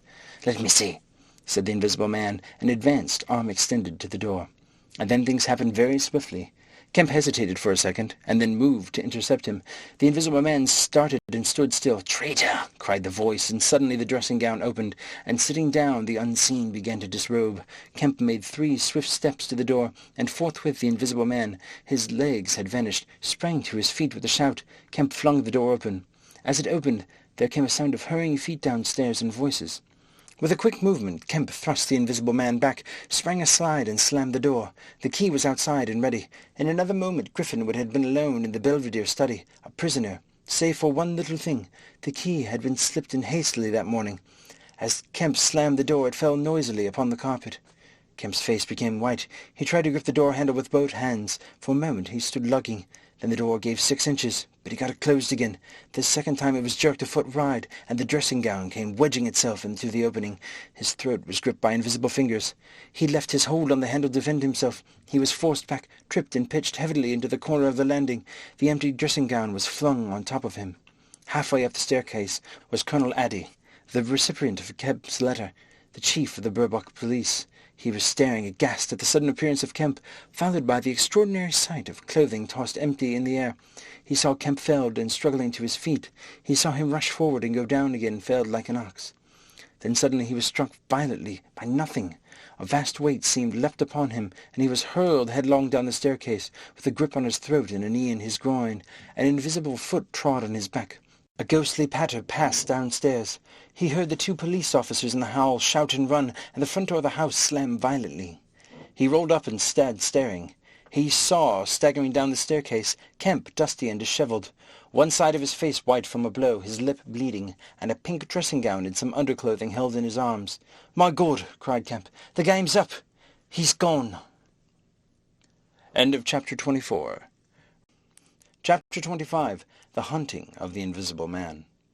For a space Kemp was too inarticulate to make Addy understand the swift things that had just happened. They stood on the landing, Kemp speaking swiftly, the grotesque swathings of Griffin still on his arm. But presently Addy began to grasp something of the situation. "He's mad," said Kemp. "Inhuman.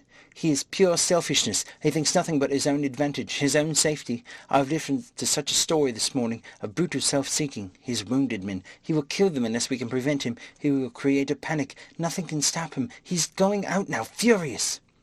"He must be caught," said Addy. "That is certain." "But how?" cried Kemp, suddenly became full of ideas. "You must begin at once. You must set every available man to work. You must prevent his leaving this district. Once he gets away, he may go roaming through the countryside as he wills, killing and maiming. He dreams of a reign of terror. A reign of terror, I tell you. You must set a watch on trains and roads and shipping. The garrison must help. You must wire for help. The only thing that may keep him here is the thought of recovering some of the books and notes he counts of value. I will tell you that. There's a man in your police station. Marvel." "I know," said Addy. "I know of these books, yes, but the tramp." "Says he hasn't them. But he thinks the tramp has, and you must prevent him from eating or sleeping. Day and night the country must be astir for him. Food must be locked up and secured. All food, so that we have to break his way to it. The houses everywhere must be barred against him. Heaven send us cold nights and rain. The whole countryside must be hunting and keep hunting. I tell you, Addy, he's a danger, a disaster unless he's pinned and secured. It is frightful to think of the things that may happen." "Oh, what else can we do?" said Eddie. "I must go down at once and begin organizing. But why not come? Yes, you come too. Come, and we must hold a sort of council of war. Get Hops to help. The railway manager, by Jove, it's urgent. Come along. Tell me as we go. What else there is we can do? Put that stuff down." In another moment Adie was leading his way downstairs.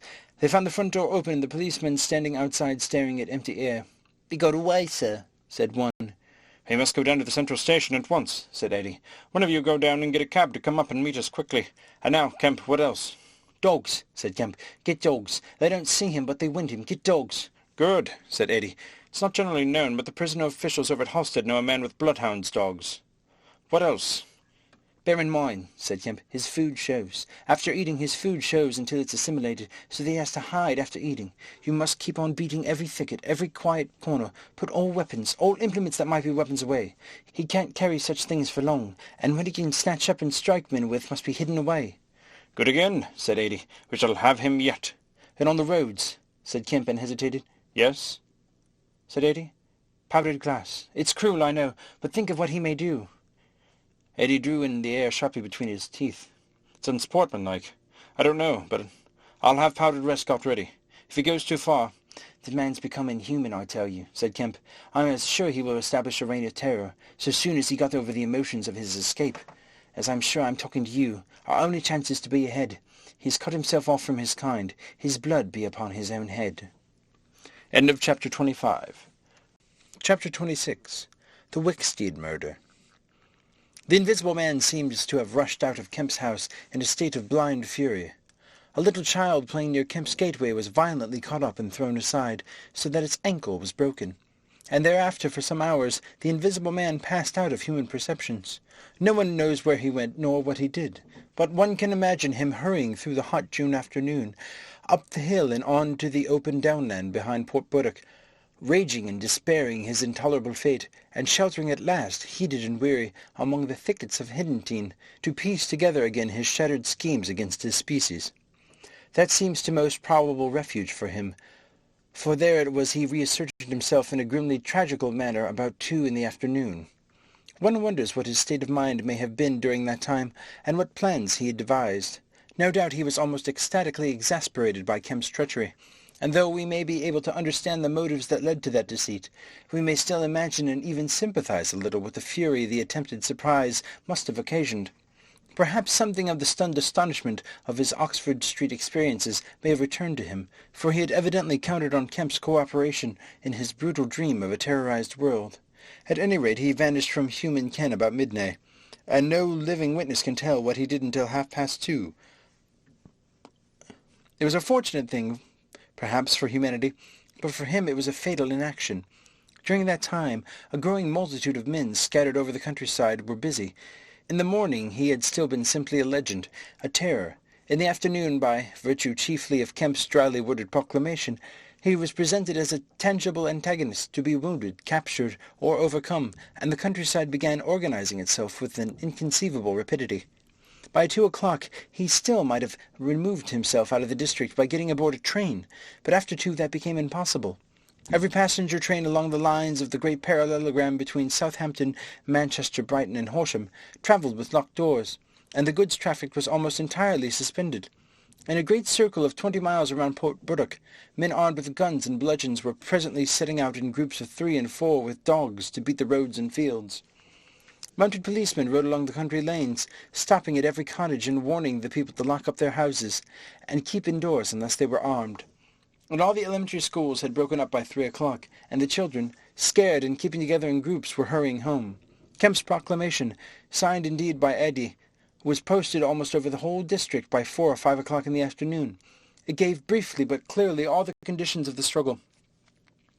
The necessity of keeping the Invisible Man from food and sleep, the necessity for incessant watchfulness, and for prompt attention to any evidence of his movements. And so swift and decided was the action of the authorities, so prompt and universal was the belief in this strange being, that before the nightfall an area of several hundred square miles was in the stringent state of siege.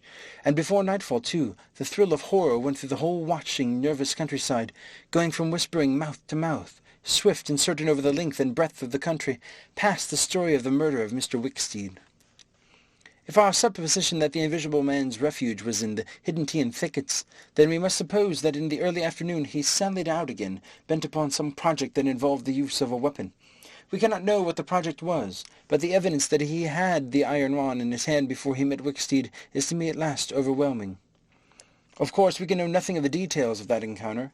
It occurred on the edge of the gravel pit, not 200 yards from Lord Burdock's lodge gate. Everything points to a desperate struggle. The trampled ground, the numerous wounds Mr. Wicksteed received, his splintered walking stick, but why the attack was made, save in a murderous frenzy, it is impossible to imagine. Indeed, the theory of madness is almost unavoidable. Mr. Wicksteed was a man of 45 or 46, steward to Lord Burdock, of an inoffensive habits and appearance, the very last person in the world to provoke such a terrible antagonist. Against him it would seem the Invisible Man used an iron rod dragged from a broken piece of fence. He stopped this quiet man, going quietly home to his midday meal, attacked him, and beat down his feeble defences, broke his arm, felled him, and smashed his head to a jelly. Of course, he must have dragged this rod out of the fencing before he met his victim. He must have been carrying it ready in his hand. Only 2 details beyond what has already been stated seem to bear on the matter. One is the circumstance that the gravel pit was not in Mr. Wicksteed's direct path home, but nearly a couple of 100 yards out of his way. The other is the assertion of a little girl to the effect that going to her afternoon school she saw the murdered man trotting in a peculiar manner across a field towards the gravel pit. Her pantomime of his actions suggests a man pursuing something on the ground before him, and striking at it ever and again with his walking-stick. She was the last person to see him alive. He passed out of her sight to his death, the struggle being hidden from her only by a clump of beech trees and a slight depression in the ground. Now this, to the present writer's mind at least, lifts the murder out of the realm of the absolutely wanton. We may imagine that Griffin had taken the rod as a weapon indeed, but without any deliberate intention of using it in murder. Wicksteed may have then come by and noticed this rod inexplicably moving through the air. Without any thought of the invisible man, for Port Burdock is 10 miles away, he may have pursued it. It is quite conceivable that he may not have heard the invisible man. One then can imagine the invisible man making off, quietly in order to avoid discovering his presence in the neighbourhood, and Wicksteed, excited and curious, pursuing this unaccountably locomotive object, finally striking at it. No doubt the invisible man could have easily distanced his middle-aged pursuer under ordinary circumstances, but the position in which Wicksteed's body was found suggests that he had the ill luck to drive his quarry into the corner between a drift of stinging nettles and the gravel pit. To those who appreciate the extraordinary irascibility of the invisible man, the rest of the encounter will be easy to imagine. But this is pure hypothesis. The only undeniable facts, for stories of children are often unreliable, are the discovery of Wicksteed's body, done to death, and the blood-stained iron rod flung among the nettles. The abandonment of the rod by Griffin suggests that the emotional excitement of the affair, the purpose for which he took it, if he had a purpose, was abandoned. He was certainly an intensely egotistical and unfeeling man, but the sight of his victim, his first victim, bloody and pitiful at his feet, may have released some long-pent fountain of remorse for which a time may have flooded whatever scheme of action he had contrived. After the murder of Mr. Wicksteed, he would have seemed to have struck across the country wards toward the downland. There is a story of a voice heard about sunset by a couple of men in a field near Fernbottom. It was wailing and laughing, sobbing and groaning, and ever and again it shouted. It must have been queer hearing. It drove up the middle of a clover field and died away towards the hills. That afternoon, the invisible man must have learnt something of the rapid use Kemp has made of his confidences. He must have found houses locked and secured. He may have loitered about the railway stations and prowled about inns, and no doubt he read the proclamations and realized something of the nature of the campaign against him. And as the evening advanced, and the fields became dotted here and there with groups of 3 or 4 men, and noisy with the yelping of dogs, these men-hunters had particular instructions in the case of encounter as to the way they should support one another, but he avoided them all. We may understand something of his exasperation, and it could have been none the less because he himself had supplied the information that was being used so remorselessly against him. For that day, at least, he lost heart.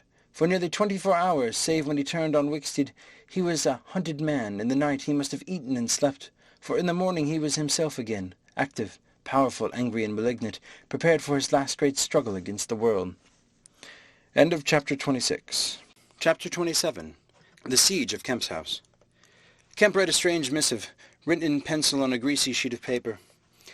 "You've been amazingly energetic and clever," this letter ran, "though what you stand to gain by it I cannot imagine. You are against me. For a whole day you've chased me.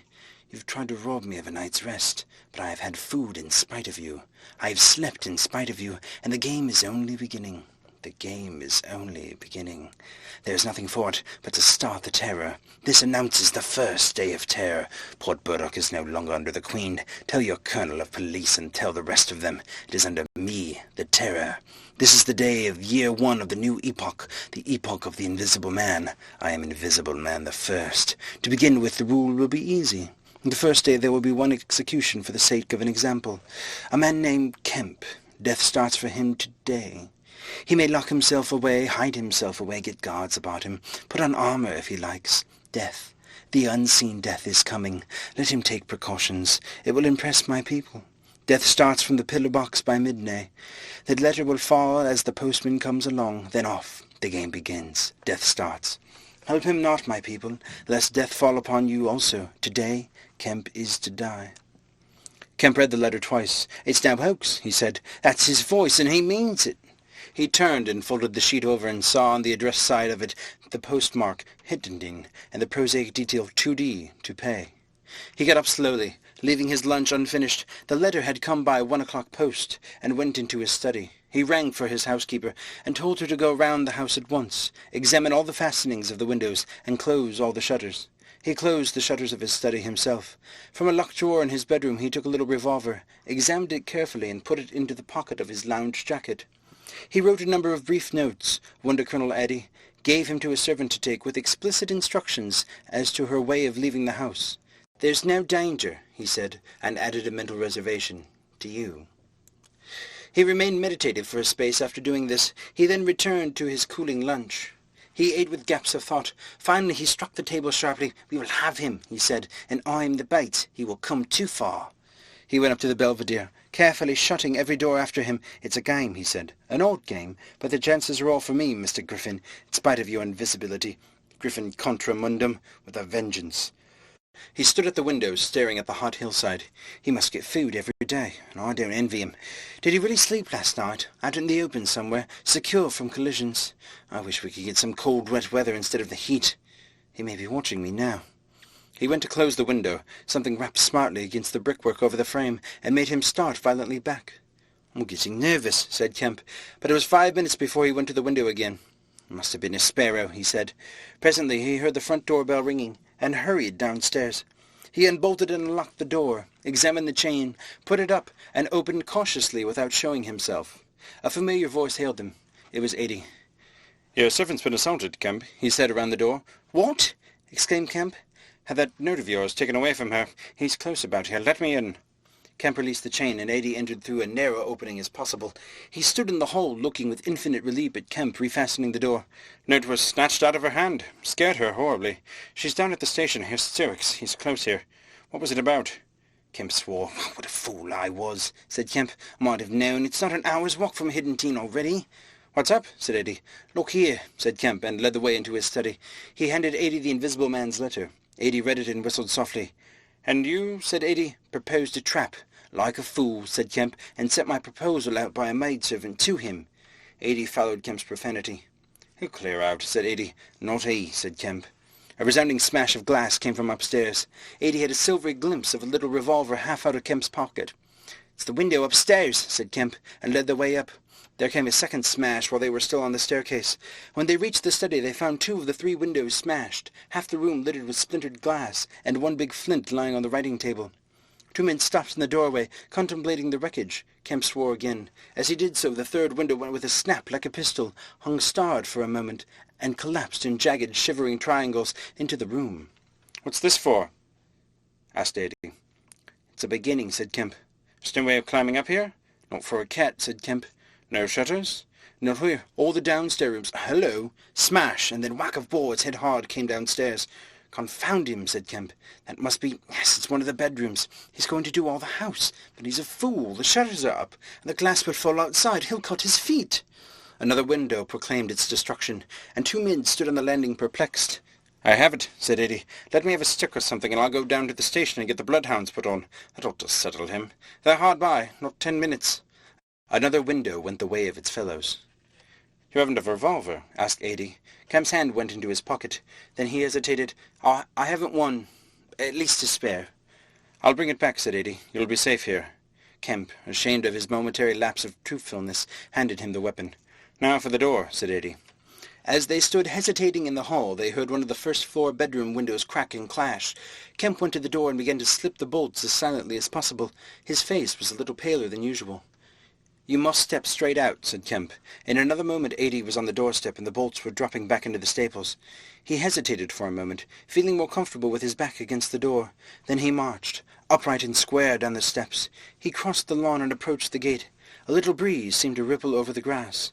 Something moved near him. "Stop a bit," said a voice, and Eddy stopped dead and his hand tightened on the revolver. "Well?" said Eddy, white and grim, and every nerve tense. "Oblige me by going back into the house," said the voice, as tense and grim as Eddy's. "Sorry," said Eddy a little hoarsely, and moistened his lips with his tongue. The voice was on his left front, he thought. Suppose he were to take his luck with a shot. "What are you going for?" said the voice, and there was a quick movement of the two, a flash of sunlight from the open lip of Eddy's pocket. Eddy desisted and thought. "Where I go," he said slowly, "is my own business." The words were still on his lips when an arm came around his neck. He felt the back and a knee, and he was sprawling backwards. He drew clumsily and fired absurdly, and in another moment he was struck in the mouth, and the revolver wrested from his grip.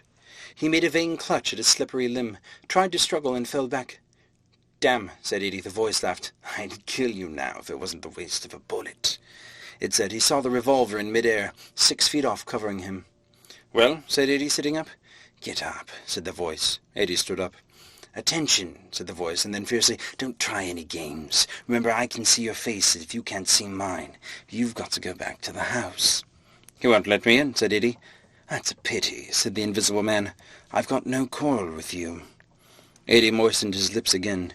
He glanced away from the barrel of the revolver and saw the sea far off, very blue and dark under the midday sun, the smooth green down and the white cliff of the head, and the multitudinous town, and suddenly he knew that life was very sweet. His eyes came back to the little metal thing hanging between heaven and earth 6 yards away. "What am I to do?" he said sullenly. "What am I to do?" asked the invisible man. "You would get help. The only thing for you is to go back." "I will try. If he lets me in, will you promise not to rush the door?" "I've got no quarrel with you," said the voice. Kemp had hurried upstairs after letting Eddie out, and now crouching among the broken glass and peering cautiously over the edge of the study window-sill, he saw Eddie stand parleying with the unseen. "Why doesn't he fire?" whispered Kemp to himself. Then the revolver moved a little. The glint of sunlight flashed in Kemp's eyes. He shaded his eyes and tried to see the source of the blinding beam. "Surely," he said, "Eddie's given up the revolver." "Promise not to rush the door," Eddie was saying. "Don't push a winning game too far. Give a man a chance." "You go back to the house. I tell you flatly, I will not promise anything." Eddie's decision seemed suddenly made. He turned towards the house, walking slowly with his hands behind him. Kemp watched him, puzzled. The revolver vanished, flashed again into sight, vanished again, and became evident on a closer scrutiny as a little dark object following Eddie. Then things happened very quickly.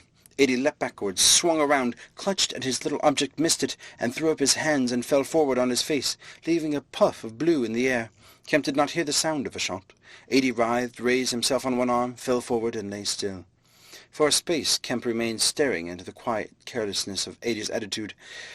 The afternoon was still hot, and nothing seemed stirring in all the world save a couple of yellow butterflies chasing each other through the shrubbery between the house and the road gate. Eddie lay on the lawn near the gate. The blinds of all the villas down the hill road were drawn, but in one little green summer-house was a white figure, apparently an old man asleep. Kemp scrutinized the surroundings of the house for a glimpse of the revolver, but it had vanished. His eyes came back to Eddie. The game was opening well. Then came a ringing and knocking at the front door that grew at last tumultuous. But pursuant to Kemp's instructions, the servants had locked themselves into their rooms. This was followed by a silence. Kemp sat listening and began peering cautiously out of the 3 windows, one after another. He went to the staircase head and stood listening uneasily. He armed himself with his bedroom poker and went to examine the interior fastenings of the ground floor windows again. Everything was safe and quiet. He returned to the belvedere. Eddie lay motionless over the edge of the gravel, just as he had fallen. Coming along the road by the villas were the housemaid and 2 policemen. Everything was deadly still. The 3 people seemed very slow in approaching. He wondered what his antagonist was doing. He started. There was a smash from below. He hesitated and went downstairs again. Suddenly the house resounded with heavy blows and the splintering of wood. He heard a smash and the destructive clang of the iron fastenings of the shutters. He turned the key and opened the kitchen door. As he did so, the shutters, split and splintering, came flying inward. He stood aghast. The window frame, save for one crossbar, was still intact, but only little teeth of glass remained in the frame. The shutters had been driven in with an axe, and now the axe was descending in sweeping blows upon the window frame and the iron bars defending it. Then suddenly it leapt aside and vanished. He saw the revolver lying on the path outside, and then the little weapon sprang into the air. He dodged back. The revolver cracked just too late, and a splinter from the edge of the closing door flashed over his head. He slammed and locked the door, and as he stood outside he heard Griffin shouting and laughing. The blows of the axe, with its splitting and splashing consequences, were resumed. Kemp stood in the passage trying to think.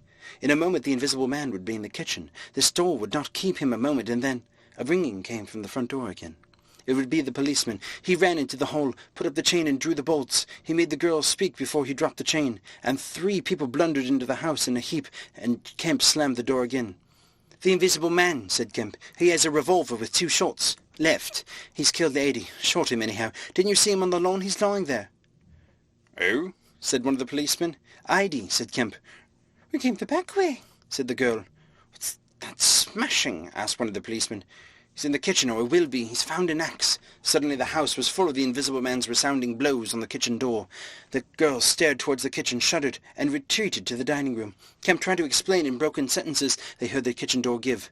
"This way," said Kemp, starting into activity, and bundled the policeman into the dining room doorway. "Poker," said Kemp, and rushed to the fender. He handed the poker he had carried to the policeman, and the dining room one to the other. He suddenly flung himself backwards. "Whoop," said one policeman, ducked and caught at the axe on his poker. The pistol snapped its penultimate shot, and ripped a valuable Sydney copper. The second policeman brought his poker down on the little weapon, as one might knock down a wasp, and set it rattling to the floor. At the first clash the girl screamed, stood screaming for a moment by the fireplace, and then ran to open the shutters, possibly with the idea of escaping by the shattered window. The axe receded into the passage, and fell to a position about 2 feet from the ground. They could hear the Invisible Man breathing. "Stand away, you two," he said. "I want that man Kemp." "We want you," said the first policeman, making a quick step forward and wiping with his poker at the voice. The Invisible Man must have started back, and he blundered into the umbrella stand. Then, as the policeman staggered with the swing of the blow he had aimed, the Invisible Man countered with his axe. The helmet crumpled like paper, and the blow sent the man spinning to the floor at the head of the kitchen stairs. But the second policeman, aiming behind the axe with his poker, hit something soft that snapped. There was a sharp exclamation of pain, and then the axe fell to the ground. The policeman wiped it again at the vacancy and hit nothing. He put his foot on the axe and struck again. Then he stood, poker clubbed, listening, intent for the slightest movement. He heard the dining room window open and a quick rush of feet within. His companion rolled over and sat up, with the blood running down between his eye and ear. "Where is he?" asked the man on the floor. "Don't know. I've hit him. He's standing somewhere in the hall, unless he slipped past you, Dr. Kemp. Sir." Pause. "Dr. Kemp?" cried the policeman again. The second policeman began struggling to his feet. He stood up. Suddenly the faint pad of bare feet on the kitchen stairs could be heard. "Yap!" cried the first policeman, and incontinently flung his poker. It smashed a little gas bracket. He made as if he would pursue the Invisible Man downstairs. Then he thought better of it, and stepping into the dining room. "Dr. Kemp," he began, and stopped short. "Dr. Kemp's a hero," he said as his companion looked over his shoulder. The dining room window was wide open, and neither housemaid nor Kemp was to be seen. The second policeman's opinion was terse and vivid. End of Chapter 27. Chapter 28. The Hunter Hunted. Mr. Heelis, Mr. Kemp's nearest neighbor among the villa holders, was asleep in his summer house when the siege of Kemp's house began. Mr. Heelis was one of the sturdy minority who refused to believe in all this nonsense about an invisible man. His wife, however, as he was subsequently reminded, did. He insisted upon walking about his garden just as if nothing was the matter. He went to sleep in the afternoon in accordance with the custom of years. He slept through the smashing of windows, and then woke up suddenly with a curious persuasion of something wrong. He looked across at Kemp's house, rubbed his eyes and looked again. Then he put his feet to the ground and sat listening. He said he was damned, but still the strange thing was visible. The house looked as though it had been deserted for weeks, after a violent riot. Every window was broken, and every window, save those of the Belvedere study, was blinded by the internal shutters. "I could have sworn it was all right." He looked at his watch. 20 minutes ago. He became aware of a measured concussion and the clash of glass far away in the distance. And then, as he sat open-mouthed, came a still more wonderful thing. The shutters of the drawing-room window were flung open violently, and the housemaid, in her outer hat and garments, appeared struggling in a frantic manner to throw up the sash. Suddenly a man appeared beside her, helping her. Dr. Kemp. In another moment the window was open, and the housemaid was struggling out. She pitched forward and vanished among the shrubs. Mr. Heelis stood up, exclaiming vaguely and vehemently that all these wonderful things.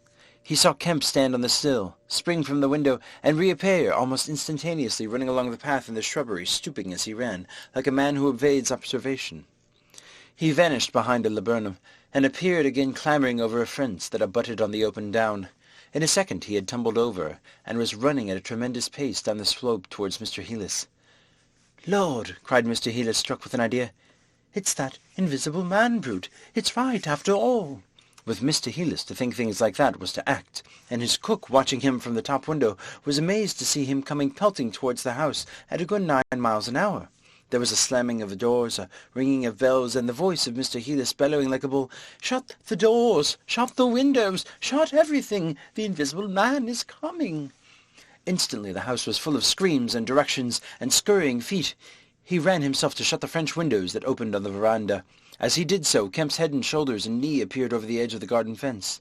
In another moment Kemp had ploughed through the asparagus and was running across the tennis lawn to the house. "You can't come in," said Mr. Heelis, shutting the bolts. "I'm very sorry if he's after you, but you can't come in." Kemp appeared with a face of terror close to the glass, rasping and then shaking frantically at the French window. Then, seeing his efforts were useless, he ran along the veranda, vaulted the inn, and went to hammer at the side door. Then he ran around by the side gate to the front of the house, and so into the hill road, and Mr. Heelis, staring from the window, a face of horror, had scarcely witnessed. Kemp vanished, ere the asparagus was being trampled this way and that by feet unseen. At that Mr. Heelis fled precipitately upstairs, and the rest of the chase is beyond his purview. But as he passed the staircase window, he heard the side gate slam. Emerging into the hill road, Kemp naturally took the downward direction, and so it was he came to run in his own person the very race he had watched with such a critical eye from the Belvedere study only 4 days ago. He ran it well, for a man out of training, and though his face was white and wet, his wits were cool to the last. He ran with wide strides, and wherever a path of rough ground intervened, wherever there came a patch of raw flints or a bit of broken glass shone dazzling, he crossed it, and left the bare invisible feet that followed to take what line they could. For the first time in his life, Kemp discovered that the hill road was indescribably vast and desolate, and that the beginnings of the town far below at the hill foot were strangely remote. Never had there been a slower or more painful method of progressing that running. All the gaunt villas sleeping in the afternoon sun looked locked and barred. No doubt they were locked and barred by his own orders, but at any rate they may have kept a lookout for an eventuality like this. The town was rising up now. The sea had dropped out of sight behind it, and the people down below were stirring. A tram was just arriving at the hill foot. Beyond that was a police station. Was that the footsteps he heard behind him? Spurt! The people below were staring at him. One or two were running, and his breath were beginning to slow in his throat. The tram was quite near now, and the Jolly Cricketers was noisily barring its doors. Beyond the tram were posts and heaps of gravel. The drainage works. He had a transitory idea of jumping into the train and slamming the doors, and then he resolved to go for the police station.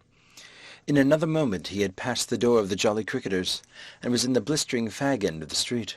With human beings about him, the tram driver and his helper, arrested by the sight of his furious haste, stood staring with the tram horses unhitched. Further on, the astonished features of the navvies appeared above the mounds of gravel. His pace broke a little, and then he heard the swift pad of his pursuer, and leapt forward again. "The invisible man!" he cried to the navvies, with a vague indicative gesture, and by an inspiration leapt the excavation and placed a burly group between him and the chase. Then, abandoning the idea of the police station, he turned into a little side street, rushed by a greengrocer's cart, hesitated for a tenth of a second at the door of the sweetstuffs shop, and made for the mouth of an alley that ran back to the main hill street again. 2 or 3 children were playing here, and shrieked and scattered at his apparition, and forthwith the doors and windows opened, and excited mothers revealed their hearts. Out he shot into Hill Street again, 300 yards from the tram-line end, and immediately he became aware of a tumultuous vociferation and running people. He glanced up the street towards the hill. Hardly a dozen yards off ran a huge navvy, cursing in fragments and slashing viciously with a spade, and hard behind him came the tram conductor with his fist clenched.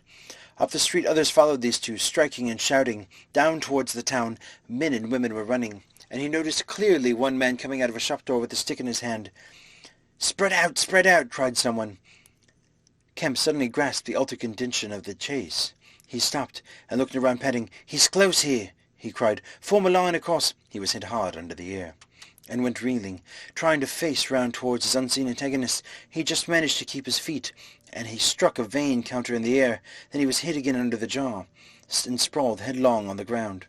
In another moment a knee compressed his diaphragm, and a couple of eager hands gripped his throat. But the grip of one was weaker than the other. He grasped the wrists, heard a cry of pain from his assailant, and then the spade of the navvy came whirring through the air above him, and struck something with a dull thud. He felt a drop of moisture on his face. The grip at his throat suddenly relaxed, and with a convulsive effort, Kemp loosed himself, grasped a limp shoulder, and rolled uppermost. He gripped the unseen elbows near the ground. "I've got him!" screamed Kemp. Help! Hold! He's down! Hold his feet!" In another second there was a simultaneous rush upon the struggle, and a stranger coming into the road suddenly might have thought an exceptionally savage game of rugby football was in progress. And there was no shouting after Kemp's cry, only a sound of blows and feet and heavy breathing. Then came a mighty effort, and the invisible man threw off a couple of his antagonists and rose to his knees. Kemp clung to him in front like a hound to a stag, and a dozen hands gripped clutch and tore at the unseen. The tram conductor suddenly got the neck and shoulders and lugged him back. Down went the heap of struggling men and again rolled over. There was, I'm afraid, some savage kicking. Then suddenly a wild scream of "Mercy! Mercy!" that died down swiftly to a sound like choking. "Get back, you fools!" cried the muffled voice of Kemp, and there was a vigorous shoving back of stalwart forms. "He's hurt, I tell you! Stand back!" There was a brief struggle to clear a space, and then the circle of eager faces saw the doctor kneeling, as it seemed 15 inches in the air, holding invisible arms to the ground. Behind him a constable gripped invisible ankles. "Don't you leave go of him," cried the big navvy, holding a blood-stained spade. "He's shamming." "He's not shamming," said the doctor, cautiously raising his knee, "and I'll hold him." His face was bruised and already going red. He spoke thickly because of a bleeding lip. He raised one hand and seemed to be feeling at the face. "The mouth's all wet," he said, and then, "Good God." He stood up abruptly, and then knelt down on the ground by the side of the thing unseen. There was a pushing and shuffling, a sound of heavy feet as fresh people turned up to increase the pressure of the crowd. People now were coming out of houses. The doors of the Jolly Cricketers stood suddenly wide open. Very little was said. Kemp felt about, his hands seeming to pass through empty air. "He's not breathing," he said, and then, "I can't feel his heart. His side, ugh!" Suddenly an old woman, peering under the arm of the big navvy, screamed sharply. "Looky there!" she said, and thrust out a wrinkled finger. And looking where she pointed, everyone saw, faint and transparent as though it was made of glass, so that the veins and arteries and bones and nerves could be distinguished, the outline of a hand, a limp hand and prone. It grew clouded and opaque even as they stared. "Hullo!" cried the constable. "Here his feet are showing." And so, slowly, beginning at his hands and feet and creeping along his limbs to the vital centres of his body, that strange change continued. It was like the slow spreading of a poison. First came the little white nerves, a hazy grey sketch of a limb, and then the glassy bones and intricate arteries, and then the flesh and skin, first a faint fogginess, and then the growing rapidly dense and opaque. Presently they could see his crushed chest and his shoulders, and the dim outline of his drawn and battered features. When at last the crowd made way for Kemp to stand erect, there lay, naked and pitiful on the ground, the bruised and broken body of a young man about 30. His hair and brow were white, not grey with age, but white with the whiteness of albinism, and his eyes were like garnets. His hands were clenched, his eyes wide open, and the expression was one of anger and dismay. "Cover his face," said a man. "For God's sake, cover that face!" And 3 little children, pushing forward through the crowd, were suddenly twisted round and sent packing off again. Someone brought a sheet from the Jolly Cricketers, and having covered him, they carried him into that house. And there it was, on a shabby bed in a tawdry, ill-lighted bedroom, surrounded by a crowd of ignorant and excited people, broken and wounded, betrayed and unpitied, that Griffin, the first of all men to make himself invisible, Griffin, the most gifted physicist the world has ever seen, ended in infinite disaster his strange and terrible career. End of chapter 28. The Epilogue. So ends the story of the strange and evil experiments of the Invisible Man. And if you would learn more of him, you must go to a little inn near Port Stowe and talk to the landlord. The sign of the inn is an empty board, save for a hat and boots, and the name is the title of the story. The landlord is a short and corpulent little man with a nose of cylindrical proportions, wiry hair, and a sporadic rosiness of visage. Drink generously, and he will tell you generously of all the things that happened to him after that time, and of how the lawyers tried to do him out of the treasure found upon him. "When they found out they couldn't prove whose money was which, I'm blessed," he says. "If they didn't try to make me out a bloomin' treasure trove, do I look like a treasure trove?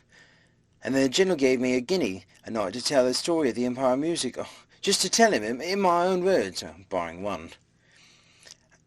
And if you want to cut the flow off of his reminiscences abruptly, you can always do so by asking if there weren't 3 manuscript books in the story. He admits there were, and proceeds to explain, with asseverations that everybody thinks that he has 'em. But bless you, he hasn't. The Invisible Man it was took 'em, off to hide 'em, when I cut and ran for Port Stowe. It's that Mr. Kemp put people on with the idea of my having him. And then he subsides into a pensive state, watches you fervently, bustles nervously with glasses, and presently leaves the bar. He is a bachelor man. His tastes were ever bachelor, and there are no womenfolk in the house. Outwardly he buttons, it is expected of him, but in his more vital privacies, in the matters of braces, for example, he still turns to string. He conducts his house without enterprise, but with eminent decorum. His movements are slow, and he is a great thinker, but has a reputation for wisdom and for respectable parsimony in the village, and his knowledge of the roads in the South England would beat Cobbett. And on Sunday mornings, every Sunday morning, all the year round, while he is closed to the outer world, and every night after 10 he goes to his bar-parlour, bearing a glass of gin faintly tinged with water. And having placed this down, he locks the door and examines the blinds, and even looks under the table, and then, being satisfied of his own solitude, he unlocks the cupboard and a box in the cupboard, and a drawer in that box, and produces 3 volumes bound in brown leather, and places them solemnly in the middle of the table. The covers are weather-worn and tinged with an algal green, for once they sojourned in a ditch, and some of the pages have been washed blank by dirty water. The landlord sits down in an armchair, fills a long clay pipe slowly, gloating over the books for the while, and then he pulls one towards him and opens it and begins to study it, turning over leaves backwards and forwards. His brows are knit and his lips move painfully. Hex! Little two up in the air, cross in a fiddly-dee. Lord, what a one he was for intellect! Presently he relaxes and leans back, and blinks through his smoke across the room at things invisible to other eyes. Full of secrets, he says, wonderful secrets. Once I get the whole of them, Lord, I wouldn't do what he did, well, he pulls at his pipe. So he lapses into a dream, the undying, wonderful dream of his life. And though Kemp has fished unceasingly, no human being save the landlord knows these books are there, with the subtle secret of invisibility, and a dozen other strange secrets written therein, and none other will know of them until he dies. The End. Read by David Russell. For Lit to Go. Available on the web at fcit.usf.edu.